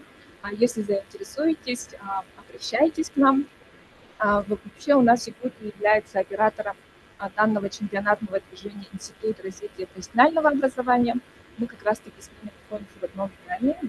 Здание находится у нас на Крупской, 15. Вот, можете также, приглашаю вас на нашу платформу, да, вот тоже центра cpp14.ru. Там тоже можете ознакомиться с нашими проектами. Мы также, помимо того, что ведем профессиональную ориентацию, да, мы, безусловно, занимаемся обучением наших молодых граждан. Есть такой проект «Федеральное содействие занятости». Граждане до 35 лет, которые находятся или еще не обучаются, да, или еще не поступили, не занятые граждане могут подать заявку на обучение. Данный проект позволяет обучиться гражданам бесплатно. Вот, есть различные программы. Вот, если заинтересуетесь, тоже можете подойти и спросить, какие есть программы, на каких площадках и в какой форме подать заявку. В целом по проекту можно ознакомиться на сайте «Работа в России». Это достаточно такой уже знакомый, наверное, уже не на первый раз слышите, наверное, данный сайт. Там размещаются резюме наших вакантных, да, выпускников, ну и они могут как раз-таки вот пройти бесплатное обучение. Вот, поэтому, если есть желающие, приглашаем, подходите, задавайте вопросы. Ну и если есть вопросы, могу сейчас ответить. Отлично. Здесь, наверное, есть слайд с контактами, да, давайте его покажем. Нет, к сожалению, тут не его нет. Да. Где вас найти, если вы в соцсетях, вы это знаете? Да, в социальных сетях у нас есть и телеграммы, каналы, и ВКонтакте. ЦПП Якутия, если вы идете в социальных сетях, да, вы нас быстро найдете. Спасибо большое. Давайте Полине мы поаплодируем, друзья мои. Спасибо. Спасибо. Вручим Полине Олеговне благодарственное письмо от нас за то, что пришли к нам в гости. Вы всегда являетесь нашими добрыми партнерами, помогаете нам в нашей работе. Давайте будем и дальше вместе. Ага. Айнару мы просим остаться на этой сцене, взять в руки микрофон, потому что сейчас Айнара расскажет о молодежном центре «Среда», который работает, повторюсь, с февраля 2023 года. Я очень кратенько расскажу, чтобы... Вообще моя задача привлечь ребят, да, в первую очередь, чтобы молодежь к нам присоединялась, чтобы мы объединялись. И вот как раз наш центр это вот позволяет делать. Любовь Николаевна как-то встречалась с нашими артистами театра «Алгыс» и спросила у ребят, чего им не хватает, чего бы им хотелось. И ребята сказали, что им нужно пространство, да, там, где они могут встречаться, они могут общаться, туда, куда их примут с теплотой, да, там. И Любовь Николаевна думает, так, нужен нам центр. И мы очень обрадовались предложению, но испугались, потому что мы думаем, как мы будем каждую среду встречаться с ребятами, это же очень тяжело, и для них что-то будет проводить. Ладно, попробуем. В итоге мы открыли наш центр с февраля месяца, и теперь мы не представляем, как мы будем жить без этого центра. Что происходит в нашем центре? Каждую среду мы встречаемся с ребятами, и у нас темы всегда разные. Инклюзивная среда, волонтерская среда, историческая среда, киносреда, да? То есть стараемся наши среды максимально разнообразить так, чтобы они подходили для наших ребят, для наших молодежи. Угу. Так, что еще вам можно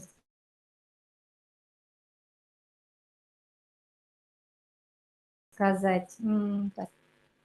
Часов вечера, поэтому вы, когда к нам придете, вы посмотрите на наше такое пространство, да?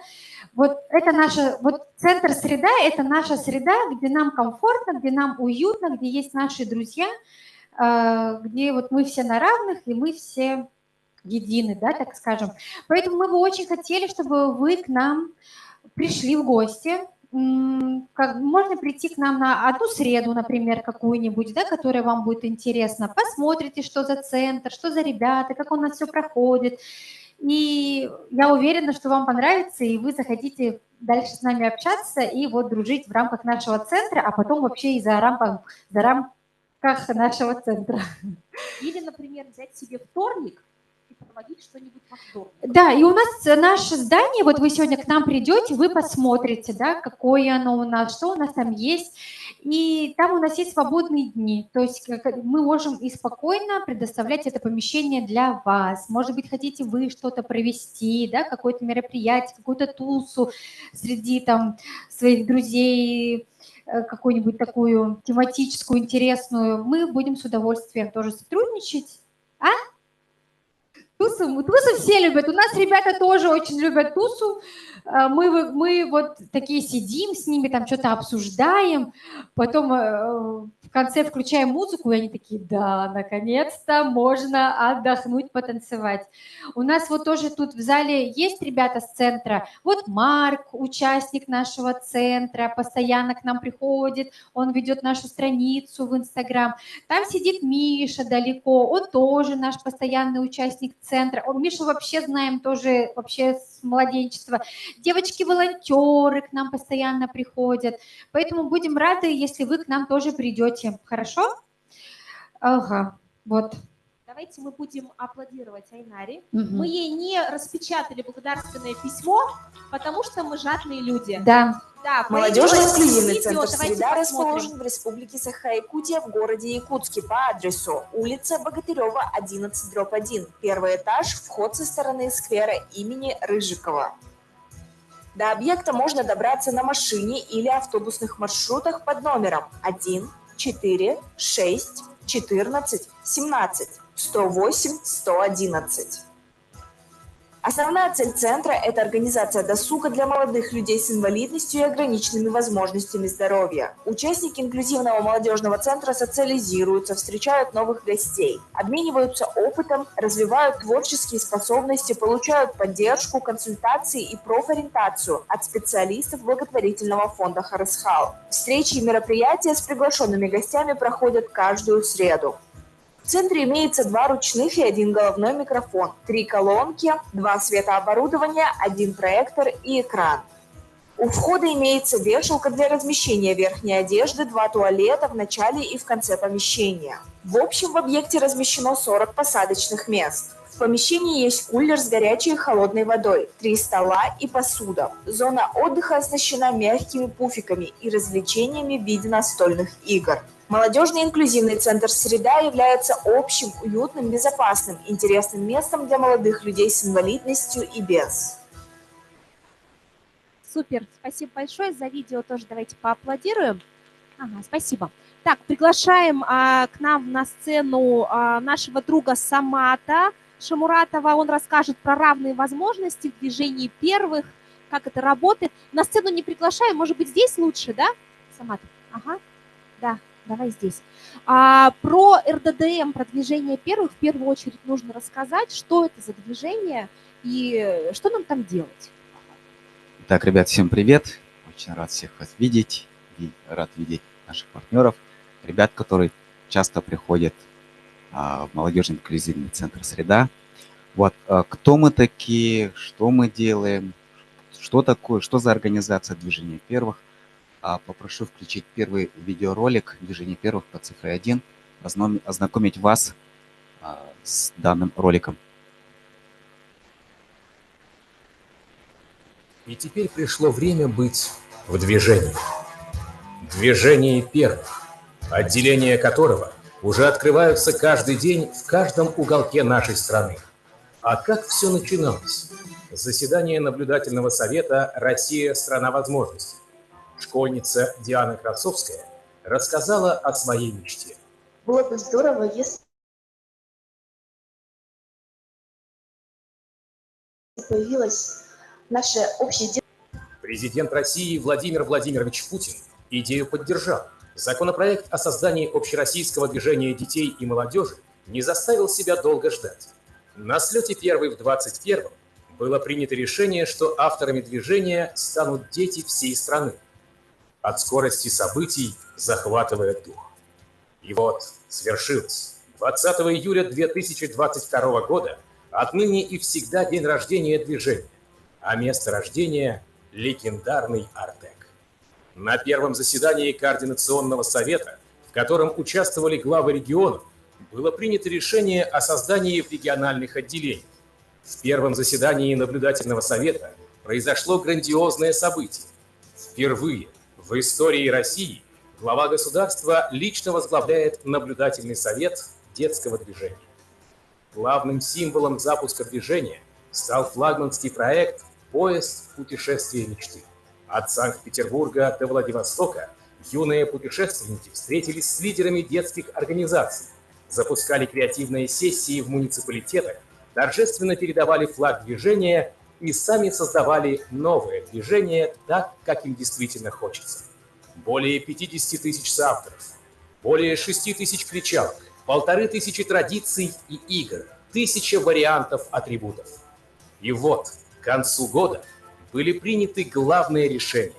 Делегаты первого съезда Российского движения детей и молодежи из 7000 вариантов выбрали одно – движение первых. Утвердили миссию и ценности движения и основные направления деятельности. Мы с ребятами считаем, что в нашем движении обязательно должно быть направление знания и образования.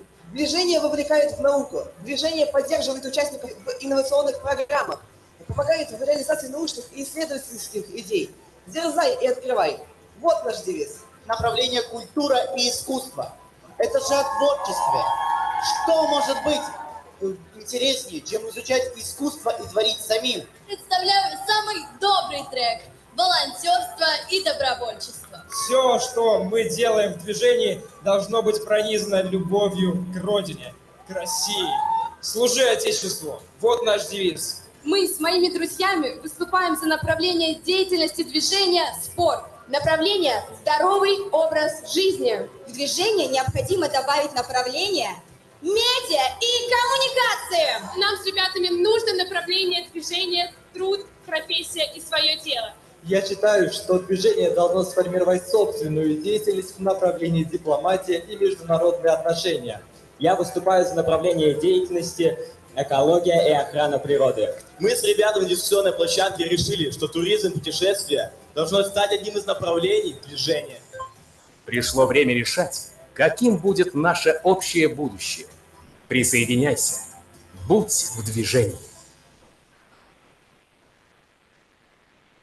Спасибо. Если говорить простыми словами, старшее поколение, наверное, помнит пионерия. Это своего рода эволюция. Это эволюция пионерского движения.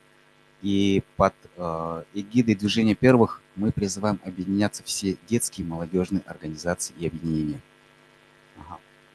И в рамках движения первых у нас создана дирекция по направлению равной возможности. Это работа с инклюзией.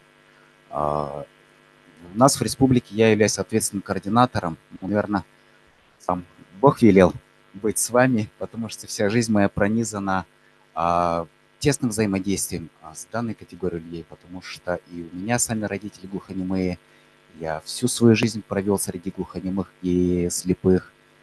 То есть и учился в институте психологии, клиническая помощь. То есть у меня все связано с этими ребятами. Вот. И основные цели – это у нас дать возможность каждому ребенку, каждому человеку с особыми потребностями почувствовать себя на равных. Можно будет следующий слайд. У нас в движении реализуется несколько направлений. Да? Было озвучено 12 направлений, я озвучил несколько направлений, которые в данный момент еще реализуются.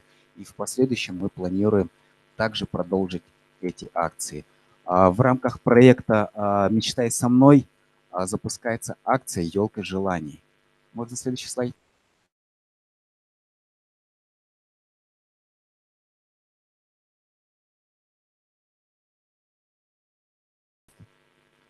Данная акция Российской Федерации, где ребята могут загадывать желания, и их желания будут размещены на елках. И любой гражданин может взять на исполнение данное желание. И, ребят, поверьте, ваши желания могут исполниться. Следующее. Вот сегодня и не первый раз я слышал разговор, и сегодня тоже мы разговаривали с Ульяной Павловной, обсуждали по поводу проекта «Безграничные экспедиции». Благодаря Харасхалу, благодаря непосредственно Айнаре, мы реализовали первый экспериментальный пеший поход в рамках безграничной экспедиции. Мы с ребятами прогулялись по парку. Вроде бы казалось, что парк обычное место, но на самом деле там столько интересных мест. Ребятам очень понравилось. Они буквально погрузились в какой-то волшебный лес. Мы в последующем также планируем продолжать данную традицию. И, соответственно, еще будем обсуждать по поводу сплавов, о котором мы разговаривали с Ульяной Павловной. У нас есть ответственные координаторы по различным направлениям, в том числе и туризм. Я думаю, что в следующем году мы обязательно включим в программу нашей работы. Следующий слайд. Касаемо театра, творчества. Я очень рад, что у нас есть инклюзивный театр.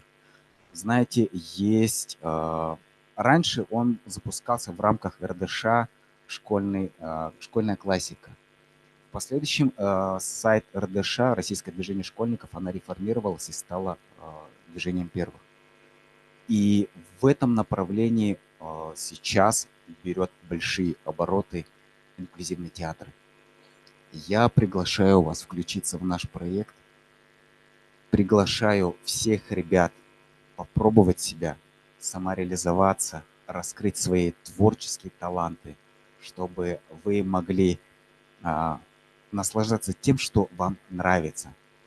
И, естественно, у каждого из ребят появится возможность побывать не только в центральных городах, но и принять участие и обменяться опытом с другими участниками по всей нашей необъятной стране. Следующий слайд. Инклюзивный трек «Вызовы первых». Когда пошел разговор по поводу спорта, адаптивного спорта, я задавался вопросом в дирекцию, будет ли что-нибудь подобное для наших ребят. Сказали «да». Я вчера получил утвердительный ответ, что в следующем году ребята из адаптивного спорта получат возможность участвовать на всероссийском чемпионате «Вызова первых». Это очень хорошая возможность познакомиться с другими ребятами, показать себя, проявить себя. И, соответственно, мы, как движение первых, готовы вас поддержать в развитии, в самореализации, в любом направлении. Следующий слайд. И будем двигаться к завершению. Да, и вот и в итоге наша цель это включить в движение не менее 10% наших ребят во все наши проекты и мероприятия. Так как благотворительный фонд Харасхал является нашим первичным отделением, для вступления в движение можете обращаться к ним. Через них можете принимать активное участие в наших проектах. И тем более наш офис находится совсем недалеко. Мы находимся в здании ГАВС.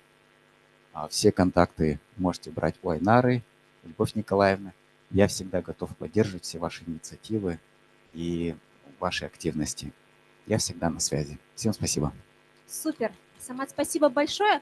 У меня ощущение чего-то очень грандиозного, невероятного, большого и нового для нас. Давайте все это постигнем вместе. Благодарность от нас. Распечатали, не пожадничали. Самат. Спасибо большое. Фотографируемся сразу. Ага. Ну и теперь приглашаем взять микрофон, пройти на нашу сцену наших больших друзей, общественной организации «Солнышки Якутии», Люцию Федотовну Анисимову,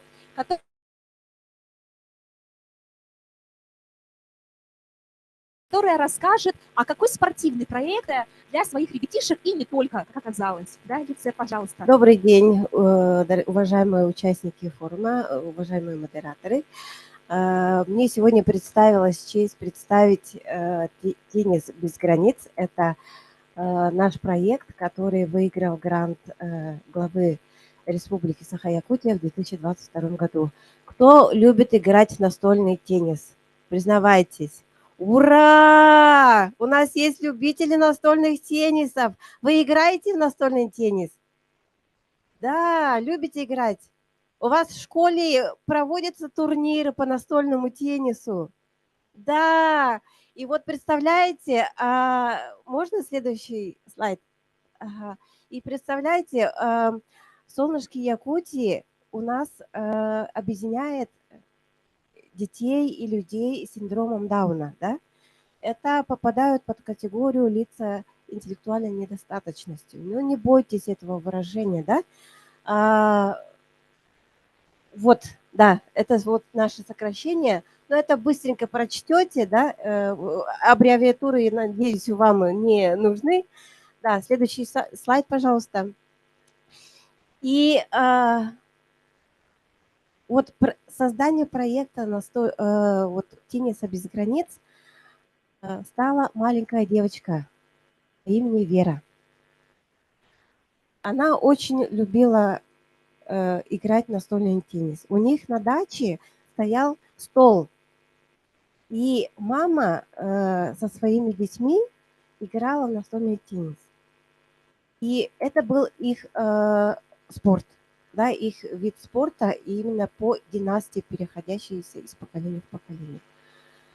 И знаете, настольный теннис, он настолько дал развитие нашей Верочки. Я ее лично знаю, и какая она была в 2019 году, когда она пришла впервые, да, на пробные занятия к тренеру Василию Васильевичу Дмитриеву. Она даже не могла попасть в мячик. Она не могла попасть в мячик, потому что там скорость была большая. И после вот 4 лет занятий по настольному теннису она сейчас очень мастерски владеет ракеткой. Да? И очень жаль, что мы не смогли здесь видео показать, да, где она очень мастерски руководит вот ракеткой. И, да, в соцсетях «Солнышко Якутии», пожалуйста, заходите, посмотрите в наш аккаунт. Вот наша Верочка и вот наш тренер Василий Васильевич Дмитриев, который занимается детьми по настольному теннису. И мы приглашаем всех вас в спорткомплекс «Дахсун», где Василий Васильевич Дмитриев с удовольствием будет заниматься с вами по настольному теннису. И знаете, вот категория ЛИН, она, к сожалению, в нашей республике такой категории нету. То есть вид спорта, который в настольный теннис есть, но принять участие как спортсмены пока не можем, да? Но благодаря Верочке, благодаря Анисе Ильиничне Яковлевой, маме этой девочки, да, у нас вот такая возможность будет уже, да, в будущем году, потому что будет ассоциация, да, будет создана ассоциация именно для лиц с интеллектуальной недостаточностью. Вот, и будут проводиться, я надеюсь, всероссийские турниры по настольному теннису. Вначале вот турниры проводились только внутри школы коррекционной, да, номер 4. Потом стали объединяться другие школы. И сейчас они даже вышли на межулусные турниры. Из улусов приезжают, то есть заинтересованность по настольному теннису очень даже сейчас стала очень актуальной. Потому что когда вы играете в настольный теннис, что вы испытываете? Что вы испытываете? Играя в настольный теннис. Радость, азарт, да, искра в глазах. У вас сразу идет что? Координация движения меняется, да, у вас появляется энергия, у вас появляются ресурсы. И можно еще следующий слайд, да? Наша Верочка и наша Мария. Дальше. Ага. Дальше, это я все рассказала уже. Ага. Вот, ну пускай здесь, да. Наша Верочка и наша Мария занимаются в инклюзивном театре «Алгыс». Они являются основными артистами этого театра, да, у них есть разносторонние интересы. Они не только занимаются настольным теннисом, они занимаются актерским мастерством, они играют, даже на хомусе играет Машенька, да, Верочка тоже старается. У них именно горят глаза. Настолько они заинтересованы в жизни, и настолько они вовлечены в жизнь, да? И когда вы будете играть в настольный теннис, у вас появится стимул творить. Поэтому всех приглашаем. Наш спорткомплекс «Дахсун». Василий Васильевич Дмитриев очень будет рад принять вас всех. Да, и вкратце вот на этом все наши контакты у Любовь Николаевны, у наших партнеров, у И мы фонда прямо Харыстау. сейчас контакты размещаем в наших страницах в Телеграм, ВКонтакте, поэтому подписывайтесь. Люция, большое спасибо за такой Благодарю. вдохновляющий рассказ, благодарственное письмо от нас. Да, спасибо, что пришли и всегда поддерживаете все наши инициативы. Спасибо. Молодцы. Играйте в настольный теннис, создавайте свой ресурс и цель в этой жизни. Спасибо. Спасибо за внимание, всего доброго. Так, ну мы говорили много о проектах наших республиканских, а сейчас мы хотим вас познакомить с нашей гостьей, которая приехала к нам из Самары, Москвы, Екатеринбурга и и всех остальных городов. Да, где живут эти люди, мы так и не можем понять, потому что они перемещаются регулярно. Юлия Дмитриевна Отрощенко, фотограф, визуальный художник. Когда я увидела презентацию Юлии, я обомлела. Ну, сейчас, скорее всего, вы испытаете схожие эмоции. Давайте посмотрим. Юля, пожалуйста. Ой, спасибо большое за представление, Люба. Очень-очень приятно находиться у вас. И, конечно, потрясающий прием. Антон, а можно попросить открыть презентацию? Антон вообще там? Открой, пожалуйста, презентацию, которую я отправляла тебе. Про особенно Вообще не должна была выступать, но, как Люба упомянула, она увидела мою презентацию и сказала, что все-таки стоит пару ласковых ставить про проект «Особенная красота». Что это за проект? Как мы с вами понимаем, у инклюзии сегодня, помимо того, что это такое очень трендовое направление, должны быть свои герои, свои лица. И если вы заметили, то в целом последние, наверное, лет 10 у нас происходила некая спекуляция на теме жалости, сочувствия, сопереживания и самых разных эмоций, скажем так, со знаком минус очень часто. То есть, да, я сочувствую, да, мне очень жаль, но все это как-то вот достаточно сложно происходило. И в какой-то момент я подумала, а что, если мы будем находить своих героев, людей, которые способны стать ролевыми моделями от инклюзии, которым мы будем не просто сочувствовать, а на которых мы будем смотреть, восхищаться и думать: вау, я могу так же, или я хочу стать таким же. Я понимаю, что этот человек крутой просто потому, что он реализовался в профессии, в своей деятельности, и я бы хотела дружить с ним, вне зависимости от того, есть у него эта инвалидность или нет.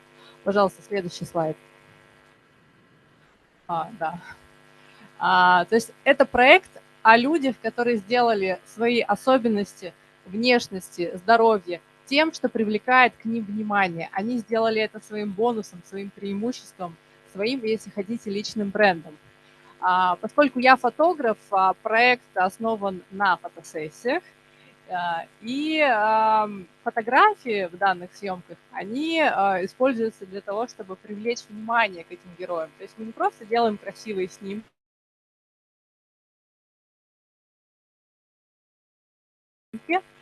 но и рассказываем о герое. То есть вы можете увидеть фотографию, вас зацепил какой-то герой, вы читаете его интервью, понимаете, что это за человек, вдохновляетесь, просит. И отдельного упоминания все-таки еще заслуживает,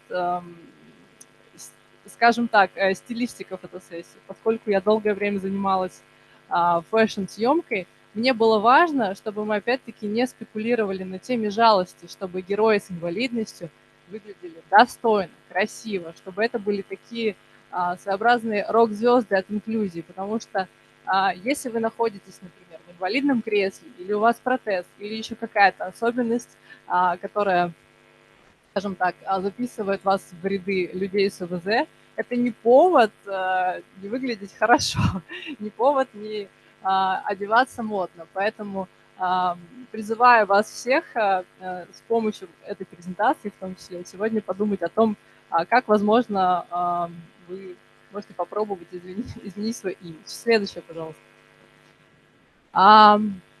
Вот Света Уголек, так называемая, которая в свое время очень прославилась в не самых узких кругах. Чтобы вы понимали, это девушка, которая в 5 лет обгорела, то есть на ней загорело синтетическое платье, она обгорела целиком. По факту у нее уцелело только лицо и низ щиколоток.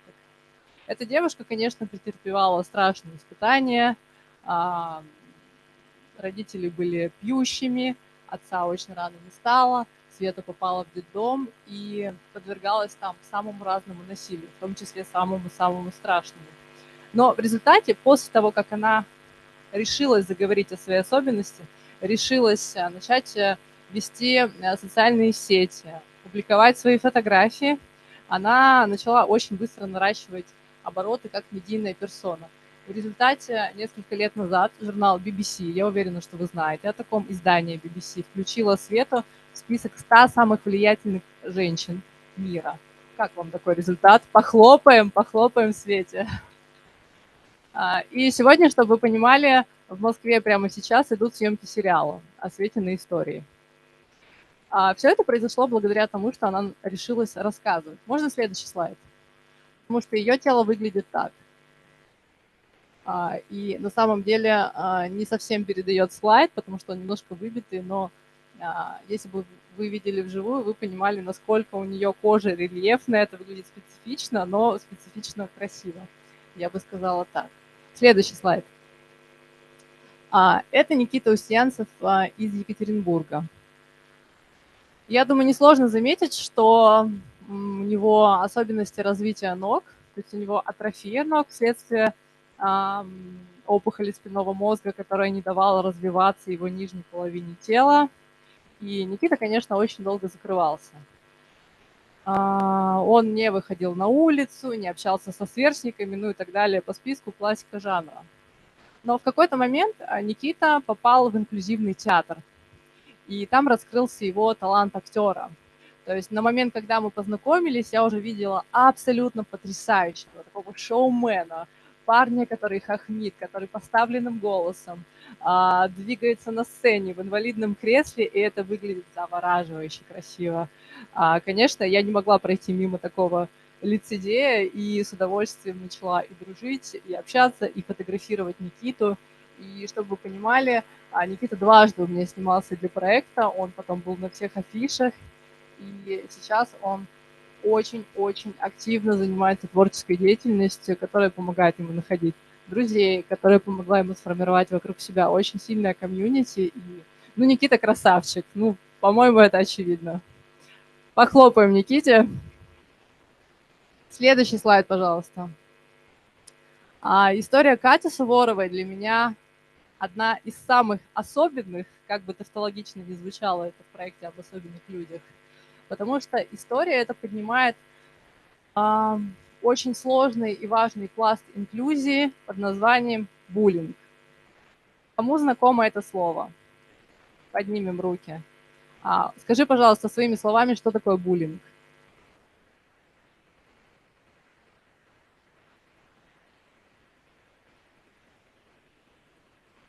Кому доводилось в школе или в иных организациях связываться с буллингом, сталкиваться?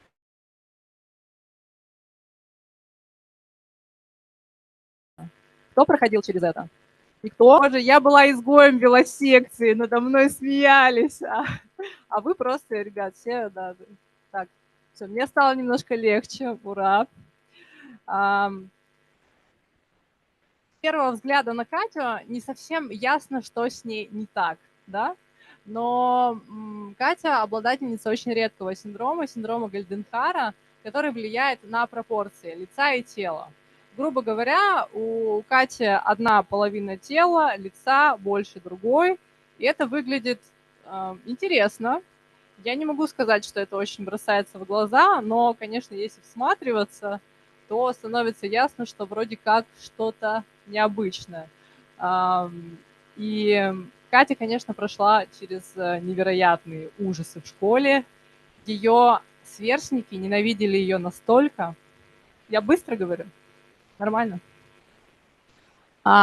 Значит, как они издевались над ней? Ну, помимо того, что это были регулярные пинки, насмешки, обзывательства, то есть вот весь этот букет, они могли загнать ее в угол, окружить в кольцо и начать по очереди плевать в нее. Мол, ты уродина. Как вы думаете, какой уровень последствий для психики должен был произойти после многих лет подобных издевательств? Ужасный. Ну, то есть я бы, мне кажется, просто не выжила, если бы я на протяжении нескольких лет проходила бы через нечто подобное. Мне кажется, даже один эпизод способен сильно повлиять на дальнейшую жизнь. Но вот Катя пришла на встречу со мной, я уже знала примерно весь анамнез, и передо мной была невероятно потрясающая девушка с горящими глазами, с улыбкой до ушей, в которой я, ну, при всем желании не заподозрила бы каких-либо психических нарушений, скажем так. Катя оказалась потрясающе талантливой художницей. Она стала детским иллюстратором, который... Я не стала вставлять весь объем презентации, который обычно на более объемную лекцию, но вы можете найти ее потом в соцсетях проекта и даже, возможно, написать ей что-то. Катя невероятно талантлива. И всю свою драму, всю свою внутреннюю боль и при этом доброту, высокий уровень эмпатии, который свойственен практически всем людям, которые проходили через буллинг, вот все это она смогла вынести в своем творчестве. И да, перед ней никто ни разу не пытался извиниться, но благодаря тому, что она через проявленность в проекте рассказала свою историю, вы не представляете, какое количество людей начало к ней тянуться. Сколько писем ей пришло после обнародования истории. Она действительно очень часто благодарила меня и сказала: Юля, я не представляла, что такое количество людей может ко мне тянуться. И чтобы эта история не выглядела совсем драматично, для меня было очень забавным фактом услышать, как Катя развивала первые, скажем так, этапы своих отношений с супругом. У нее замечательная семья, очень-очень милые отношения с мужем, прекрасный молодой парень, который такой суровый, но видно, что ее очень любит. И Катя мне говорит: ты знаешь, я первые полгода, когда с ним встречалась, я старалась все время ходить справа от него, потому что слева у меня была челка, и я вот так из-за нее выглядывала, надеясь, что он не заметит моей асимметрии. И в какой-то момент мне надоело ходить вот так вот, смотреть на него. Я решилась поговорить с ним. Типа: Антон, мне пора признаться тебе, ты вообще замечаешь, да, ну как бы, как ты вообще относишься к моей особенности? Потому что она-то думала, что он все это время как бы видит это и как-то напрягается. И он сказал: а о чем ты вообще? Я вообще ничего не заметила. И сейчас у них ребенок, несмотря на то, что врачи говорили, что она никогда не сможет иметь деток. И ну, для меня это тоже такая очень счастливая, чудесная история, которая рассказывает о том, что добро все равно всегда побеждает. Ну и сила проявленности, друзья. Следующий слайд.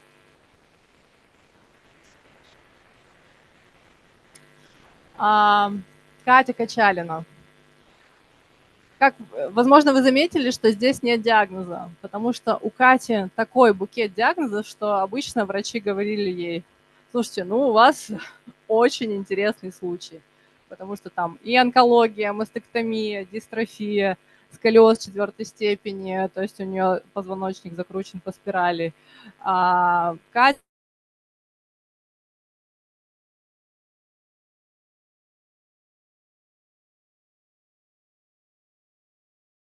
ну вот примерно такого роста, она очень балерину из Тима Бёртона. В общем, Катя какая-то совершенно неземная.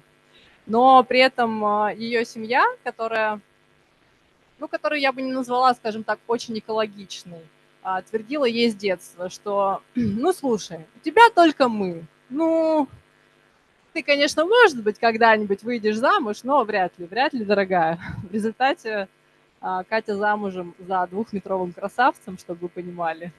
Она замужем, у нее есть ребенок. На сегодня она возглавляет в Воронеже клуб онкопомощи, пережившим онкологию и переживающим. Стала участницей модного приговора и вообще всячески тоже живет, цветет и здравствует. Очень красивую съемку мы ей сделали. Обязательно потом зайдите на сайт. Следующий слайд. Ну и этого героя вы, наверное, все знаете уже. Кто узнал героя? Давайте похлопаем. Собственно, мы с Алексеем, познакомились год назад на инклюзивном форуме в Ханты-Мансийске, сделали эту съемку, и я тогда сказала: Леша, слушай, тебе надо качать личный бренд, тебе надо делать вот такие фотосессии. И на сегодня, мы, конечно, не афишируем сегодня запрещенограмм, но я вот лично очень горжусь запрещенограммом Алексея, потому что вот это то, как, на мой взгляд, должен выглядеть личный бренд, инклюзивный личный бренд, лишенный всякого сочувствия, жалости, когда ты смотришь и думаешь: вау, какой красавчик, ну ничего себе, ну нет рук, ну ладно, это не главное. Следующий слайд. Да, то есть это один из примеров первой съемки нашей. Следующий слайд. Вот, собственно, друзья, QR-код. QR-код ведет на сайт, который на сегодня является полноценным медиа-лангридом, где есть все актуальные истории героев, их съемки, их интервью. Вы можете переходить по этому QR-коду и наслаждаться миром инклюзии, смотреть истории, которые вас заинтересуют. Обязательно почитайте историю Кати Качалиной и Алексея Транцева. Ну и следующий слайд. Проект помимо вот этой интернет, скажем так, ипостаси, обладает еще ипостасью выставочных пространств. Мы всегда рады приехать с проектом в любой город, который развивает инклюзию, сделать проект в вашем городе. Надеюсь, что с Якутском тоже удастся посотрудничать в этом плане. Следующий слайд. И следующий слайд. Предыдущий слайд. То есть поясню, как устроена обычная экспозиция. То есть это фотографии, рядом с которыми есть QR-код, описание, скажем так, особенностей человека, и вы можете сразу перейти по QR-коду и почитать историю конкретно этого человека. Очень удобно. Потому что изначально это были таблички как бы с историей героя, но когда истории стали слишком объемными, выливаться в такие целые лонгриды о людях, мы сделали вот такой вот. Следующий слайд. Собственно, это я есть только в запрещенограмме. Если хотите, можете мне там написать что-нибудь, добавляйтесь, я всегда рада пообщаться с вами. Вот, можете меня отмечать, если хотите. Вот, спасибо вам большое. Очень-очень рада быть частью такого замечательного форума. Спасибо девочкам. И проявляйтесь, друзья. Это то, что вы можете сделать прямо сейчас для себя и для инклюзии в стране. Ура! Юль, спасибо большое. Благодарственное письмо от нас за эту очень вдохновляющую презентацию. Благодарность. Спасибо. Мы очень рады, что Юля долетела к нам в Якутию, впервые в Якутии, и испытывает восторг от нашего края. Давайте и еще раз ее позовем, чтобы приехала, посмотрела на шведские столбы, например. Даже? Ага. Так, и последняя практика на сегодня, которую мы с большой радостью хотим послушать, потому что это наши друзья, это те люди, которые, будучи волонтерами, будучи заняты на своих рабочих местах, да, в абсолютно другой деятельности при этом, но сделали невероятное. На последнем концерте собрали, наверное, 1000 человек точно, да. Поэтому представляю вам Елену Валерьевну Васильеву, координатора проекта «Обнимаю сердцем». И сейчас она расскажет, что же они своей крутой командой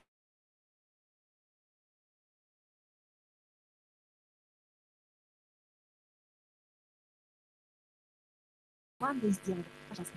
Спасибо. Всем очень рада, что меня пригласили. Я очень прям сожалею, что, оказывается, не пришла пораньше, потому что что-то прям очень интересный какой-то проект сейчас представляли, да? Ну, надеюсь, у вас где-то это будет все отображено, чтобы можно было посмотреть. Так, ну у меня есть регламент сколько? 5 минут, да, примерно? 10. Ну, отлично, хорошо. Наш проект называется «Обнимаю сердцем». Этот проект, он возник в прошлом году, весной прошлого года у нашего автора, идейного вдохновителя Федоровой Анны Александровны.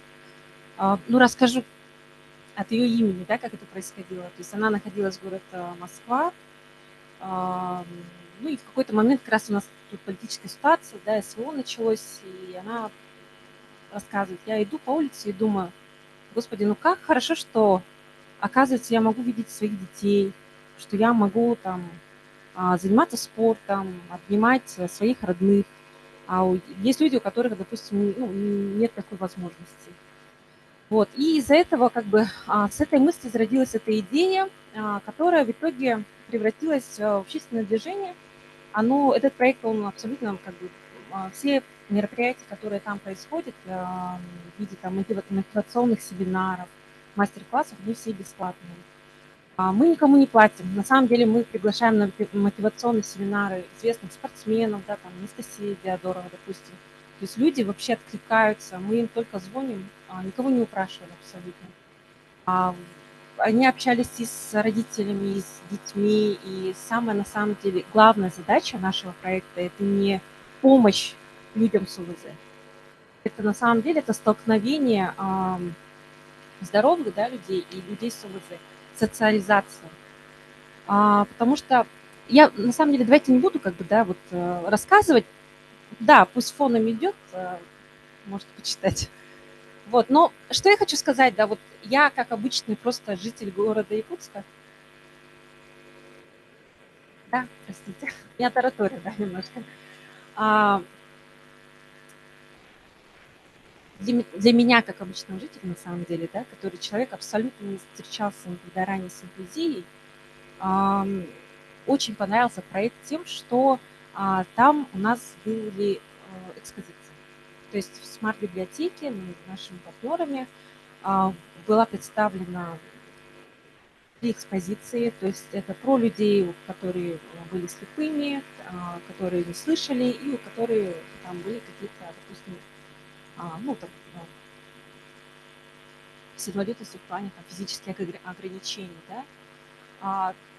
Экскурсии. Просто это была очень популярная наша тема. Прямо приходили со школ, с университетов, с организаций и рассказывали про известных людей, на самом деле, которые там имели ОВЗ, но при этом добились больших успехов. Не буду рассказывать, потому что на самом деле как бы там информации много про это, да, но что хочу сказать, вот все наши картины, да, вот эти экспозиции, они все вот сейчас вот пришли как бы в Юрийский район, да,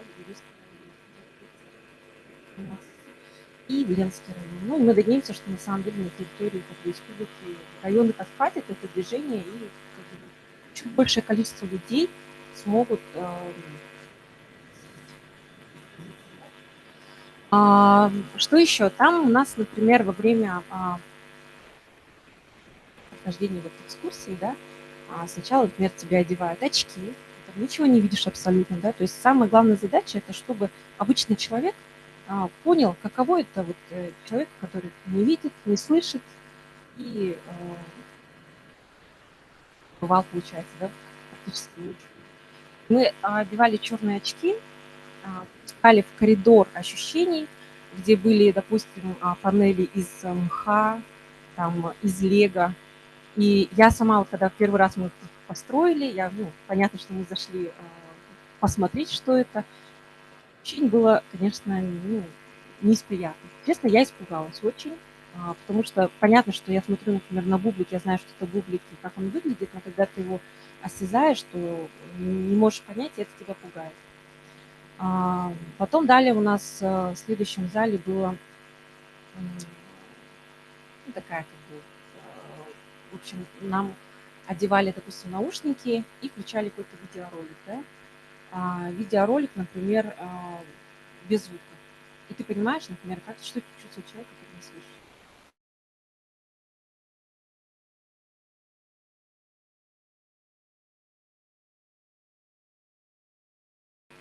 Вот. Ну, я к тому, что в здоровых целях они окунулись в эту атмосферу, в эту среду. Вот. Ну и, наверное, как бы я не буду говорить про мотивационные там семинары наши, всякие там мастер-классы, которые мы проводили для детей, да, с ОВЗ, допустим. Расскажу про наш инклюзивный концерт, который был второй. В прошлом году у нас был в декабре, и вот в этом году у нас буквально недавно отгремел. Просто люди сидели на самом деле на полу. Вот. И я, честно, сама не ожидала, что будет такой успех. Понравилось то, что на самом деле прямо на сцене во время репетиции и во время самого концерта, да, действительно люди сплотились в одно целое, абсолютно несмотря на то, что не может выйти сам. Да, поэтому вот эта взаимопомощь, забота друг о друге, она, конечно, это очень сильно. Вот. Ну, вкратце у меня так. Может быть, у кого-то вопросы есть, расскажу. Возможно, есть в презентации контакты. Давайте мы к ним перейдем. Есть, да, презентации? Нет, к сожалению, нету. Ну, вас можно найти в запрещенной сети. Вы довольно активно свою деятельность освещаете, да, через СМИ, поэтому, уважаемые участники форума, слышали про проект «Обнимаю сердцем» ранее? Слышали? Ну, да? тут даже участники есть. Да, тут даже есть участники. Ага.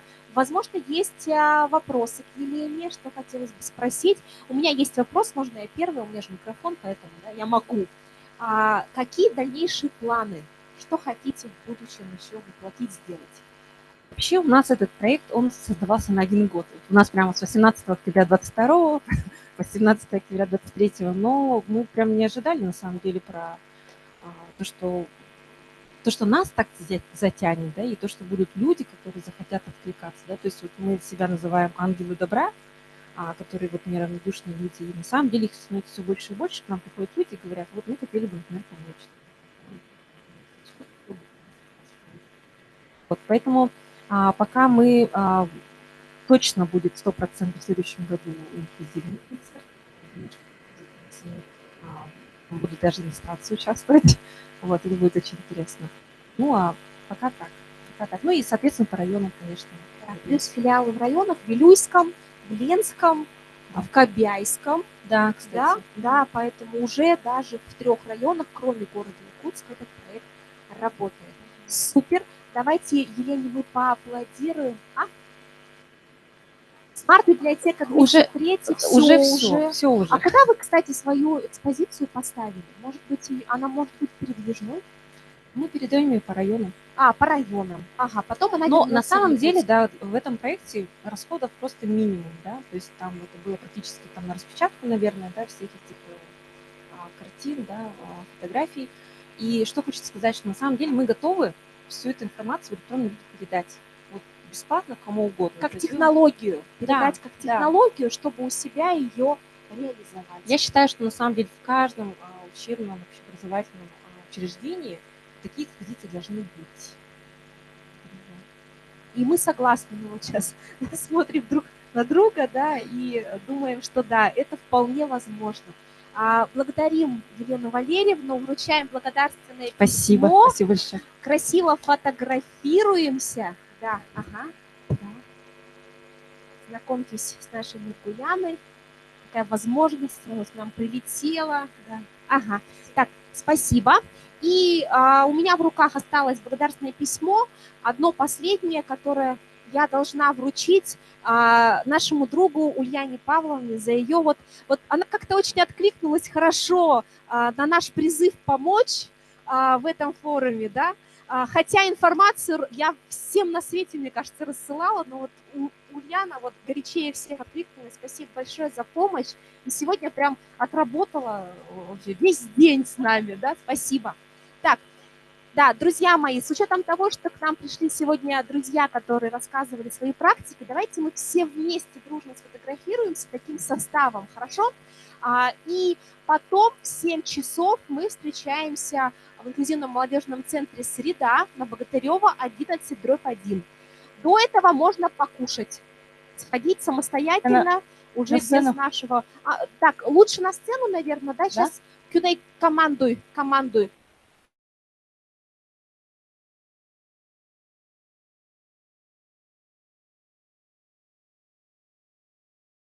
Часть внизу, да, как людей внизу, часть очень красивых людей позади, скажем так. Да. Ну, все же понимают, что я шучу, да? Я надеюсь. Да. Так. Командуйте. Ребят, давайте к нам. Так. Марк, давай к нам тоже. Так, волонтеры у нас, возможно, там где-то в коридоре прячутся. Ага, Айнар, зови, пожалуйста. Антонина, Антон, к нам тоже спускайтесь, пожалуйста. Какой у нас это удивительно, да, у нас в звуковой рубке сегодня Антонина и Антон. Ну вот такое совпадение интересное. Да, приходите к нам, вместе сфотографируемся, потому что вы сегодня прям нам супер-супер помогаете. Сейчас 1 минутку. Ребята, пожалуйста, девчата, быстренько. Юль, пожалуйста. Да. Тоня там сегодня у нас, сверху, да. Ну и теперь можно улыбнуться. И один телефон, Кюней тоже на него нас... Так, что нужно сделать? Может, какое-то видео, не знаю, там, или что-то показать там. Ага.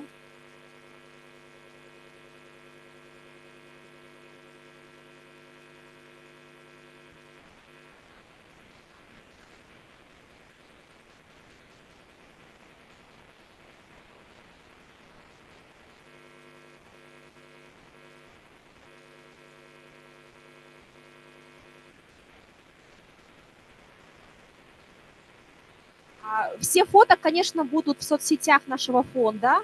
Если не подписаны, ай-яй-яй, и подписаться. Ставьте лайки, подписывайтесь, да, пишите комментарии.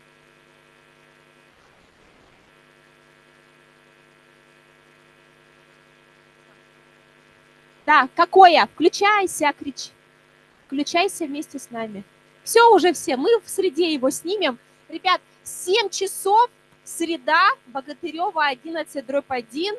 Как мантру себе повторяем, приходим, будет стендап, будет юмор, возможно, даже неприличный. Да, шучу, конечно.